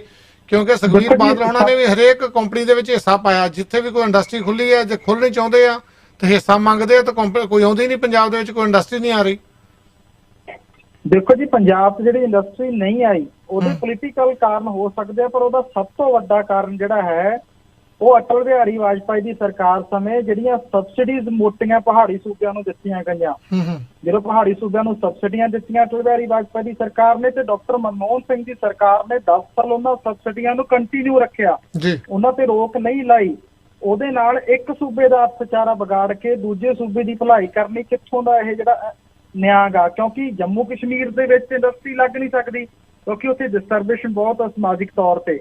ਤਾਂ ਇੰਡਸਟਰੀ ਜਿਹੜੀ ਆ ਉਹ ਸਾਰੀ ਦੀ ਸਾਰੀ ਜਿਹੜੀ ਉਹ ਬੱਦੀ ਮੂਵ ਹੋਈ, ਹਿਮਾਚਲ ਪ੍ਰਦੇਸ਼ 'ਚ ਮੂਵ ਹੋਈ, ਉੱਤਰਾਖੰਡ ਦੇ ਵਿੱਚ ਮੂਵ ਹੋਈ। ਤਾਂ ਉਹਦੇ ਲਈ ਸੈਂਟਰ ਗੌਰਮੈਂਟ ਜ਼ਿਆਦਾ ਦੋਸ਼ੀ ਹੈਗੀ। ਬੇਸ਼ੱਕ ਉਹ ਅਟਲ ਬਿਹਾਰੀ ਵਾਜਪਾਈ ਦੀ ਸਰਕਾਰ ਸੀ ਜਿਹਨੇ ਉਹ ਸਬਸਿਡੀਜ਼ ਦਿੱਤੀਆਂ ਪਹਾੜੀ ਸੂਬਿਆਂ ਨੂੰ, ਫਿਰ ਡਾਕਟਰ ਮਨਮੋਹਨ ਸਿੰਘ ਜਿਨ੍ਹਾਂ ਨੇ 10 ਸਾਲ ਉਹਨਾਂ ਨੂੰ ਲਾਗੂ ਰੱਖਿਆ ਲਗਾਤਾਰ। ਤਾਂ ਸਭ ਤੋਂ ਵੱਡਾ ਕਾਰਨ ਜਿਹੜਾ ਉਹ ਆ ਕਿ ਸੈਂਟਰ ਗੌਰਮੈਂਟ ਨੇ ਉਹਨਾਂ ਸੂਬਿਆਂ ਦੇ ਸਿਰ ਤੇ ਹੱਥ ਰੱਖਿਆ, ਇੰਡਸਟਰੀ ਉੱਥੇ ਮੂਵ ਹੋਈ ਉਹਦੇ ਕਰਕੇ। ਤੇ ਨਾਲੋਂ ਨਾਲ ਪੰਜਾਬ ਸਰਕਾਰ ਦੇ ਲੀਡਰ ਜਿਹੜੇ ਨੇ ਕਿ ਜਿੰਨੀ ਇੰਡਸਟਰੀ ਬਚਾ ਸਕਦੇ ਸੀ ਉਹਦੇ ਲਈ ਵੀ ਐਫਰਟ ਜਿਹੜੇ ਉਹ ਨਹੀਂ ਕੀਤੇ ਗਏ। ਸਿੰਗਲ ਵਿੰਡੋ ਸਿਸਟਮ ਇੰਡਸਟਰੀਆਂ ਨੂੰ ਨਹੀਂ ਦਿੱਤਾ ਗਿਆ ਕਿ ਉਹ ਇੱਕ ਦਫ਼ਤਰ 'ਚ ਜਾਣ ਆਪਣਾ ਘੰਟੇ 2 ਘੰਟਿਆਂ ਦੇ ਵਿੱਚ ਸਾਰਾ ਕੰਮ ਕਰਾ ਕੇ ਜਿਹੜਾ ਵਾਪਸ ਆ ਜਾਣ, ਉਹ ਸਿਸਟਮ ਜਿਹੜਾ ਹੈਗਾ ਉਹ ਨਹੀਂ ਲਾਗੂ ਕੀਤਾ ਗਿਆ ਇੱਥੇ। ਨੰਬਰ 3 ਜਿਹੜਾ ਬਿਜਲੀ ਕੰਟਰੈਕਟਾਂ ਦੀ ਗੱਲ ਹੈਗੀ, ਤਾਂ ਬਿਜਲੀ ਸਮਝੌਤੇ ਜਿਹੜੇ ਕੀਤੇ ਨੇ, ਬਿਜਲੀ ਸਮਝੌਤੇ ਨੂੰ ਲੈ ਕੇ ਵਾਈਟ ਪੇਪਰ ਹੀ ਸਰਕਾਰ ਜਿਹੜੀ ਆ 4 ਸਾਲ ਦੇ ਵਿੱਚ ਨਹੀਂ ਲੈ ਕੇ ਆਈ, ਕਿਉਂਕਿ ਬਿਜਲੀ ਐਗਰੀਮੈਂਟ ਜਿਹੜੇ ਹੋਏ ਨੇ ਉਹ ਸਰਾਸਰ ਗਲਤ ਹੋਏ ਨੇ। ਉਹ ਦੱਸ ਰਹੇ ਨੇ ਬੋਲ ਕੇ ਕਿ ਜੇ ਥਰਮਲ ਪਲਾਂਟ ਖੜਾ ਵੀ ਹੈ ਤਾਂ ਵੀ ਪੈਸੇ ਜਿਹੜਾ ਹੈ ਪੰਜਾਬ ਸਰਕਾਰ ਪੇ ਕਰੂਗੀ। ਜੇ ਕੋਲਾ ਆਉਂਦਾਗਾ, ਕੋਲੇ ਦੀ ਢਵਾਈ ਜਿਹੜੀ ਹੋਣੀ ਹੈਗੀ ਤਾਂ ਉਹਦਾ ਕੇਸ ਵੀ ਸੁਪਰੀਮ ਕੋਰਟ ਦੇ ਵਿੱਚੋਂ ਪਾਵਰਕੌਮ ਹਾਰਦਾ ਕਿ ਪੈਸੇ ਢਵਾਈ ਦੇ ਵੀ ਪਾਵਰਕੌਮ ਹੀ ਦੇਊਗਾ। ਯਾਨੀ ਕਿ ਥਰਮਲ ਪਲਾਂਟ ਸਿਰਫ ਬਿਜਲੀ ਪੈਦਾ ਕਰਨਗੇ ਤੇ ਸੈਂਟਰਲ ਪੂਲ ਤੋਂ ਡਬਲ ਰੇਟ ਤੇ ਪੰਜਾਬ ਸਰਕਾਰ ਨੂੰ ਦੇਣਗੇ, ਤੇ ਜਿਹਦੇ ਨਾਲ ਸੈਂਟਰਲ ਪੂਲ 'ਚ ਉਦੋਂ ਸਸਤੀ ਮਿਲਦੀ ਹੈ। ਕਿਉਂਕਿ ਥਰਮਲ ਪਲਾਂਟ ਗੁਜਰਾਤ 'ਚ ਵੀ ਲੱਗੇ ਨੇ, ਪਰ ਉਹਨਾਂ ਗੌਰਮੈਂਟਾਂ ਨੇ ਐਗਰੀਮੈਂਟ ਉਸ ਹਿਸਾਬ ਨਾਲ ਕੀਤੇ ਕਿ ਖੜੇ ਥਰਮਲ ਪਲਾਂਟਾਂ ਦੇ ਪੈਸੇ ਅਸੀਂ ਨਹੀਂ ਦੇਣੇ, ਜੇ ਸਾਨੂੰ ਲੋੜ ਨਹੀਂ ਹੈ ਬਿਜਲੀ ਦੀ, ਤੁਸੀਂ ਹੋਰ ਸੂਬਿਆਂ ਨੂੰ ਵੇਚ ਲਓ। ਇਸ ਕਰਕੇ ਉਹ ਕੰਟਰੈਕਟ ਜਿਹੜੇ ਗਲਤ ਹੋਏ। ਸਰਕਾਰ ਨੂੰ ਚਾਹੀਦਾ ਸੀ ਕਿ ਇਹਦੇ ਲਈ ਐਫਰਟ ਕਰਦੀ, ਸਭ ਤੋਂ ਪਹਿਲਾਂ ਵਾਈਟ ਪੇਪਰ ਆਉਂਦਾ, ਵਾਈਟ ਪੇਪਰ ਤੋਂ ਬਾਅਦ ਜਿਹੜੇ ਇਹਦੇ ਰਸਤੇ ਖੋਜੇ ਜਾਂਦੇ ਕਿ ਕਿਹੜੇ ਰਸਤਿਆਂ ਨੇ ਇਹ ਐਗਰੀਮੈਂਟ ਜਿਹੜੇ ਉਹ ਬਦਲੇ ਜਾ ਸਕਦੇ ਨੇ, ਕਿਉਂਕਿ ਗਵਰਨਮੈਂਟ ਇੱਕ ਸੰਵਿਧਾਨਿਕ ਬੋਡੀ ਹੈ, ਵਿਧਾਨ ਸਭਾ ਦੇ ਵਿੱਚ ਚੁਣੀ ਹੋਈ, ਇਸ ਕਰਕੇ ਉਹ ਬਦਲ ਸਕਦੀ ਹੈ ਕਿ ਐਗਰੀਮੈਂਟ ਜੇ ਚਾਹਵੇ ਤਾਂ, ਪਰ ਉਹਦੇ ਲਈ ਐਫਰਟ ਜਿਹੜੇ ਉਹ ਨਹੀਂ ਕੀਤੇ ਗਏ। ਪਰ ਇੰਡਸਟਰੀ ਦੇ ਲਈ ਸਟੇਟ ਲੀਡਰਸ਼ਿਪ ਜ਼ਿੰਮੇਵਾਰ ਜ਼ਰੂਰ ਹੈ ਕਿ ਉਹ ਜਿੰਨੀ ਰੱਖਣੀ ਚਾਹੀਦੀ ਸੀ ਉਨੀ ਵੀ ਨਹੀਂ ਰੱਖ ਸਕੀ, ਮਾਡਰਨ ਨਹੀਂ ਕਰ ਸਕੀ, ਇੰਡਸਟਰੀ ਨੂੰ ਨਾਲੋਂ ਨਾਲ ਉਸ ਤਰ੍ਹਾਂ ਦੀ ਸਹੂਲਤ ਨਹੀਂ ਦੇ ਸਕੀ। ਪਰ ਸਭ ਤੋਂ ਜ਼ਿਆਦਾ ਜਿਹੜਾ ਸੈਂਟਰ ਗਵਰਨਮੈਂਟ ਵੱਲੋਂ ਪਹਾੜੀ ਸੂਬਿਆਂ ਨੂੰ ਵੱਡੀਆਂ ਸਬਸਿਡੀਆਂ ਜਿਹੜੀਆਂ ਦਿੱਤੀਆਂ ਗਈਆਂ, ਉਹਦੇ ਨਾਲ ਇੰਡਸਟਰੀ ਹਿਮਾਚਲ ਤੇ ਉੱਤਰਾਖੰਡ ਦੇ ਵਿੱਚ ਮੂਵ ਹੋਈ ਹੈਗੀ। 15 ਸਾਲ ਲਗਾਤਾਰ ਉਹ ਛੋਟਾਂ ਜਿਹੜੀਆਂ ਜਾਰੀ ਰਹੀਆਂ ਨੇ। ਹੁਣ ਮੋਦੀ ਦੀ ਗਵਰਨਮੈਂਟ ਜਦੋਂ ਆਈ ਹੈਗੀ, ਭਾਜਪਾ ਦੀ ਦੁਬਾਰਾ ਗਵਰਨਮੈਂਟ ਆਈ ਹੈ, ਉਹਦੇ ਜਾ ਕੇ ਉਹ ਸਬਸਿਡੀਆਂ ਤੇ ਜਿਹੜੀ ਰੋਕ ਆ ਉਹ ਲਾਈ ਗਈ ਹੈ। ਹਾਂ ਬਿਲਕੁਲ ਜੀ, ਇਸ ਪ੍ਰੋਗਰਾਮ ਨੂੰ ਤੁਹਾਡੇ ਤੱਕ ਪਹੁੰਚਾਉਣ ਲਈ ਸਾਥ ਦੇ ਰਹੇ ਜੀ ਨਿਊ ਮਿਲੇਨੀਅਮ ਟਾਇਰ ਵਾਲੇ। ਤੁਸੀਂ ਟਰੱਕਾਂ ਦੇ, ਬੱਸਾਂ ਦੇ, ਕਾਰਾਂ ਦੇ ਟਾਇਰ ਪਾਉਣੇ ਆ। 25 ਕਲਾਰਕ ਬੁੱਲੇਵਾਰਡ ਬਰੈਂਪਟਨ ਪਹੁੰਚਣਾ ਜੀ। ਮਿਸ਼ਲਨ, ਬ੍ਰਿਜਸਟੋਨ, ਫਾਇਰਸਟੋਨ, ਚੈਨੀ ਟਾਇਰ ਪਾਉਣੇ ਆ। 905 452 0111। ਤੁਸੀਂ ਕਸਟਮ ਮੇਡ ਘਰ ਬਣਾਉਣਾ ਚਾਹੁੰਦੇ ਹੋ, ਤੁਹਾਡੇ ਕੋਲ ਲਾਟ ਪਈ ਹੈ ਜੀ, ਜਾਂ ਫਾਰਮ ਦੇ ਵਿੱਚ ਵੱਡਾ ਘਰ ਬਣਾਉਣਾ 2000 ਤੋਂ ਲੈ ਕੇ 20000 ਸਕੁਅਰ ਫੁੱਟ ਤੱਕ, 30000 ਸਕੁਅਰ ਫੁੱਟ, 15 ਸਾਲ ਦਾ ਐਕਸਪੀਰੀਅੰਸ ਹੈ ਜੀ। ਸਰਬਲੋਬਿਲਡਰ.com ਕੁਲਵਿੰਦਰ ਪੱਤੜ ਹੋਣੀ 416 841 0478। ਇਮੀਗ੍ਰੇਸ਼ਨ ਦੀਆਂ ਸੇਵਾਵਾਂ ਲੈਣੀਆਂ, delight immigration, student visa, visitor visa, refugee case, ਅਪੀਲਾਂ, ਦਲੀਲਾਂ, ਆਪਣੀ ਫੈਮਿਲੀ ਨੂੰ ਸਪਾਂਸਰ ਕਰਨਾ। ਨਵਜੋਤ ਗਿੱਲ ਹੋਣਾ ਨੂੰ ਕਾਲ ਕਰ ਸਕਦੇ ਹੋ 350 Rutherford Road South Brampton, unit 223 647 864 3719 ਤੇ। ਜੌਬ ਦੀ ਭਾਲ ਵਿੱਚ ਤੁਸੀਂ ਟਰੱਕ ਦਾ ਲਾਇਸੈਂਸ ਹੈਗਾ ਜਾਂ ਓਨਰ ਆਪਰੇਟਰੋਂ ਤੋਂ ਹੀ ਵਧੀਆ ਪੈਸੇ ਕਮਾਉਣੇ ਚਾਹੁੰਦੇ ਹੋ। ਸੇਫਐਕਸ ਟਰਾਂਸਪੋਰਟ ਮੌਂਟਰੀਅਲ ਤੇ ਬੋਲਟਨ ਦੇ ਵਿੱਚ 2 ਟਰਮੀਨਲ ਆ ਜੀ। ਰਮਿੰਦਰਦੀਪ ਜਾਂ ਅਮਨਦੀਪ ਬਣਾ ਨੂੰ ਕਾਲ ਕਰ ਲਓ 514 625 0025 514 887 0025 ਤੇ। ਚੱਲਦੇ ਜੀ ਆਪਾਂ ਨੈਕਸਟ ਕਾਲ ਤੇ। ਹਾਂਜੀ 2929 ਸਵਾਗਤ ਹੈ ਵੀਰ ਜੀ। ਹੈਲੋ ਸੁਖਵਿੰਦਰ ਸਿੰਘ ਤੇ ਅਰਸ਼ਦੀਪ ਨੂੰ ਦੋਨਾਂ ਨੂੰ ਸਤਿ ਸ੍ਰੀ ਅਕਾਲ। ਸਤਿ ਸ੍ਰੀ ਅਕਾਲ ਜੀ। ਸਤਿ ਸ੍ਰੀ ਅਕਾਲ ਜੀ। ਬਹੁਤ ਵਧੀਆ ਅਰਸ਼ਦੀਪ ਜਿਹੜੀ ਗੱਲ ਕਰਦਾ ਬੜੀ ਨਿਰਪੱਖ ਤੌਰ ਤੇ। ਬਿਲਕੁਲ ਅਰਸ਼ਦੀਪ ਨੇ ਸਹੀ ਕਿਹਾ, ਜਿਹੜਾ ਪਹਿਲਾਂ ਵੀਰ ਕਹਿ ਕੇ ਗਿਆ ਸੀ ਕਿ ਮਨਮੋਹਨ ਸਿੰਘ ਦੀਆਂ ਪਾਲਿਸੀਆਂ ਕਰਕੇ ਜਿਹੜਾ ਫੇਲ ਹੋਇਆ, ਇਸ ਮਨਮੋਹਨ ਸਿੰਘ ਦੇ ਕਰਕੇ ਨਹੀਂ, ਮਨਮੋਹਨ ਸਿੰਘ ਨੇ ਇਹ ਵੀ ਜਿਹੜੀ ਅਮਰੀਕਾ ਨਾਲ ਟਸਲ ਚੱਲਦੀ ਸੀ ਤਾਂ ਉਸ ਟਾਈਮ ਤੇ ਬਾਹਰੋਂ ਬਿਜ਼ਨਸ ਵੀ ਬਹੁਤ ਲੈ ਕੇ ਗਿਆ ਸੀ। ਇਸ ਟਾਈਮ ਤੇ ਜਦੋਂ ਮੈਂ ਕੋਈ ਕਾਂਗਰਸ ਦਾ ਮਦਈ ਨਹੀਂ ਹੈਗਾ, ਵੈਸੇ ਮੈਂ ਦੱਸਦਾ ਜਿਹੜੇ ਕੰਮ ਚੰਗੇ ਕੀਤੇ ਸੀ। ਜਿਸ ਟਾਈਮ ਤੇ ਰਾਜੀਵ ਗਾਂਧੀ ਸੀ ਤਾਂ ਬਹੁਤ ਮੰਦੀ ਹਾਲਤ ਸੀ ਸਾਡੀ ਇਕਨੋਮੀ ਦੀ, ਤੇ ਜਦੋਂ ਜਿਹੜਾ ਗੋਲਡ ਦੇ ਕੇ ਇੰਗਲੈਂਡ ਤੋਂ ਆਪਣੀ ਇਕਨੋਮੀ ਨੂੰ ਬੂਸਟ ਕੀਤਾ ਗਿਆ ਸੀ ਜੀ, ਤੇ ਬਾਅਦ ਚ NRI ਨੂੰ ਹਰੇਕ ਨੂੰ ਕਿਹਾ ਸੀ ਵੀ ਲਿਮਟ ਰੱਖਦੀ ਸੀ ਵੀ ਇੰਨਾ ਸੋਨਾ ਲੈ ਕੇ ਆਉਂਗੇ ਤਾਂ ਉਹਦੇ ਤੇ ਤੁਹਾਨੂੰ ਡਿਊਟੀ ਨਹੀਂ ਲੱਗੂਗੀ। ਤੇ ਦੂਜੀਆਂ ਕਾਫੀ ਕੰਪਨੀਆਂ ਬਾਹਰਲੀਆਂ ਉਹਨਾਂ ਕੰਟੈਕਟ ਕੀਤੇ ਸੀ ਤੇ ਆਪਣੇ ਭਾਰਤ ਦੇ ਵਿੱਚ ਬਿਜ਼ਨਸ ਗਿਆ ਸੀ ਬਾਹਰਲੀਆਂ ਕੰਪਨੀਆਂ ਜੀ। ਤੇ ਉਸ ਟਾਈਮ ਤੇ ਜਦੋਂ ਬਾਹਰਲੀਆਂ ਕੰਪਨੀਆਂ ਗਈਆਂ ਤੇ ਜਿਹੜੀ ਵੀਰੋ ਸਰਕਾਰ ਦੀ ਗੱਲ ਕਰ ਰਿਹਾ, ਭਾਜਪਾ ਦੀ ਵੀ ਕੋਸ਼ਿਸ਼ ਕਰ ਰਹੀ ਹੈ, ਉਹ RSS ਦੀ ਅਸਲ ਚ ਸਰਕਾਰ ਹੈ, ਤਾਂ RSS ਨੇ ਉਹਨਾਂ ਕੰਪਨੀਆਂ ਤੇ ਅਟੈਕ ਕੀਤੇ ਸੀਗੇ ਵੀ ਅਸੀਂ ਬਾਹਰਲੀਆਂ ਜਿਹੜੀਆਂ ਫੋਰਨ ਕੰਪਨੀਆਂ ਇੱਥੇ ਨਹੀਂ ਆਉਣ ਦੇਣੀਆਂ। ਠੀਕ ਹੈ ਜੀ। ਤੇ ਦੂਜੀ ਗੱਲ ਇਹ ਵੀ ਕੋਈ ਵੀ ਦੁਰਘਟਨਾ ਨਹੀਂ ਹੈਗਾ, ਰਾਤੋਂ ਰਾਤ ਜਿਹੜੀ ਹਿੰਦੁਸਤਾਨ ਕੰਪਨੀ ਨੂੰ ਬਾਹਰਲੇ ਜਦੋਂ ਵੀ ਆਪਾਂ ਕੋਈ ਅਸਲਾ ਖਰੀਦਦੇ ਆ ਜਾਂ ਕੋਈ ਵੀ ਇਹਨਾਂ ਦਾ ਆਰਮੀ ਲਈ ਸਮਾਨ ਖਰੀਦਦੇ ਆ ਤਾਂ ਗੌਰਮੈਂਟ ਦੀ ਇੱਕ ਕੰਪਨੀ ਉਹ ਖਰੀਦਦੀ ਹੈ ਹਮੇਸ਼ਾ ਹੀ। ਉਹ ਰਾਤੋਂ ਰਾਤ ਹੀ ਅੰਬਾਨੀ ਦੀ ਕੰਪਨੀ ਖੁੱਲਦੀ ਹੈ ਤੇ ਜਿਹੜਾ ਉਹ ਜਹਾਜ਼ ਮੇਰਾ ਖਿਆਲ 18 ਕਰੋੜ ਦਾ ਹੁੰਦਾ ਤਾਂ ਕਿੰਨੇ ਕਰੋੜ ਦਾ ਹੋ ਜਾਂਦਾ ਆਈ ਥਿੰਕ ਸੋ ਜਦੋਂ ਅੰਬਾਨੀ ਡੀਲ ਕਰਦਾ ਜਾ ਕੇ ਪ੍ਰਾਪਤ ਪਹਿਲਾਂ 550 ਕਰੋੜ ਦਾ, ਫਿਰ 1650 ਕਰੋੜ ਦਾ ਹੋ ਗਿਆ ਜੀ। 1650 ਕਰੋੜ ਦਾ ਹੋ ਗਿਆ। ਪਰ ਮੇਰਾ ਖਿਆਲ ਵੀਰ ਨੂੰ ਇਹ ਚੀਜ਼ਾਂ ਨਹੀਂ, ਉਹਨੂੰ ਸੀ ਨੌਲੇਜ, ਉਹਦੇ ਨਾਲ ਪੜ੍ਹਿਆ ਲਿਖਿਆ ਮੇਰਾ ਵੀਰ ਬਹੁਤ ਹੈਗਾ। ਸੋ ਇਸ ਦੇਸ਼ ਨੂੰ ਡੁੱਬਣ ਵਾਸਤੇ ਕਿਸੇ ਨੇ ਕਸਰ ਨਹੀਂ ਛੱਡੀ ਤਾਂ ਅੱਜ ਵੀ ਨਹੀਂ ਛੱਡ ਰਿਹਾ ਜੀ। ਠੀਕ ਹੈ। ਜਦੋਂ ਮਨਮੋਹਨ ਸਿੰਘ ਨੇ ਕੰਟਰੈਕਟ ਕੀਤੇ ਸੀ ਬਾਹਲੀਆਂ, ਤੁਹਾਨੂੰ ਪਤਾ ਹੈ ਆਪਾਂ ਨੂੰ ਯੂਰੇਨੀਅਮ ਨਹੀਂ ਸੀ ਮਿਲਦਾ, ਪਾਬੰਦੀ ਲੱਗੀ ਹੋਈ ਸੀਗੀ ਜੀ ਜਦੋਂ ਵਾਜਪਾਈ ਦੀ ਸਰਕਾਰ ਦੇ ਟਾਈਮ ਇਹਨਾਂ ਨੇ ਪੋਖਰਨ ਉਹ ਐਟਮੀ ਹਥਿਆਰ ਦੇ ਕੀਤੇ ਸੀ ਪਰੀਖਣ ਜੀ ਤੇ ਸਾਡੇ ਸਾਰੇ ਤੇ ਪਾਬੰਦੀ ਲੱਗੀ ਸੀ ਤੇ ਮਨਮੋਹਨ ਸਿੰਘ ਨੇ ਫਿਰ ਅਮਰੀਕਾ ਨਾਲ ਸੰਧੀ ਕਰਕੇ ਤੇ ਫਿਰ ਅਸੀਂ ਲਗਾਏ ਆਪਣਾ ਯੂਨੀਅਮ ਵਰਤਣ ਵਾਸਤੇ ਵਾਅਦੇ ਕਰਕੇ ਜੀ। ਸੋ ਇਸ ਕਰਕੇ ਕਈ ਵਧੀਆ ਫੈਸਲੇ ਵੀ ਹੋਏ ਤਾਂ ਮਾੜੇ ਵੀ ਹੋਏ, ਇਹਦੇ ਵਿੱਚ ਕੋਈ ਸ਼ੱਕ ਨਹੀਂ ਹੈਗੀ। ਪਰ ਅਸੀਂ ਵਾਕਿਆ ਚਾਈਨਾ ਤੋਂ ਬਹੁਤ ਪਛੜ ਗਏ ਹਾਂ ਕਿਉਂਕਿ ਅਸੀਂ ਆਪਣੇ ਢਿੱਡ ਭਰਦੇ ਹਾਂ। ਜਿਵੇਂ ਕਿ ਪਹਿਲਾਂ ਅਰਸ਼ਦੀਪ ਨੇ ਕਿਹਾ, ਜਿਹੜਾ ਅਸੀਂ ਉੱਥੇ ਬਣਾਏ ਹੋਏ ਪਲਾਂਟ ਲਾਏ ਬਿਜਲੀ ਦੇ, ਤੇ ਉਹ ਜਦੋਂ ਜ਼ਿਮੀਂਦਾਰਾਂ ਨੂੰ ਜਾਂ ਸਾਨੂੰ ਸਿਆਲਾਂ ਦੇ ਵਿੱਚ ਬਹੁਤ ਘੱਟ ਬਿਜਲੀ ਚਾਹੀਦੀ ਹੁੰਦੀ ਹੈ ਜੀ, ਤੇ ਉਦੋਂ ਅਸੀਂ ਉਹਨਾਂ ਨੂੰ ਆਪਣੇ ਸਰਕਾਰੀ ਫੰਡ ਵਿੱਚ ਜਿਹੜਾ ਲੋਕਾਂ ਦਾ ਟੈਕਸ ਆ ਬਿਲਕੁਲ ਹੀ ਇਦਾਂ ਦੀ ਸੰਧੀ ਕਰ ਲਈ, ਉਹ ਪੈਸਾ ਅਸੀਂ ਲਟਾਈ ਜਾ ਰਹੇ। ਬਿਲਕੁਲ। ਤੇ ਉਹ ਸੰਧੀ ਕੈਪਟਨ ਦਾ ਵੀ ਕਸੂਰ ਕੈਂਸਲ ਕਰ ਸਕਦਾ ਉਹ ਸੰਧੀ, ਤੇ ਪਰ ਨਹੀਂ ਕਰਦਾ ਕੋਈ ਵੀ, ਕਿਉਂਕਿ ਇਹਨਾਂ ਦੀਆਂ ਸਾਰਿਆਂ ਦੀਆਂ ਅੰਦਰੋਂ ਅੰਦਰੀ ਤਾਰਾਂ ਰਲੀਆਂ ਹੋਈਆਂ ਇੰਡਸਟਰੀ ਨਾਲ। ਤਾਂ ਬਾਕੀ ਬਿਲਕੁਲ ਸਹੀ ਕਿਹਾ ਅਰਸ਼ਦੀਪ ਨੇ, ਜਿਹੜੇ ਸਾਡੇ ਗਵਾਂਢੀ ਹਿਮਾਚਲ ਨੂੰ ਜਦੋਂ ਇੰਨੀ ਸਬਸਿਡੀ ਦਿੱਤੀ ਗਈ ਆ, ਕਿਹੜਾ ਸਾਡੇ ਬਿਜ਼ਨਸਮੈਨ ਫੇਰੂਗਾ ਪੰਜਾਬ ਦੇ ਵਿੱਚ ਜੀ। ਸਮਾਂ ਕਿ ਪੰਜਾਬ ਨੂੰ ਸਭ ਤੋਂ ਵੱਧ ਸਬਸਿਡੀ ਚਾਹੀਦੀ ਸੈਂਟਰ ਵੱਲੋਂ। ਉਹਦਾ ਰੀਜ਼ਨ ਕੀ? ਕਿਉਂਕਿ ਅਸੀਂ ਇੱਕ ਸਰਹੱਦੀ ਸੂਬਾ ਆ, ਹਮੇਸ਼ਾ ਹੀ ਅਸੀਂ ਯੁੱਧਾਂ ਨਾਲ ਲੜੇ ਆ ਜੀ, ਹਮੇਸ਼ਾ ਹੀ ਸਾਡੇ ਯੋਧੇ ਬਾਰਡਰ ਤੇ ਸ਼ਹੀਦ ਹੁੰਦੇ ਆ। ਜਦੋਂ ਵੀ ਕੋਈ ਸੇਕ ਲੱਗਦਾ ਸਰਹੱਦੀ ਸੂਬਿਆਂ ਨੂੰ ਲੱਗਦਾ, ਜਿਹੜੇ ਅੰਦਰ ਬੈਠੇ ਸੂਬੇ ਉਹਨਾਂ ਨੂੰ ਕੁਝ ਨਹੀਂ ਹੁੰਦਾ। ਸਾਨੂੰ ਹੀ ਉੱਥੋਂ 20 ਕਿਲੋਮੀਟਰ 50 ਕਿਲੋਮੀਟਰ ਜਦੋਂ ਲੜਾਈ ਕੋਈ ਲੱਗਦੀ ਆ, ਪਾਸੇ ਹਟਾ ਲੈਂਦਾ, ਪਿੰਡਾਂ ਨੂੰ ਯਾਦ ਦਿੱਤਾ ਜਾਂਦਾ ਜੀ। ਇਸ ਕਰਕੇ ਸਭ ਤੋਂ ਵੱਧ ਸਬਸਿਡੀ ਪੰਜਾਬ ਨੂੰ ਚਾਹੀਦੀ ਹੈ। ਦੇਖੋ ਪੰਜਾਬ ਸਾਹ ਜਾਂਦਾ, ਅਸੀਂ ਲੜੀਏ ਵੀ ਦੁਸ਼ਮਣ ਨਾਲ, ਅਸੀਂ ਲੜੀਏ ਸ਼ਹੀਦ ਵੀ ਅਸੀਂ ਹੋਈਏ ਜੀ, ਤੇ ਸਾਨੂੰ ਬਰਬਾਦ ਕਰ ਦਿੱਤਾ ਇਹਨਾਂ ਨੇ ਸੈਂਟਰ ਦੀਆਂ ਜਿੰਨੀਆਂ ਵੀ ਸਰਕਾਰਾਂ ਨਾਲ ਕੇ। ਭਾਰਤ ਦੇ ਵੀਰ ਹਾਲਾਤ ਇਹ ਪਟੇਲ ਦੀ ਮੂਰਤੀ ਬਣਾਈ ਆ ਤਾਂ ਉਹ ਚਾਈਨਾ ਦੇ ਕੋਲੋਂ ਕਹਿੰਦੇ ਜੀ ਮੇਕ ਇਨ ਇੰਡੀਆ ਬਣਿਆ, ਬਣਦਾ ਤਾਂ ਕੱਖ ਨਹੀਂ ਇਹਨਾਂ ਕੋਲੋਂ। ਤਾਂ ਇੱਕ ਪਾਸੇ ਨਾਰਾ ਦਿੰਦੇ make in India, make in India, ਹੈਨਾ। ਸੋ ਇਸ ਕਰਕੇ ਪੂਰੀ ਗੱਲ ਸਪੈਸ਼ਲ ਲੋਕਾਂ ਨੂੰ ਦੱਸਣੀ ਬਣ ਰਹੀ ਆ। ਅੱਜ ਵੀ ਘਪਲੇ ਹੋ ਰਿਹਾ, ਰਾਤੋਂ ਰਾਤ ਉਹਨਾਂ ਦੇ ਕਾਰਪੋਰੇਟ ਘਰਾਣਿਆਂ ਦੀਆਂ ਕੰਪਨੀਆਂ ਖੋਲਦੀਆਂ ਤੇ ਉਹ ਜਾ ਕੇ ਫਰਾਂਸ ਨਾਲ ਸੰਧੀਆਂ ਕਰਦੇ ਆ, ਜਿਹੜੇ ਆਰਮੀ ਲਈ ਸੰਭਾਲ ਲੈਂਦੇ ਆ। ਜੀ ਜੀ, ਤੁਸੀਂ ਆਲਰੇਡੀ ਦੱਸ ਚੁੱਕੇ ਵੀ ਕਿੰਨੀ ਕੀਮਤੀ ਤੇ ਕਿੰਨਾ ਦਾ ਹੋ ਗਿਆ। ਸੋ ਇਹ ਸਾਰੇ ਲੁੱਟਣ ਤੇ ਹੋਏ ਆ ਜੀ।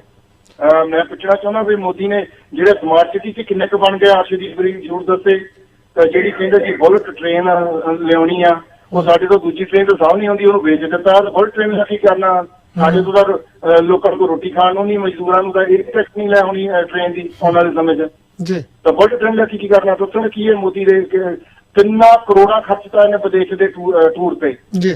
ਦੱਸੇ ਅੱਜ ਵੀ ਕੋਈ ਵੀਰ ਜਿਹੜਾ ਕਹਿੰਦਾ ਵੀ ਇੱਕ ਕੋਸ਼ਿਸ਼ ਕਰੇ, ਕਿਹੜੀ ਇੱਕ ਸੰਧੀ ਜਿਹੜੀ ਕੀਤੀ ਬਾਹਰ ਦੇ ਜਿਹੜਾ ਲੈ ਗਿਆ ਬਿਜ਼ਨਸ ਤੇ।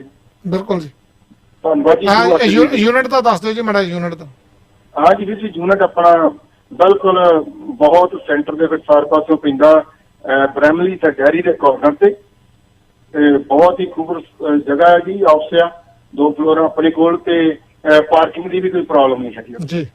ਕਿਸੇ ਵੀ ਵੀਰ ਨੂੰ ਚਾਹੀਦਾ ਹੋਵੇ, ਚਾਹੇ ਕੋਈ ਰੀਅਲਟਰ ਵੀਰ ਆ, ਚਾਹੇ ਕੋਈ ਇੰਸ਼ੋਰੈਂਸ ਵਾਲਾ ਆ, ਕੋਈ ਵੀ ਵੀਰ ਜਿਹੜਾ ਹੈਗਾ ਲੈਣਾ ਚਾਹੁੰਦਾ, ਉਹ ਮੇਰੇ ਨਾਲ ਕੰਟੈਕਟ ਕਰ ਸਕਦਾ 6479642929। ਹਾਂ ਬਿਲਕੁਲ ਜੀ, ਟਰਾਂਸਪੋਰਟ ਕੰਪਨੀ ਵੀ ਖੁੱਲ ਸਕਦੀ ਹੈ। ਡੈਰੀ ਤੇ ਬ੍ਰੈਮਲੀ ਦੇ ਬਿਲਕੁਲ ਪ੍ਰਾਈਮ ਲੋਕੇਸ਼ਨ ਤੇ ਆ, ਕੋਈ ਟ੍ਰੈਫਿਕ ਨਹੀਂ ਗੀ, ਖੁੱਲੀ ਪਾਰਕਿੰਗ ਆ, ਬਹੁਤ ਵਧੀਆ ਮਾਹੌਲ ਆ, ਬਿਲਕੁਲ ਮੇਨ ਰੋਡ ਦੇ ਉੱਪਰ ਆ ਜੀ। ਤੇ ਤੁਸੀਂ ਟਰਾਂਸਪੋਰਟ ਕੰਪਨੀਆਂ ਡਿਸਪੈਚ ਵਾਸਤੇ ਚਾਹੀਦੀ ਹੈ, ਇੰਸ਼ੋਰੈਂਸ ਵਾਸਤੇ ਚਾਹੀਦੀ ਹੈ, ਰੀਅਲ estate ਵਾਸਤੇ, ਕਿਸੇ ਵੀ ਤਰ੍ਹਾਂ ਦੇ ਜਿਹੜੇ ਆਫਿਸ ਚਾਹੀਦੇ ਤੁਹਾਨੂੰ ਤਾਂ ਕਾਲ ਕਰ ਸਕਦੇ ਹੋ 647 964 2929 ਤੇ 647 964 2929। ਧੰਨਵਾਦ ਵੀਰ ਜੀ।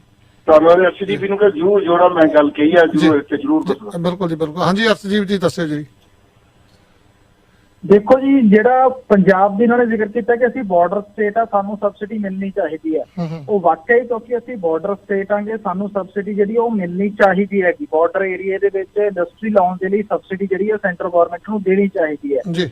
ਨਾਲੋਂ ਨਾਲ ਇਹ ਹੈ ਕਿ ਜਿਹੜਾ ਸਾਡਾ ਵਾਘਾ ਅਟਾਰੀ ਸਰਹੱਦ ਹੈਗੀ, ਅੰਮ੍ਰਿਤਸਰ ਦਾ ਇਲਾਕਾ ਗਾ, ਤਾਂ ਉਹ ਵੀ ਟ੍ਰੇਡ ਦੇ ਲਈ ਜਿਹੜਾ ਖੁੱਲਣਾ ਚਾਹੀਦਾ ਗਾ, ਕਿਉਂਕਿ ਉਹ ਵੈਰੀ ਇੰਪੋਰਟੈਂਟ ਰੂਟ ਬਣਦਾ ਗਾ ਜੇ ਆਪਾਂ ਕਹੀਏ ਟ੍ਰੇਡ ਦੇ ਲਈ। ਕਿਉਂਕਿ ਜੇ ਕਣਕ ਦਾ ਚਾਵਲ ਹੈ, ਕਣਕ ਪਾਕਿਸਤਾਨ ਦੇ ਵਿੱਚ ਟ੍ਰਿਪਲ ਰੇਟ ਤੇ ਇੰਡੀਆ ਤੋਂ ਇਸ ਸਮੇਂ, ਤੇ ਉਹਨਾਂ ਨੂੰ ਜ਼ਰੂਰਤ ਵੀ ਹੈ। ਇਸੇ ਤਰ੍ਹਾਂ ਚਾਵਲ ਦੀ ਗੱਲ ਕਰੀਏ ਤਾਂ ਚਾਵਲ ਦੀ ਅਰਬ ਮੁਲਕਾਂ ਨੂੰ ਵੀ ਜ਼ਰੂਰਤ ਆ ਗਈ। ਤਾਂ ਉਹ ਟ੍ਰੇਡ ਜੇ ਅਸੀਂ ਉਹਨਾਂ ਨਾਲ ਖੋਲੀਏ, ਟ੍ਰੇਡ ਚੱਲੇ ਉਹ, ਤਾਂ ਉਹ ਟ੍ਰੇਡ ਦੇ ਨਾਲ ਇੰਡੀਅਨ ਫਾਰਮਰਸ ਨੂੰ, ਖਾਸ ਕਰ ਪੰਜਾਬ ਨੂੰ ਜਿਹੜਾ ਹੈ ਫਾਈਨੈਂਸ਼ੀਅਲੀ ਤੌਰ ਤੇ ਬਹੁਤ ਫਾਇਦਾ ਜਿਹੜਾ ਹੈ ਉਹ ਹੋ ਸਕਦਾ ਗਾ। ਕਿਉਂਕਿ ਜਦੋਂ ਟੈਕਸ ਆਉਣਗੇ ਸਟੇਟ ਗਵਰਨਮੈਂਟ ਨੂੰ, ਨਾਲੋਂ ਨਾਲ ਐਗਰੀਕਲਚਰ ਸਟੇਟ ਆ ਗਈ ਇੱਕ, ਜੇ ਉਹ ਰੂਟ ਖੁੱਲਦਾ ਗਾ ਤਾਂ ਅੱਗੇ ਤੱਕ ਬਾਸਮਤੀ ਜਿਹੜਾ ਹੈ ਉਹ ਜਾ ਸਕਦਾ, ਕਿਸਾਨਾਂ ਦਾ ਵੱਧ ਰੇਟ ਤੇ ਜਾ ਸਕਦਾ। ਹੁਣ ਕਣਕ ਦੀ ਜ਼ਰੂਰਤ ਹੈ ਪਾਕਿਸਤਾਨ ਨੂੰ, ਤਾਂ ਕਣਕ ਜਿਹੜੀ ਹੈ ਉਸ ਰੂਟ ਰਾਹੀਂ ਜਾ ਸਕਦੀ ਹੈ। ਤਾਂ ਉਹਦੇ ਲਈ ਜ਼ਰੂਰੀ ਹੈ ਕਿ ਉਹ ਟ੍ਰੇਡ ਰੂਟ ਵੀ ਜਿਹੜਾ ਹੈ ਉਹ ਖੋਲਿਆ ਜਾਵੇ। ਉਹਦੇ ਨਾਲ ਅੰਮ੍ਰਿਤਸਰ ਦੇ ਲੋਕਲ ਵਪਾਰੀ ਦੇ ਹਿੱਤ ਵੀ ਬਹੁਤ ਵੱਡੇ ਪੱਧਰ ਤੇ ਜੁੜੇ ਹੋਏ ਨੇ। ਨਾਲੋਂ ਨਾਲ ਟਰਾਂਸਪੋਰਟ ਦੇ ਖੇਤਰ ਦੇ ਵਿੱਚ ਪੰਜਾਬੀ ਬਹੁਤ ਜ਼ਿਆਦਾ ਨੇ, ਇਸ ਕਰਕੇ ਉਹ ਟਰਾਂਸਪੋਰਟ ਦੇ ਹਿੱਤਾਂ ਦੇ ਨਾਲ ਜੁੜਿਆ ਹੋਇਆ ਰੂਟ ਵੀ ਹੈ, ਕਿਉਂਕਿ ਉਹਦੇ 'ਚ ਟਰੱਕ ਦੇ ਰਸਤੇ ਤੇ ਮਾਲ ਜਿਹੜਾ ਹੈ ਜ਼ਿਆਦਾਤਰ ਜਾਣਾਗਾ। ਤਾਂ ਇਸ ਕਰਕੇ ਉਹਨੂੰ ਖੋਲ੍ਹਣ ਦੀ ਮੰਗ ਵੀ ਜਿਹੜੀ ਆ ਉਹ ਕੀਤੀ ਜਾ ਰਹੀ ਹੈ। ਪੰਜਾਬ ਦੇ ਸੰਸਦ ਮੈਂਬਰ ਜਿਹੜੇ ਅੰਮ੍ਰਿਤਸਰ ਤੋਂ ਸੰਸਦ ਮੈਂਬਰ ਨੇ ਗੁਰਜੀਤ ਸਿੰਘ ਔਜਲਾ, ਉਹਨਾਂ ਨੇ ਬਹੁਤ ਵਾਰ ਇਹ ਮੁੱਦਾ ਲੋਕ ਸਭਾ ਦੇ ਵਿੱਚ ਚੁੱਕਿਆ ਕਿ ਸਾਨੂੰ ਜਿਹੜਾ ਹੈ ਟ੍ਰੇਡ ਰੂਟ ਖੋਲ੍ਹਿਆ ਜਾਵੇ। ਨਾਲੋਂ ਨਾਲ ਜਿਹੜਾ ਹੈਗਾ ਸਮਾਲ ਸਕੇਲ ਇੰਡਸਟਰੀ ਦੀ ਜਦੋਂ ਗੱਲ ਆਉਂਦੀ ਹੈ ਕਿ ਸਮਾਲ ਸਕੇਲ ਇੰਡਸਟਰੀ ਦੇ ਉੱਪਰ ਫੋਕਸ ਜਿਹੜਾ ਉਹ ਹੋਣਾ ਚਾਹੀਦਾ, ਕਿਉਂਕਿ ਸਾਡੇ ਨਾਲ ਬੰਗਲਾਦੇਸ਼ ਹੈ। ਬੰਗਲਾਦੇਸ਼ ਦੀ ਪਰ ਕੈਪੀਟਾ ਆਮਦਨ ਜਿਹੜੀ ਹੈ ਉਹ $5200 ਤੇ ਆ ਗਈ ਸਾਲ ਦੀ, ਇੰਡੀਆ ਦੀ $6900 ਆ ਗਈ। ਤਾਂ ਉਹਦੀ $5200 ਤੇ ਕਿਸ ਤਰ੍ਹਾਂ ਪਹੁੰਚ ਗਈ? ਕਿਉਂਕਿ ਉਹਨਾਂ ਨੇ ਸਮਾਲ ਸਕੇਲ ਇੰਡਸਟਰੀ ਨੂੰ ਸਬਸਿਡੀ ਦਿੱਤੀ, ਉਹਨੂੰ ਸਟੇਬਲ ਹੋਣ ਦਾ ਮੌਕਾ ਦਿੱਤਾ, ਜਿਹਦੇ ਨਾਲ ਉਹਨਾਂ ਦਾ ਅਰਥਚਾਰਾ ਜਿਹੜਾ ਉਹ ਅੱਗੇ ਵਧਿਆਗਾ। ਉਹਨਾਂ ਦੇ ਲੋਕਾਂ ਦੀ ਜੇਬ ਦੇ ਵਿੱਚ 4 ਪੈਸੇ ਜਿਹੜੇ ਉਹ ਪੈਣ ਲੱਗੇ ਨੇ, ਉਹ ਅੱਗੇ ਵਧ ਰਿਹਾ ਤੇ ਉਮੀਦ ਹੈ ਕਿ ਆਉਣ ਵਾਲੇ 4-5 ਸਾਲਾਂ 'ਚ ਉਹਨਾਂ ਦੀ ਪਰ ਕੈਪੀਟਾ ਆਮਦਨ ਜਿਹੜੀ ਉਹ ਇੰਡੀਆ ਦੇ ਬਰਾਬਰ ਆ ਜਾਣੀ ਹੈਗੀ। ਇਸ ਕਰਕੇ ਸਮਾਲ ਸਕੇਲ ਇੰਡਸਟਰੀ ਤੇ ਫੋਕਸ ਜਿਹੜਾ ਜ਼ਰੂਰੀ ਹੈ, ਕਿਉਂਕਿ ਸਮਾਲ ਸਕੇਲ ਇੰਡਸਟਰੀ ਗੌਰਮੈਂਟ ਨੂੰ ਟੈਕਸ ਵੀ ਜ਼ਿਆਦਾ ਦਿੰਦੀ ਹੈ, ਕਿਉਂਕਿ ਉਹ ਇੰਨੇ ਵੱਡੇ ਬਿਜ਼ਨਸਮੈਨ ਨਹੀਂ ਹੁੰਦੇ, ਤੇ ਨਾਲੋਂ ਨਾਲ ਰੁਜ਼ਗਾਰ ਵੀ ਜਿਹੜਾ ਉਹ ਵੱਧ ਪੈਦਾ ਕਰਦੀ ਹੈ, ਕਿਉਂਕਿ ਉਹ ਇਸ ਹੱਦ ਤੱਕ ਮਾਡਰਨ ਇੰਡਸਟਰੀ ਜਿਹੜੀ ਉਹ ਨਹੀਂ ਹੁੰਦੀ। ਤੇ ਇਹਨਾਂ ਹਾਲਾਤਾਂ 'ਚ ਇੰਡੀਆ ਦੀ ਤਰੱਕੀ ਦੇ ਲਈ, ਆਰਥਿਕ ਤਰੱਕੀ ਦੇ ਲਈ ਜ਼ਰੂਰੀ ਹੈ ਸਮਾਲ ਸਕੇਲ ਇੰਡਸਟਰੀ ਦੇ ਉੱਪਰ ਜਿਹੜਾ ਹੈ ਧਿਆਨ ਕੇਂਦਰਿਤ ਕੀਤਾ ਜਾਵੇ। ਹਾਂ ਬਿਲਕੁਲ ਜੀ, ਚੱਲਦੇ ਆਪਾਂ WhatsApp ਕਾਲ ਤੇ ਥੋੜੀ ਜਿਹੀ ਕਾਲਾਂ ਸ਼ਾਰਟ 'ਚ ਰੱਖਿਓ ਕਿਉਂਕਿ ਸਮਾਂ ਥੋੜਾ, ਕਾਲਾਂ ਸਾਰੀਆਂ ਬਿਜੀ ਹੈ। ਜੀ ਵੀਰ 0072 ਸਵਾਗਤ ਹੈ ਜੀ। ਸਤਿ ਸ਼੍ਰੀ ਅਕਾਲ ਚੰਦੀ ਸਾਹਿਬ। ਸਤਿ ਸ਼੍ਰੀ ਅਕਾਲ ਵੀਰ ਜੀ। ਚੰਦੀ ਸਾਹਿਬ ਗੱਲ ਪਤਾ ਕੀ ਹੈ, ਸਾਡੇ ਨਾ ਸ਼ਹਿਰਾਂ 'ਚ ਦੁਕਾਨਾਂ ਪਈਆਂ ਲੋਕਾਂ ਕੋਲੇ 100 ਸਾਲ ਦੇ ਪਟੇ ਤੇ, ਕਿਸੇ ਕੋਲੇ 200 ਸਾਲ ਦੀ ਲੀਜ਼ ਵਾਲੀਆਂ ਜੀ, ਛੜਾਈਆਂ ਤਾਂ ਸਾਡੇ ਕੋਲ ਉਹ ਨਹੀਂ ਗਈਆਂ ਤੇ ਕੰਟਰੈਕਟ ਕਿੱਥੋਂ ਛੜਾ ਲਾਂਗੇ? ਠੀਕ ਹੈ ਹਨਾ, ਕਿਉਂਕਿ 2 ਰੁਪਏ ਕਿਰਾਇਆ ਦਿੰਦੇ ਆ ਬਾਜ਼ਾਰ 'ਚ, ਤੇ ਸਰਕਾਰ ਦੀ ਪ੍ਰਾਪਰਟੀ ਆ ਉਹ, ਅਰਬਾਂ ਖਰਬਾਂ ਦੀ ਪ੍ਰਾਪਰਟੀ ਆ। ਪਰ ਗੱਲ ਪਤਾ ਕੀ ਹੈ ਜੀ, ਜਿਹੜੇ ਕੰਟਰੈਕਟ ਕੀਤੇ ਨਾ, ਅਗਲੇ ਨੇ ਕਿਹਾ ਵੀ ਮੈਂ ਤੇਰੀ ਜ਼ਮੀਨ ਤੇ ਮੰਨ ਲਓ ਲੱਖ ਦੀ ਜ਼ਮੀਨ ਆ ਤੇ ਮੈਂ ਉੱਤੇ 5 ਕਰੋੜ ਰੁਪਏ ਦਾ ਇਨਵੈਸਟ ਕਰਦਾ, ਤੇ ਤੂੰ ਜਿੱਦੇ ਤੂੰ ਮੈਨੂੰ ਛਡਾਉਣਾ ਉਹਦੇ ਮੈਨੂੰ 5 ਕਰੋੜ ਦੇ ਦੀ। ਹੁਣ ਰੌਲਾ ਤਾਂ ਸਰਕਾਰ ਦਾ ਵੀ ਇਹਨਾਂ ਨੇ ਪੰਗੇ ਪੁੱਠੇ ਲਏ ਵੇ ਬਾਦਲ ਦੇ ਜਿਹੜੇ ਕੰਟਰੈਕਟ ਕੀਤੇ ਸੀਗੇ ਜੀ। ਮਤਲਬ ਜੇ ਅੱਜ ਕੈਪਟਨ ਛਡਾਵੇ ਵੀ ਤਾਂ ਮੈਨੂੰ ਲੱਗਦਾ ਉਹਨੇ ਪੈਸੇ ਦੇਣੇ ਪੈਣੇ ਆ। ਇਹ ਹੈਗੇ ਸਾਰੇ ਇੱਕੋ ਜਿਹੇ ਆ, ਮਤਲਬ ਕੁੱਲ ਮਿਲਾ ਕੇ ਹਨਾ ਵੀ ਏਦਾਂ ਇਹ ਪੰਗੇ ਪਾਏ। ਹੁਣ ਮੋਦੀ ਨੇ 에ਅਰਪੋਰਟ ਤੇ ਜਿਹੜੇ ਆਪਣੇ ਸਰਕਾਰੀ ਅਦਾਰੇ ਲੀਜ਼ ਤੇ ਦਿੱਤੇ 50-50 ਸਾਲ, ਸਰਕਾਰ 5 ਸਾਲ ਲਈ, ਲੀਜ਼ ਤੇ 50 ਸਾਲ ਲਈ ਦੇ ਚੱਲੇ ਹਨਾ ਜੀ। ਤੇ ਉਹਨਾਂ 'ਚ ਕੰਟਰੈਕਟ ਹੀ ਏਦਾਂ ਦੇ ਆ ਕਿ ਤੁਸੀਂ ਛਡਾਉਣੇ ਹੀ ਬਹੁਤ ਔਖੇ ਤੁਹਾਨੂੰ। ਮਤਲਬ ਕੋਈ ਵੀ ਸਰਕਾਰ ਉਹਨਾਂ ਪੈਸਾ ਦੇ ਕੇ ਛਡਾ ਨਹੀਂ ਸਕਦੀ ਹਨਾ। ਬਿਲਕੁਲ ਤੇ ਓਕੇ ਜੀ, ਥੈਂਕ ਯੂ ਹਨਾ। ਧੰਨਵਾਦ ਵੀਰ ਜੀ। ਹਾਂ ਬਿਲਕੁਲ ਜੀ, ਇਸ ਪ੍ਰੋਗਰਾਮ ਨੂੰ ਤੁਹਾਡੇ ਤੱਕ ਪਹੁੰਚਾਉਣ ਲਈ ਸਾਡਾ ਸਾਥ ਦੇ ਰਹੇ ਜੀ ਬਰੈਂਪਟਨ ਇਮੀਗ੍ਰੇਸ਼ਨ ਵਾਲੇ। ਤੁਸੀਂ student visa, visitor visa, refugee case, appeal, ਦਲੀਲ ਕੁਝ ਵੀ ਕਰਨਾ ਚਾਹੁੰਦੇ ਹੋ, ਸੰਦੀਪ ਸਿੰਘ ਉਹਨਾਂ ਨੂੰ ਕਾਲ ਕਰ ਲਓ 647 786 2012 ਤੇ। ਤੁਸੀਂ ਸਸਤੀਆਂ ਟਾਈਲਾਂ ਲਵਾਉਣੀਆਂ ਚਾਹੁੰਦੇ ਹੋ, ਕੰਟਰੈਕਸ਼ਨ ਕਰਾਉਣੀ ਹੈ ਘਰ ਦੇ ਵਿੱਚ, ਬੇਸਮੈਂਟ ਬਣਾਉਣੀ ਹੈ, ਹੋਰ ਕਿਸੇ ਵੀ ਤਰ੍ਹਾਂ ਦੀ ਕੰਸਟਰਕਸ਼ਨ ਕਰਾ ਰਹੇ ਆ, $1 ਨੂੰ ਟਾਇਲ ਲਾਈਏ। GTA plumbing and electric supply, ਇੱਕੋ ਛੱਤ ਦੇ ਹੇਠਾਂ ਸਾਰਾ ਕੁਝ ਲੈ ਸਕਦੇ ਹੋ। 241 ਕਲੀਅਰੈਂਸ ਸਟਰੀਟ ਬਰੈਂਪਟਨ, 905 792 0036 ਤੇ। ਬੈਸਟ ਕੁਆਲਿਟੀ ਦੇ ਵਿੱਚ ਸੋਫਾ ਲੈਣਾ, L ਸ਼ੇਪ, ਰਾਉਂਡ ਸ਼ੇਪ ਕੱਪੜੇ ਵਾਲਾ। ਸ਼ਗਨਦੀਪ ਉਹਨਾਂ ਨੂੰ ਕਾਲ ਕਰ ਲਓ 905 799। ਮੌਂਟਰੀਅਲ ਤੋਂ ਆਰਡਰ ਕਰੋਗੇ ਤੇ ਫ੍ਰੀ ਡਿਲੀਵਰੀ ਕੀਤੀ ਜਾਊਗੀ। ਚੱਲਦੇ ਆਪਾਂ ਜੀ ਨੈਕਸਟ ਕਾਲ ਤੇ। ਹਾਂਜੀ 1313 ਸਵਾਗਤ ਹੈ ਜੀ। ਭਾਈ ਸਤਿ ਸ਼੍ਰੀ ਅਕਾਲ। ਸਤਿ ਸ਼੍ਰੀ ਅਕਾਲ ਵੀਰ ਜੀ। ਭਾਈ ਜੀ ਮੇਰਾ ਨਾ ਇੱਕ ਮਤਲਬ ਥੋੜਾ ਜਿਹਾ ਇੱਕ ਕੁਐਸਚਨ ਆ, ਵੀਰ ਜੀ ਚਲੇ ਗਏ, ਮੈਂ ਇਹ ਪੁੱਛਣਾ ਚਾਹੁੰਦਾ ਵੀ ਅਸੀਂ ਭਾਜੀ ਦੇਖੋ ਮਤਲਬ ਜਿਹੜੇ ਪੰਜਾਬ ਦੇ ਕਿਸਾਨ ਸੀ ਉਹ 3 ਕਾਨੂੰਨ ਰੱਦ ਕਰਨ ਵਾਸਤੇ ਦਿੱਲੀ ਗਏ ਸੀ, ਤੇ ਅਸੀਂ ਉੱਥੇ ਰਾਜਨੀਤੀਕਰਨ ਥੋੜੋ ਗਏ ਸੀ ਜੀ। ਹੋਰ ਦੇਖੋ ਉਹਦੇ ਵਿੱਚੋਂ ਹੀ ਭਾਜੀ ਕਿਸਾਨਾਂ ਦੇ ਵਿੱਚੋਂ ਹੀ ਲਾਲ ਕਿਲਾ ਨਿਕਲ ਗਿਆ, ਝੰਡਾ ਚਲਾਉਣਾ ਨਿਸ਼ਾਨ ਸਾਹਿਬ, ਉਹਦੇ ਚੋਂ ਹੀ ਬੰਗਾਲ 'ਚ ਜਾਣਾ ਸ਼ੁਰੂ ਕਰਤਾ 5 ਸਟੇਟਾਂ 'ਚ। ਹੁਣ ਤੁਸੀਂ ਇਹ ਦੇਖੋ ਵੀ ਭਾਜੀ ਉਹ 5 ਸਟੇਟਾਂ 'ਚ ਮੋਦੀ ਹਾਰ ਜੇ, ਉਹਦੇ ਨਾਲ ਕੀ ਸਾਡੇ ਕਾਲੇ ਕਾਨੂੰਨ ਰੱਦ ਹੋ ਜਾਣਗੇ ਜੀ। ਦੂਸਰੀ ਮੈਂ ਇੱਕ ਗੱਲ ਕਹਿਣਾ ਭਾਜੀ ਵੀ ਦੇਖੋ ਤੁਸੀਂ ਕੈਨੇਡਾ 'ਚ ਬੈਠੇ ਹੋ, ਮੈਂ ਨਿਊਯਾਰਕ 'ਚ ਬੈਠਾ ਜੀ। ਤੁਸੀਂ ਐਂ ਦੱਸੋ ਵੀ ਇੱਥੇ ਕਿਹੜੀ ਚੀਜ਼ ਭਾਜੀ ਮਤਲਬ ਸਰਕਾਰ ਦੀ ਆ, ਸਰਕਾਰ ਦਾ ਕੰਮ ਆ ਕੁਆਲਿਟੀ ਤੇ ਕੰਟਰੋਲ ਕਰਨ ਦਾ ਜੀ। ਜਿਹੜੇ ਹੁਣ ਆਪਾਂ 에ਅਰਪੋਰਟਾਂ ਦੀ ਗੱਲ ਕਰਦੇ ਆ, ਮੈਂ ਤੁਹਾਨੂੰ ਸਿੰਪਲ ਗੱਲ ਦੱਸ ਦਿੰਦਾ ਭਾਜੀ, ਦੇਖੋ ਦਿੱਲੀ 'ਚ ਜੇ ਕੋਈ ਪਲੇਨ ਨਾ ਇੰਟਰਨੈਸ਼ਨਲ ਫਲਾਈਟ ਦਾ ਜਾ ਕੇ 24 ਘੰਟੇ ਰੁਕਦਾ ਜੀ, ਉਹਦਾ ਕਿਰਾਇਆ 75,000 ਰੁਪਏ ਆ ਜੀ। ਜੇ ਅੰਮ੍ਰਿਤਸਰ 'ਚ ਕੋਈ ਇੰਟਰਨੈਸ਼ਨਲ ਫਲਾਈਟ 24 ਘੰਟੇ ਰੁਕਦੀ ਆ, ਉਹਦਾ 1,75,000 ਆ। ਹੁਣ ਉਹ ਕੰਮ ਕਿਸ ਤਰ੍ਹਾਂ ਕਰੂਗਾ ਭਾਜੀ? ਮਤਲਬ ਅਗਲਾ ਕਹਿੰਦਾ ਮੈਂ ਅੰਮ੍ਰਿਤਸਰੋਂ ਫਲਾਈਟਾਂ ਸਫਰੀਆਂ ਚੱਕਣਾ ਮੈਨੂੰ ਘਾਟਾ ਪੈਂਦਾ। ਤੇ ਬਾਕੀ ਦੇਖੋ ਭਾਜੀ ਜਿਵੇਂ ਜੋ ਵੀ ਹੁਣ ਤੁਸੀਂ ਦੇਖੋ ਮੰਨ ਲਓ BJP ਵਾਲਿਆਂ ਨੂੰ ਆਪਾਂ ਇਹ ਕਿਸਾਨ ਕੁੱਟ ਕੇ ਪੰਜਾਬ ਚੋਂ ਕੱਢ ਦੇਣਗੇ, ਉਹ ਚੁੱਪ ਕਰ ਜਾਏ, ਉਹਦਾ ਫਾਇਦਾ ਕਿਹਨੂੰ ਹੋਇਆ? ਕਾਂਗਰਸ ਨੂੰ। ਤੇ ਇਹ ਸਾਰਾ ਕੁਛ ਤਾਂ ਭਾਜੀ ਮਤਲਬ ਮਨਮੋਹਨ ਸਿੰਘ ਨੇ 89 ਚ ਸ਼ੁਰੂ ਕਰਤਾ ਸੀ। ਉਸ ਟਾਈਮ ਤੇ ਭਾਜੀ ਜਿਹੜੀਆਂ ਖਾਦਾਂ ਸੀ ਨਾ ਕਿਸਾਨ ਨੂੰ ਮਿਲਦੀਆਂ, ਇੰਡੀਆ ਦੇ ਵਿੱਚ 10,000 ਕਰੋੜ ਰੁਪਏ ਦੀ ਸਬਸਿਡੀ ਸੀ, ਜਿਹੜੀ ਹੁਣ ਲੱਖ ਕਰੋੜ ਦੀ ਆ। ਵੀਰੇ ਸ਼ਾਰਟ 'ਚ ਰੱਖਿਆ ਕਿਉਂਕਿ ਆਪਣੇ ਕੋਲ ਮਿੰਟ 5 ਹੀ ਰਹਿ ਗਿਆ ਤੇ ਕਾਲਾਂ 4 ਆ ਜੀ। ਮੇਰਾ ਕਹਿਣ ਦਾ ਮਤਲਬ ਆ ਭਾਜੀ ਦੇਖੋ, ਇਹ ਜੇ ਅਸੀਂ ਚਾਹੁੰਦੇ ਆ ਵੀ ਮਤਲਬ ਅਮਰੀਕਾ ਕੈਨੇਡਾ ਵਾਂਗੂ ਇਹ ਤਰੱਕੀ ਕਰੇ, ਕੁਛ ਅਸੀਂ ਕਮਿਊਨਿਸਟ ਸੋਚ ਸੱਦ ਕੇ ਜਿਹੜੀ ਭਾਜੀ ਮਤਲਬ ਪ੍ਰਾਈਵੇਟ ਸੈਕਟਰ ਜਾਓ। ਹੁਣ ਕਿਸਾਨਾਂ ਨੂੰ ਮੰਗ ਤਾਂ ਇਹ ਕਰਨੀ ਚਾਹੀਦੀ ਸੀਗੀ ਵੀ ਭਾਈ ਜੇ ਤੁਹਾਨੂੰ ਸਾਡੀ ਫਸਲ ਨਹੀਂ, ਸਾਡਾ ਪਾਕਿਸਤਾਨ ਦਾ ਬਾਰਡਰ ਖੋਲੋ, ਅਸੀਂ ਆਪਦੀ ਕਣਕ ਚਾਹੇ ਆਸਟ੍ਰੇਲੀਆ ਵੇਚੀਏ ਚਾਹੇ ਅਮਰੀਕਾ ਵੇਚੀਏ ਜੀ। ਹੁਣ ਦੇਖੋ ਜੇ ਭਾਜੀ ਕਣਕ ਤੋਂ ਬਣੇ ਪ੍ਰੋਡਕਟ ਬਿਸਕੁਟ ਤੱਕ ਭਾਜੀ ਮਤਲਬ ਜਿਹੜਾ ਵਪਾਰੀ ਆ ਉਹ ਰਸੀਆ ਤੱਕ ਕਿਤੇ ਭੇਜ ਸਕਦਾ। ਸਾਡੇ ਅਮਰੀਕਾ 'ਚ ਪਏ ਨੇ ਇੰਡੀਆ ਦੇ ਬਣੇ ਬਿਸਕੁਟ। ਕਿਸਾਨ ਕਿਉਂ ਨਹੀਂ ਇਹ ਚੀਜ਼ ਦੀ ਮੰਗ ਕਰਦੇ? ਬਿਲਕੁਲ ਜੀ ਬਿਲਕੁਲ। ਹਾਂ ਇੰਨਾ ਹੀ ਕਹਿਣਾ ਸੀ। ਧੰਨਵਾਦ ਵੀਰ ਜੀ, ਧੰਨਵਾਦ। ਅਰਸ਼ਦੀਪ ਕੀ ਕਹਿਣਾ ਚਾਹੋਗੇ? ਸ਼ਾਰਟ 'ਚ ਹੀ ਰੱਖਿਓ, ਆਪਾਂ 2 ਹੀ ਕਾਲਾਂ ਲੈਣੀਆਂ ਕਿਉਂਕਿ ਸਮਾਂ ਆਪਣੇ ਕੋਲ ਸਮਾਪਤ ਹੈ ਜੀ।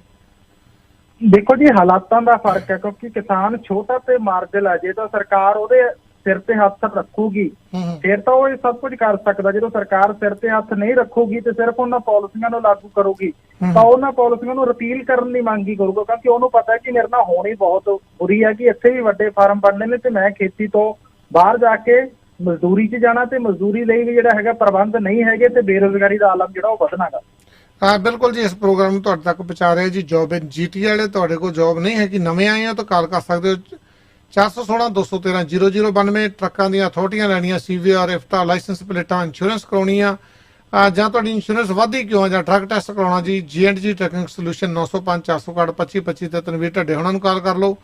ਇੰਡੀਆ ਪੈਸੇ ਭੇਜਣੇ ਜੀ ਅਪਰਾ ਟ੍ਰੇਡਿੰਗ ਕੰਪਨੀ ਜਗਤਾਰ ਢਾ ਉਹਨਾਂ ਨੂੰ ਕਾਲ ਕਰ ਸਕਦੇ ਹੋ 416-731-7710 ਤੇ IPTV ਬਾਕਸ ਲਵਾਉਣਾ ਮੌਂਟਰੀਅਲ ਦੇ ਵਿੱਚ 514-566-0055 ਤੇ ਕਾਲ ਕੀਤੀ ਜਾ ਸਕਦੀ ਹੈ। ਘਰ ਖਰੀਦਣਾ ਜਾਂ ਵੇਚਣਾ, ਤੁਸੀਂ ਗੈਸ ਸਟੇਸ਼ਨ ਪਾਰਕਿੰਗ ਲਾਟ ਲੈਣੀ ਹੈ, ਪੰਕਜ ਸਪਰਾ ਉਹਨਾਂ ਨੂੰ ਕਾਲ ਕਰ ਲਓ। ਰੀਮੈਕਸ ਰਿਐਲਿਟੀ ਨਾਲ ਕੰਮ ਕਰਦੇ 416-722-2385 ਚੱਲਦੇ ਆਪਾਂ ਨੈਕਸਟ ਕਾਲ ਤੇ। ਹਾਂਜੀ ਸਵਾਗਤ ਹੈ ਜੀ, ਤੁਹਾਡਾ ਨੰਬਰ ਨਹੀਂ ਆਇਆ ਵੀਰ ਜੀ। ਹਾਂਜੀ ਸਤਿ ਸ਼੍ਰੀ ਅਕਾਲ ਜੀ। ਸਤਿ ਸ਼੍ਰੀ ਅਕਾਲ ਵੀਰ ਜੀ। ਭਾਜੀ ਦੇਖੋ ਜੀ ਲਾਂਘਾ ਤਾਂ ਮੈਨੂੰ ਲੱਗਦਾ ਖੋਲੇ ਤੋਂ ਬਾਅਦ ਦੇਖੋ ਪਾਕਿਸਤਾਨ ਦੇ ਵਿੱਚ ਤਾਂ ਅੱਗੇ ਤਾਂ ਮਿਡਲ ਈਸਟ ਤੱਕ ਜਾਣ ਤੱਕ ਰੋਡ ਤਾਂ ਕਲੀਅਰ ਹੀ ਹੈ ਸੁੱਖ ਨਾਲ ਜੀ। ਇਹ ਮੈਨੂੰ ਲੱਗਦਾ ਜਿਹੜਾ ਰੌਲਾ ਸਾਰਾ ਇਸੇ ਚੱਕਰ ਦੇ ਵਿੱਚ ਆ ਵੀ ਪ੍ਰਾਈਵੇਟ ਕਰਕੇ ਤਾਂ ਕਾਰਪੋਰੇਟ ਜਾਣ ਪੈਸੇ ਬਣਾਉਣ ਜੀ। ਇਸ ਤੋਂ ਅੱਗੇ ਹੋਰ ਕੁਝ ਨਹੀਂ ਹੈਗਾ ਜੀ ਮੇਰੇ ਹਿਸਾਬ ਦੇ ਨਾਲ। ਬਾਕੀ ਨੰਬਰ 2 ਤੇ ਦੇਖੋ ਜੀ ਪੰਜਾਬ ਦੇ ਵਿੱਚ ਜਿੰਨੀ ਇੰਡਸਟਰੀ ਆ ਉਹ ਚ ਜਦੋਂ ਹਿੱਸਾ ਪਾਉਣ ਲਈ ਲੱਗ ਪੈਂਦੇ ਆ ਤਾਂ ਉਦੋਂ ਇੰਡਸਟਰੀ ਨੱਟ ਜਾਂਦੀ ਆ ਜੀ। ਬਿਲਕੁਲ ਜੀ ਬਿਲਕੁਲ। ਬੰਗਲਾਦੇਸ਼ ਚ ਇਸ ਕਰਕੇ ਤਰੱਕੀ ਕਰ ਗਿਆ ਜੀ, ਇੱਥੇ ਹਿੱਸੇ ਪਾਉਣ ਵਾਲੇ ਹੈ ਨਹੀਂ ਸੀ ਕੋਈ। ਬਿਲਕੁਲ ਜੀ। ਭਾਜੀ ਦਾ ਇਸ ਬਾਰੇ ਕੀ ਵਿਚਾਰ ਹੈ ਦੱਸਣਾ ਜੀ। ਧੰਨਵਾਦ ਜੀ, ਧੰਨਵਾਦ ਜੀ। ਅਰਸ਼ਦੀਪ ਦੇਖੋ ਜੀ ਇਹ ਮੰਨਦੇ ਆਪਾਂ ਪੋਲੀਟੀਕਲ ਕਾਰਨ ਜਿਹੜੇ ਉਹ ਹੈਗੇ ਨੇ, ਉਹਨਾਂ ਤੋਂ ਡਿਨਾਈ ਜਿਹੜਾ ਹੈ ਕੋਈ ਵੀ ਨਹੀਂ ਕਰਦਾ ਕਿ ਸਰਕਾਰ ਨੂੰ ਦਰੁਸਤ ਪ੍ਰਬੰਧ ਜਿਹੜਾ ਹੈਗਾ ਇੰਡਸਟਰੀ ਨੂੰ ਕਰਕੇ ਦੇਣਾ ਚਾਹੀਦਾ ਕਿ ਐਸੇ ਲੂਪ ਹੋਲ ਜਿਹੜੇ ਜਦੋਂ ਤੁਸੀਂ ਬੰਦ ਕਰੋਗੇ, ਸਿੰਗਲ ਵਿੰਡੋ ਸਿਸਟਮ ਦਿਓਗੇ, ਸੁਣਵਾਈ ਕਰੋਗੇ, ਇੰਡਸਟਰੀ ਵਾਲਿਆਂ ਦੀ ਗੱਲ ਸੁਣੋਗੇ, ਧਿਆਨ ਦਿਓਗੇ, ਸੌਖਾ ਤਰੀਕਾ ਦਿਓਗੇ ਤਾਂ ਇੰਡਸਟਰੀ ਜਿਹੜੀ ਉਹ ਪੰਜਾਬ ਆਊਗੀ। ਕਿਉਂਕਿ ਹੁਣ ਜਿਹੜੀ ਸਬਸਿਡੀ ਸੀ ਪਹਾੜੀ ਸੂਬਿਆਂ ਵਾਲੀ ਉਹ ਵੀ ਬੰਦ ਹੋ ਗਈ ਹੈ ਜੀ। ਚੱਲਦੇ ਆਪਾਂ ਨੈਕਸਟ ਕਾਲ ਤੇ। ਹਾਂਜੀ 9295 ਸਵਾਗਤ ਹੈ ਵੀਰ ਜੀ। ਹਾਂਜੀ ਸਰ ਜੀ ਆਵਾਜ਼ ਆ ਰਹੀ ਜੀ? ਹਾਂਜੀ ਹਾਂਜੀ ਆ ਰਹੀ ਵੀਰ। ਸ਼ਾਰਟ 'ਚ ਰੱਖਿਓ ਆਪਣੇ ਕੋਲ ਸਿਰਫ 2 ਮਿੰਟ। ਬਿਲਕੁਲ ਸ਼ਾਰਟ। ਇੱਕ ਉਹ ਭਾਈ ਸਾਹਿਬ ਨੇ ਰਫੇਲ ਬਾਰੇ ਕਿਹਾ ਸੀ 576 ਵਾਲਾ। ਸਰ ਜੀ ਇਹ ਗੱਲ ਪੱਲੇ ਬੰਨ ਕੇ ਰੱਖ ਲਓ ਕਿ ਕਾਂਗਰਸ ਦੀ ਸਰਕਾਰ 8 ਸਾਲ ਸਿਰਫ ਆਪਣਾ ਕਮਿਸ਼ਨ ਸੈੱਟ ਕਰਦੀ ਰਹੀ ਮਨਮੋਹਨ ਸਿੰਘ ਦੀ ਔਰ 576 ਕਰੋੜ ਰੁਪਏ ਦੀ ਫਿਗਰ ਫਰਜੀ ਆ। ਕਾਂਗਰਸ ਨੇ ਆਪਣੇ 10 ਸਾਲਾਂ ਦੇ ਵਿੱਚ ਕੋਈ ਰੇਟ ਫਿਕਸ ਨਹੀਂ ਕੀਤਾ, ਉਹ ਸਿਰਫ ਆਪਣਾ ਕਮਿਸ਼ਨ ਹੀ ਲੱਭਦੀ ਰਹੀ। ਔਰ ਜਦੋਂ ਆ ਨਵੀਂ ਸਰਕਾਰ ਆਈ ਕਾਂਗਰਸ ਨੇ ਰਫੇਲ ਦੇ ਨਾਲ ਸਮਝੌਤਾ ਕੀਤਾ ਸੀ। ਨਵੀਂ ਸਰਕਾਰ ਨੇ ਇਹ ਰਫੇਲ ਦੇ ਨਾਲ ਸਮਝੌਤਾ ਨਹੀਂ ਕੀਤਾ, ਡਸੋ ਦੇ ਨਾਲ ਜਿਹੜੀ ਰਫੇਲ ਦੀ ਪੇਰੈਂਟ ਕੰਪਨੀ ਆ ਉਹਦੇ ਨਾਲ ਸਮਝੌਤਾ ਕਰਕੇ ਸਿੱਧਾ ਗਵਰਨਮੈਂਟ ਟੂ ਗਵਰਨਮੈਂਟ ਕੰਟਰੈਕਟ ਹੋਇਆ। ਔਰ ਕਾਂਗਰਸ ਨੇ ਜਹਾਜ਼ਾਂ ਦੇ ਨਾਲ ਜਿਹੜੇ ਰਫੇਲ ਜਹਾਜ਼ਾਂ ਦੇ ਨਾਲ ਹਥਿਆਰ ਨਹੀਂ ਸੀ ਲਏ, ਖਾਲੀ ਜਹਾਜ਼ ਲਏ ਸੀ। ਔਰ ਕੱਲ ਪੁਰਜੇ ਜਿਹੜੇ ਸੀਗੇ ਉਹ ਜੇ ਕੋਈ ਰਿਪੇਅਰ ਕਰਨੀ ਸੀ ਤਾਂ ਉਹਦੇ ਅਲੱਗ ਪੈਸੇ ਦੇਣੇ ਸੀ ਹਰ ਵਾਰ। ਔਰ ਇਸ ਸਰਕਾਰ ਨੇ ਕੱਲ ਪੁਰਜੇ ਤੇ ਜਿੰਨੇ ਵੀ ਉਹਦੇ ਵਿੱਚ ਹਥਿਆਰ ਸੀਗੇ ਉਹ ਸਾਰਿਆਂ ਦੇ ਸਮੇਤ ਜਹਾਜ਼ ਖਰੀਦਿਆ ਔਰ ਰੈਡੀ ਟੂ ਫਲਾਈਟ ਜਹਾਜ਼ ਖਰੀਦਿਆ। ਇਹ ਸਮਝਣ ਦੇ ਵਿੱਚ ਥੋੜੀ ਜਿਹੀ ਪ੍ਰੋਬਲਮ ਹੈਗੀ। ਜੇ ਤੁਸੀਂ ਸਾਨੂੰ ਹੋਰ ਸਮਝਣ, ਮੈਂ ਕੱਲ ਦੇ ਪ੍ਰੋਗਰਾਮ ਦੇ ਵਿੱਚ ਕਾਲ ਕਰਕੇ ਤੁਹਾਨੂੰ ਡਿਟੇਲ ਦੇ ਵਿੱਚ ਦੱਸ ਦੂੰਗਾ। ਇਸ ਕਰਕੇ 576 ਵਾਲੀ ਫਿਗਰ ਇੱਕ ਚੀਜ਼ ਹੋਰ ਚਲੋ ਕੱਲ ਗੱਲ ਕਰ ਲਾਂਗੇ। ਕਰਿਓ ਵੀਰ, ਸਮਾਂ ਥੋੜਾ ਆਪਣੇ ਕੋਲ। ਹਾਂਜੀ ਅਰਸ਼ਦੀਪ ਕੀ ਕਹਿਣਾ ਚਾਹੋਗੇ ਐਂਡ ਦੇ ਵਿੱਚ ਜੋ ਵੀਰ ਨੇ ਕਿਹਾ ਕਿ ਆਪਣੇ ਕੋਲ 1 ਮਿੰਟ ਦਾ ਸਮਾਂ, ਆਪਾਂ ਬ੍ਰੇਕ ਵੀ ਲੈਣੀ ਹੈ ਜੀ। ਜੀ ਜ਼ਰੂਰ, ਇਹ ਇਹਨਾਂ ਦੀ ਗੱਲ ਸਹੀ ਹੈ ਕਿ ਕਾਂਗਰਸ ਜਿਹੜੀ ਆ ਉਹ ਕੰਟਰੈਕਟ ਨਹੀਂ ਕਰ ਸਕੀ ਜਹਾਜ਼ਾਂ ਦੇ ਮਾਮਲੇ ਦੇ ਵਿੱਚ, ਰਫੇਲ ਦੇ ਮਾਮਲੇ ਦੇ ਵਿੱਚ, ਤਾਂ ਹੀ ਉਹ ਸੁਪਰੀਮ ਕੋਰਟ ਤੋਂ ਵੀ ਹਾਰੇ ਨੇ ਤੇ ਬਾਕੀ ਵੀ ਜਿੰਨੇ ਜਗ੍ਹਾ ਉਹਨਾਂ ਨੇ ਅਪੀਲ ਕੀਤੀ ਉਸ ਤੋਂ ਸਾਰੇ ਜਗ੍ਹਾ ਉਹ ਕੇਸ ਜਿਹੜਾ ਉਹ ਆਪਣਾ ਹਾਰੇ ਨੇ, ਕਿਉਂਕਿ ਉਹਨਾਂ ਨੇ ਕੋਈ ਕੀਮਤ ਜਿਹੜੀ ਉਹ ਸੈੱਟ ਨਹੀਂ ਕੀਤੀ ਸੀ ਰਫੇਲ ਜਹਾਜ਼ਾਂ ਨੂੰ ਲੈ ਕੇ, ਤੇ ਜਿਹੜੀ ਉਹਨਾਂ ਨੇ ਕੀਮਤ ਦਿੱਤੀ ਉਹ ਵੀ ਜਿਹੜੀ ਉਹ ਪ੍ਰੂਫ ਉਹ ਨਹੀਂ ਕਰ ਸਕੇ। ਬਿਲਕੁਲ ਜੀ, ਇਦਾਂ ਲੈਣਾ ਹੋਲਡ ਰੱਖਿਓ ਜੀ। ਆਪਾਂ ਨਿੱਕੀ ਜੀ ਕਮਰਸ਼ੀਅਲ ਬ੍ਰੇਕ ਲੈਣੇ ਤੇ ਫਿਰ ਮੁੜ ਕੇ ਆਉਂਦੇ ਆ। ਅਰਸ਼ਦੀਪ ਤੁਹਾਡਾ ਬਹੁਤ ਬਹੁਤ ਧੰਨਵਾਦ ਜੀ। ਬਹੁਤ ਬਹੁਤ ਧੰਨਵਾਦ ਜੀ ਸਾਰੇ ਹੀ ਸਰੋਤੇ ਤੇ ਦਰਸ਼ਕਾਂ ਨੂੰ ਇੱਕ ਵਾਰ ਮੁੜ ਤੋਂ ਪਿਆਰ ਭਰੀ ਸਤਿ ਸ਼੍ਰੀ ਅਕਾਲ। ਸਤਿ ਸ਼੍ਰੀ ਅਕਾਲ ਜੀ। ਕੀ ਤੁਸੀਂ ਓਨਰ ਆਪਰੇਟਰ ਬਣਨਾ ਚਾਹੁੰਦੇ ਹੋ, ਟਰੱਕ ਪਾਉਣ ਬਾਰੇ ਸੋਚ ਰਹੇ ਹੋ ਜਾਂ ਡਰਾਈਵਰੀ ਕਰਨੀ ਹੈ ਤਾਂ ਅੱਜ ਹੀ ਸੰਪਰਕ ਕਰੋ ਰੋਇਲ ਕ੍ਰੋਨ ਐਕਸਪ੍ਰੈਸ ਤੇ ਪ੍ਰੀਤ ਕਾਲੋ ਹੁਰਾਂ ਦੇ ਨਾਲ 6472106000 647 210 6000। ਜਦੋਂ ਸਵਾਦ ਖਾਣੇ ਦੀ ਕ੍ਰੇਵਿੰਗ ਹੋਵੇ ਤਾਂ ਇੱਕੋ ਨਾਮ ਯਾਦ ਆਵੇ, ਬਾਬਾ ਢਾਬਾ, ਜਿੱਥੇ ਮਿਲਦੀ ਏ ਖਾਣੇ ਦੀ ਹਿਊਜ ਵੈਰਾਈਟੀ। ਇਹ 2 ਲੋਕੇਸ਼ਨਸ ਤੋਂ ਸਰਵ ਕਰਦੇ ਨੇ। ਤਾਜ਼ਾ ਤੇ ਸਵਾਦਲਾ ਖਾਣਾ ਖਾਣ ਲਈ ਜ਼ਰੂਰ ਆਓ। Baba Dhaba restaurant 255 Rutherford Road, South Brampton. Service 2 location. Call Mahavir Bhat 9054994314 905 499 4314। ਕਿਆ ਬਾਤ ਬਈ, ਗੱਡੀ ਤਾਂ ਨਵੀਂ ਕਢਾਈ ਲੱਗਦੀ। ਉਹ ਨਾ ਉਹ ਆ ਬਸ ਰਿਪੇਅਰ ਕਰਾਈ ਆ। ਉਹ ਕਿੱਥੋਂ? ਪੀਲ ਆਟੋ ਕਲੀਜਨ ਵਾਲਿਆਂ ਕੋਲੋਂ। ਜੀ ਹਾਂ, ਜੇ ਤੁਸੀਂ ਵੀ ਗੱਡੀ ਦੀ ਰਿਪੇਅਰ, ਡੈਂਟਿੰਗ, ਪੇਂਟਿੰਗ ਕਰਾਉਣੀ ਹੋਵੇ, GTA ਵਿੱਚ ਕੋਈ ਵੀ ਐਕਸੀਡੈਂਟ ਹੋਵੇ ਤਾਂ ਗੱਡੀ ਨੂੰ ਰਿਪੇਅਰ ਕਰਦੇ ਨੇ। ਹਰ ਇੱਕ ਇੰਸ਼ੋਰੈਂਸ ਕੰਪਨੀ ਦੇ ਨਾਲ ਇਹਨਾਂ ਦਾ ਟਾਈ ਅਪ ਹੈ। ਹੁਣ ਗੱਡੀ ਦੀ ਨੋ ਮੋਰ ਟੈਨਸ਼ਨ, ਕਿਉਂਕਿ ਬਸ ਅੱਜ ਹੀ ਆਓ। Peel auto collision, 14 Hill Road, Brampton। Call Darbara Singh 9054591300 905 459 1300। ਬਸ ਤੂੰ ਹੁਣ ਤਿਆਰੀ ਖਿੱਚ, ਛੇਤੀ ਇੱਥੇ ਆਉਣ ਦੀ। ਅੱਛਾ, ਨਾਲੇ ਕਹਿੰਦੇ ਬੜਾ ਹੀ ਔਖਾ ਹੈ। ਉਹ ਬ੍ਰੈਂਪਟਨ ਇਮੀਗ੍ਰੇਸ਼ਨ ਕੰਸਲਟੈਂਸੀ ਦੇ ਹੁੰਦਿਆਂ ਕੋਈ ਔਖਾ ਨਹੀਂ। Brampton immigration consultancy for student visa, visitor visa, LMI refugees case appeals, family case sponsorship. Call Sandeep Singh 6477862012 647 786 2012। Property rate ਹੋਵੇ ਉੱਤੇ ਜਾਂ ਥੱਲੇ, ਰਾਇਲ ਲੀਪੇਜ ਵਾਲੇ ਹਰਪਾਲ ਭੱਲਾ ਹਮੇਸ਼ਾ ਕਰਾਉਂਦੇ ਨੇ ਬੱਲੇ ਬੱਲੇ। ਇਹਨਾਂ ਕੋਲ ਰੈਜ਼ੀਡੈਂਸ਼ੀਅਲ, ਕਮਰਸ਼ੀਅਲ ਇਨਵੈਸਟਮੈਂਟ, ਲੀਜ਼ ਤੇ ਪ੍ਰੀ ਕੰਸਟਰਕਸ਼ਨ ਪ੍ਰੋਜੈਕਟ ਹਮੇਸ਼ਾ ਅਵੇਲੇਬਲ ਰਹਿੰਦੇ ਨੇ। ਇਹ ਫ੍ਰੀ ਹੋਮ ਐਵੋਲੂਸ਼ਨ ਵੀ ਕਰਦੇ ਨੇ। ਨਵੇਂ ਰੀਅਲਟਰਸ ਜੇ ਇਹਨਾਂ ਨੂੰ ਜੁਆਇਨ ਕਰਨਾ ਚਾਹਣ ਤਾਂ ਐਡਵਾਈਸ ਲੈ ਸਕਦੇ ਨੇ। Top realtor Royal LePage. Call Harpal Palla 4165602400 416 560 2400। ਆਹਾ, ਛੁੱਟੀ ਦਾ ਦਿਨ ਹੋਵੇ ਤੇ Niagara Falls, CN towers, Quebec City ਘੁੰਮਣ ਜਾਣ ਦਾ ਮਨ ਹੈ, ਪਰ ਇੰਨੀ ਡਰਾਈਵ ਕੌਣ ਕਰੇ? ਜੀ ਐਲੋ ਨੰਬਰ ਤੇ ਹੁਣੇ ਬੁਕਿੰਗ ਕਰੋ। Best Canadian ride service, Toronto ਤੋਂ ਮੌਂਟਰੀਅਲ ਤੇ ਮੌਂਟਰੀਅਲ ਤੋਂ ਟੋਰਾਂਟੋ। ਜਿੱਥੇ ਵੀ ਘੁੰਮਣ ਦਾ ਮਨ ਹੋਵੇ ਬਸ ਇੱਕ ਕਾਲ ਤੇ ਹਾਜ਼ਰ ਤੇ ਸੋਨੇ ਤੇ ਸੁਹਾਗਾ ਪਾਰਸਲਸ ਵੀ ਡਿਲੀਵਰ ਕਰਦੇ ਨੇ ਹਰ ਰੋਜ਼ ਮਾਰਨਿੰਗ, ਆਫਟਰਨੂਨ ਐਂਡ ਈਵਨਿੰਗ। ਸਵੇਰੇ, ਦੁਪਹਿਰ, ਸ਼ਾਮ 24 ਘੰਟੇ ਸਰਵਿਸ। ਕਾਲ 5145606613।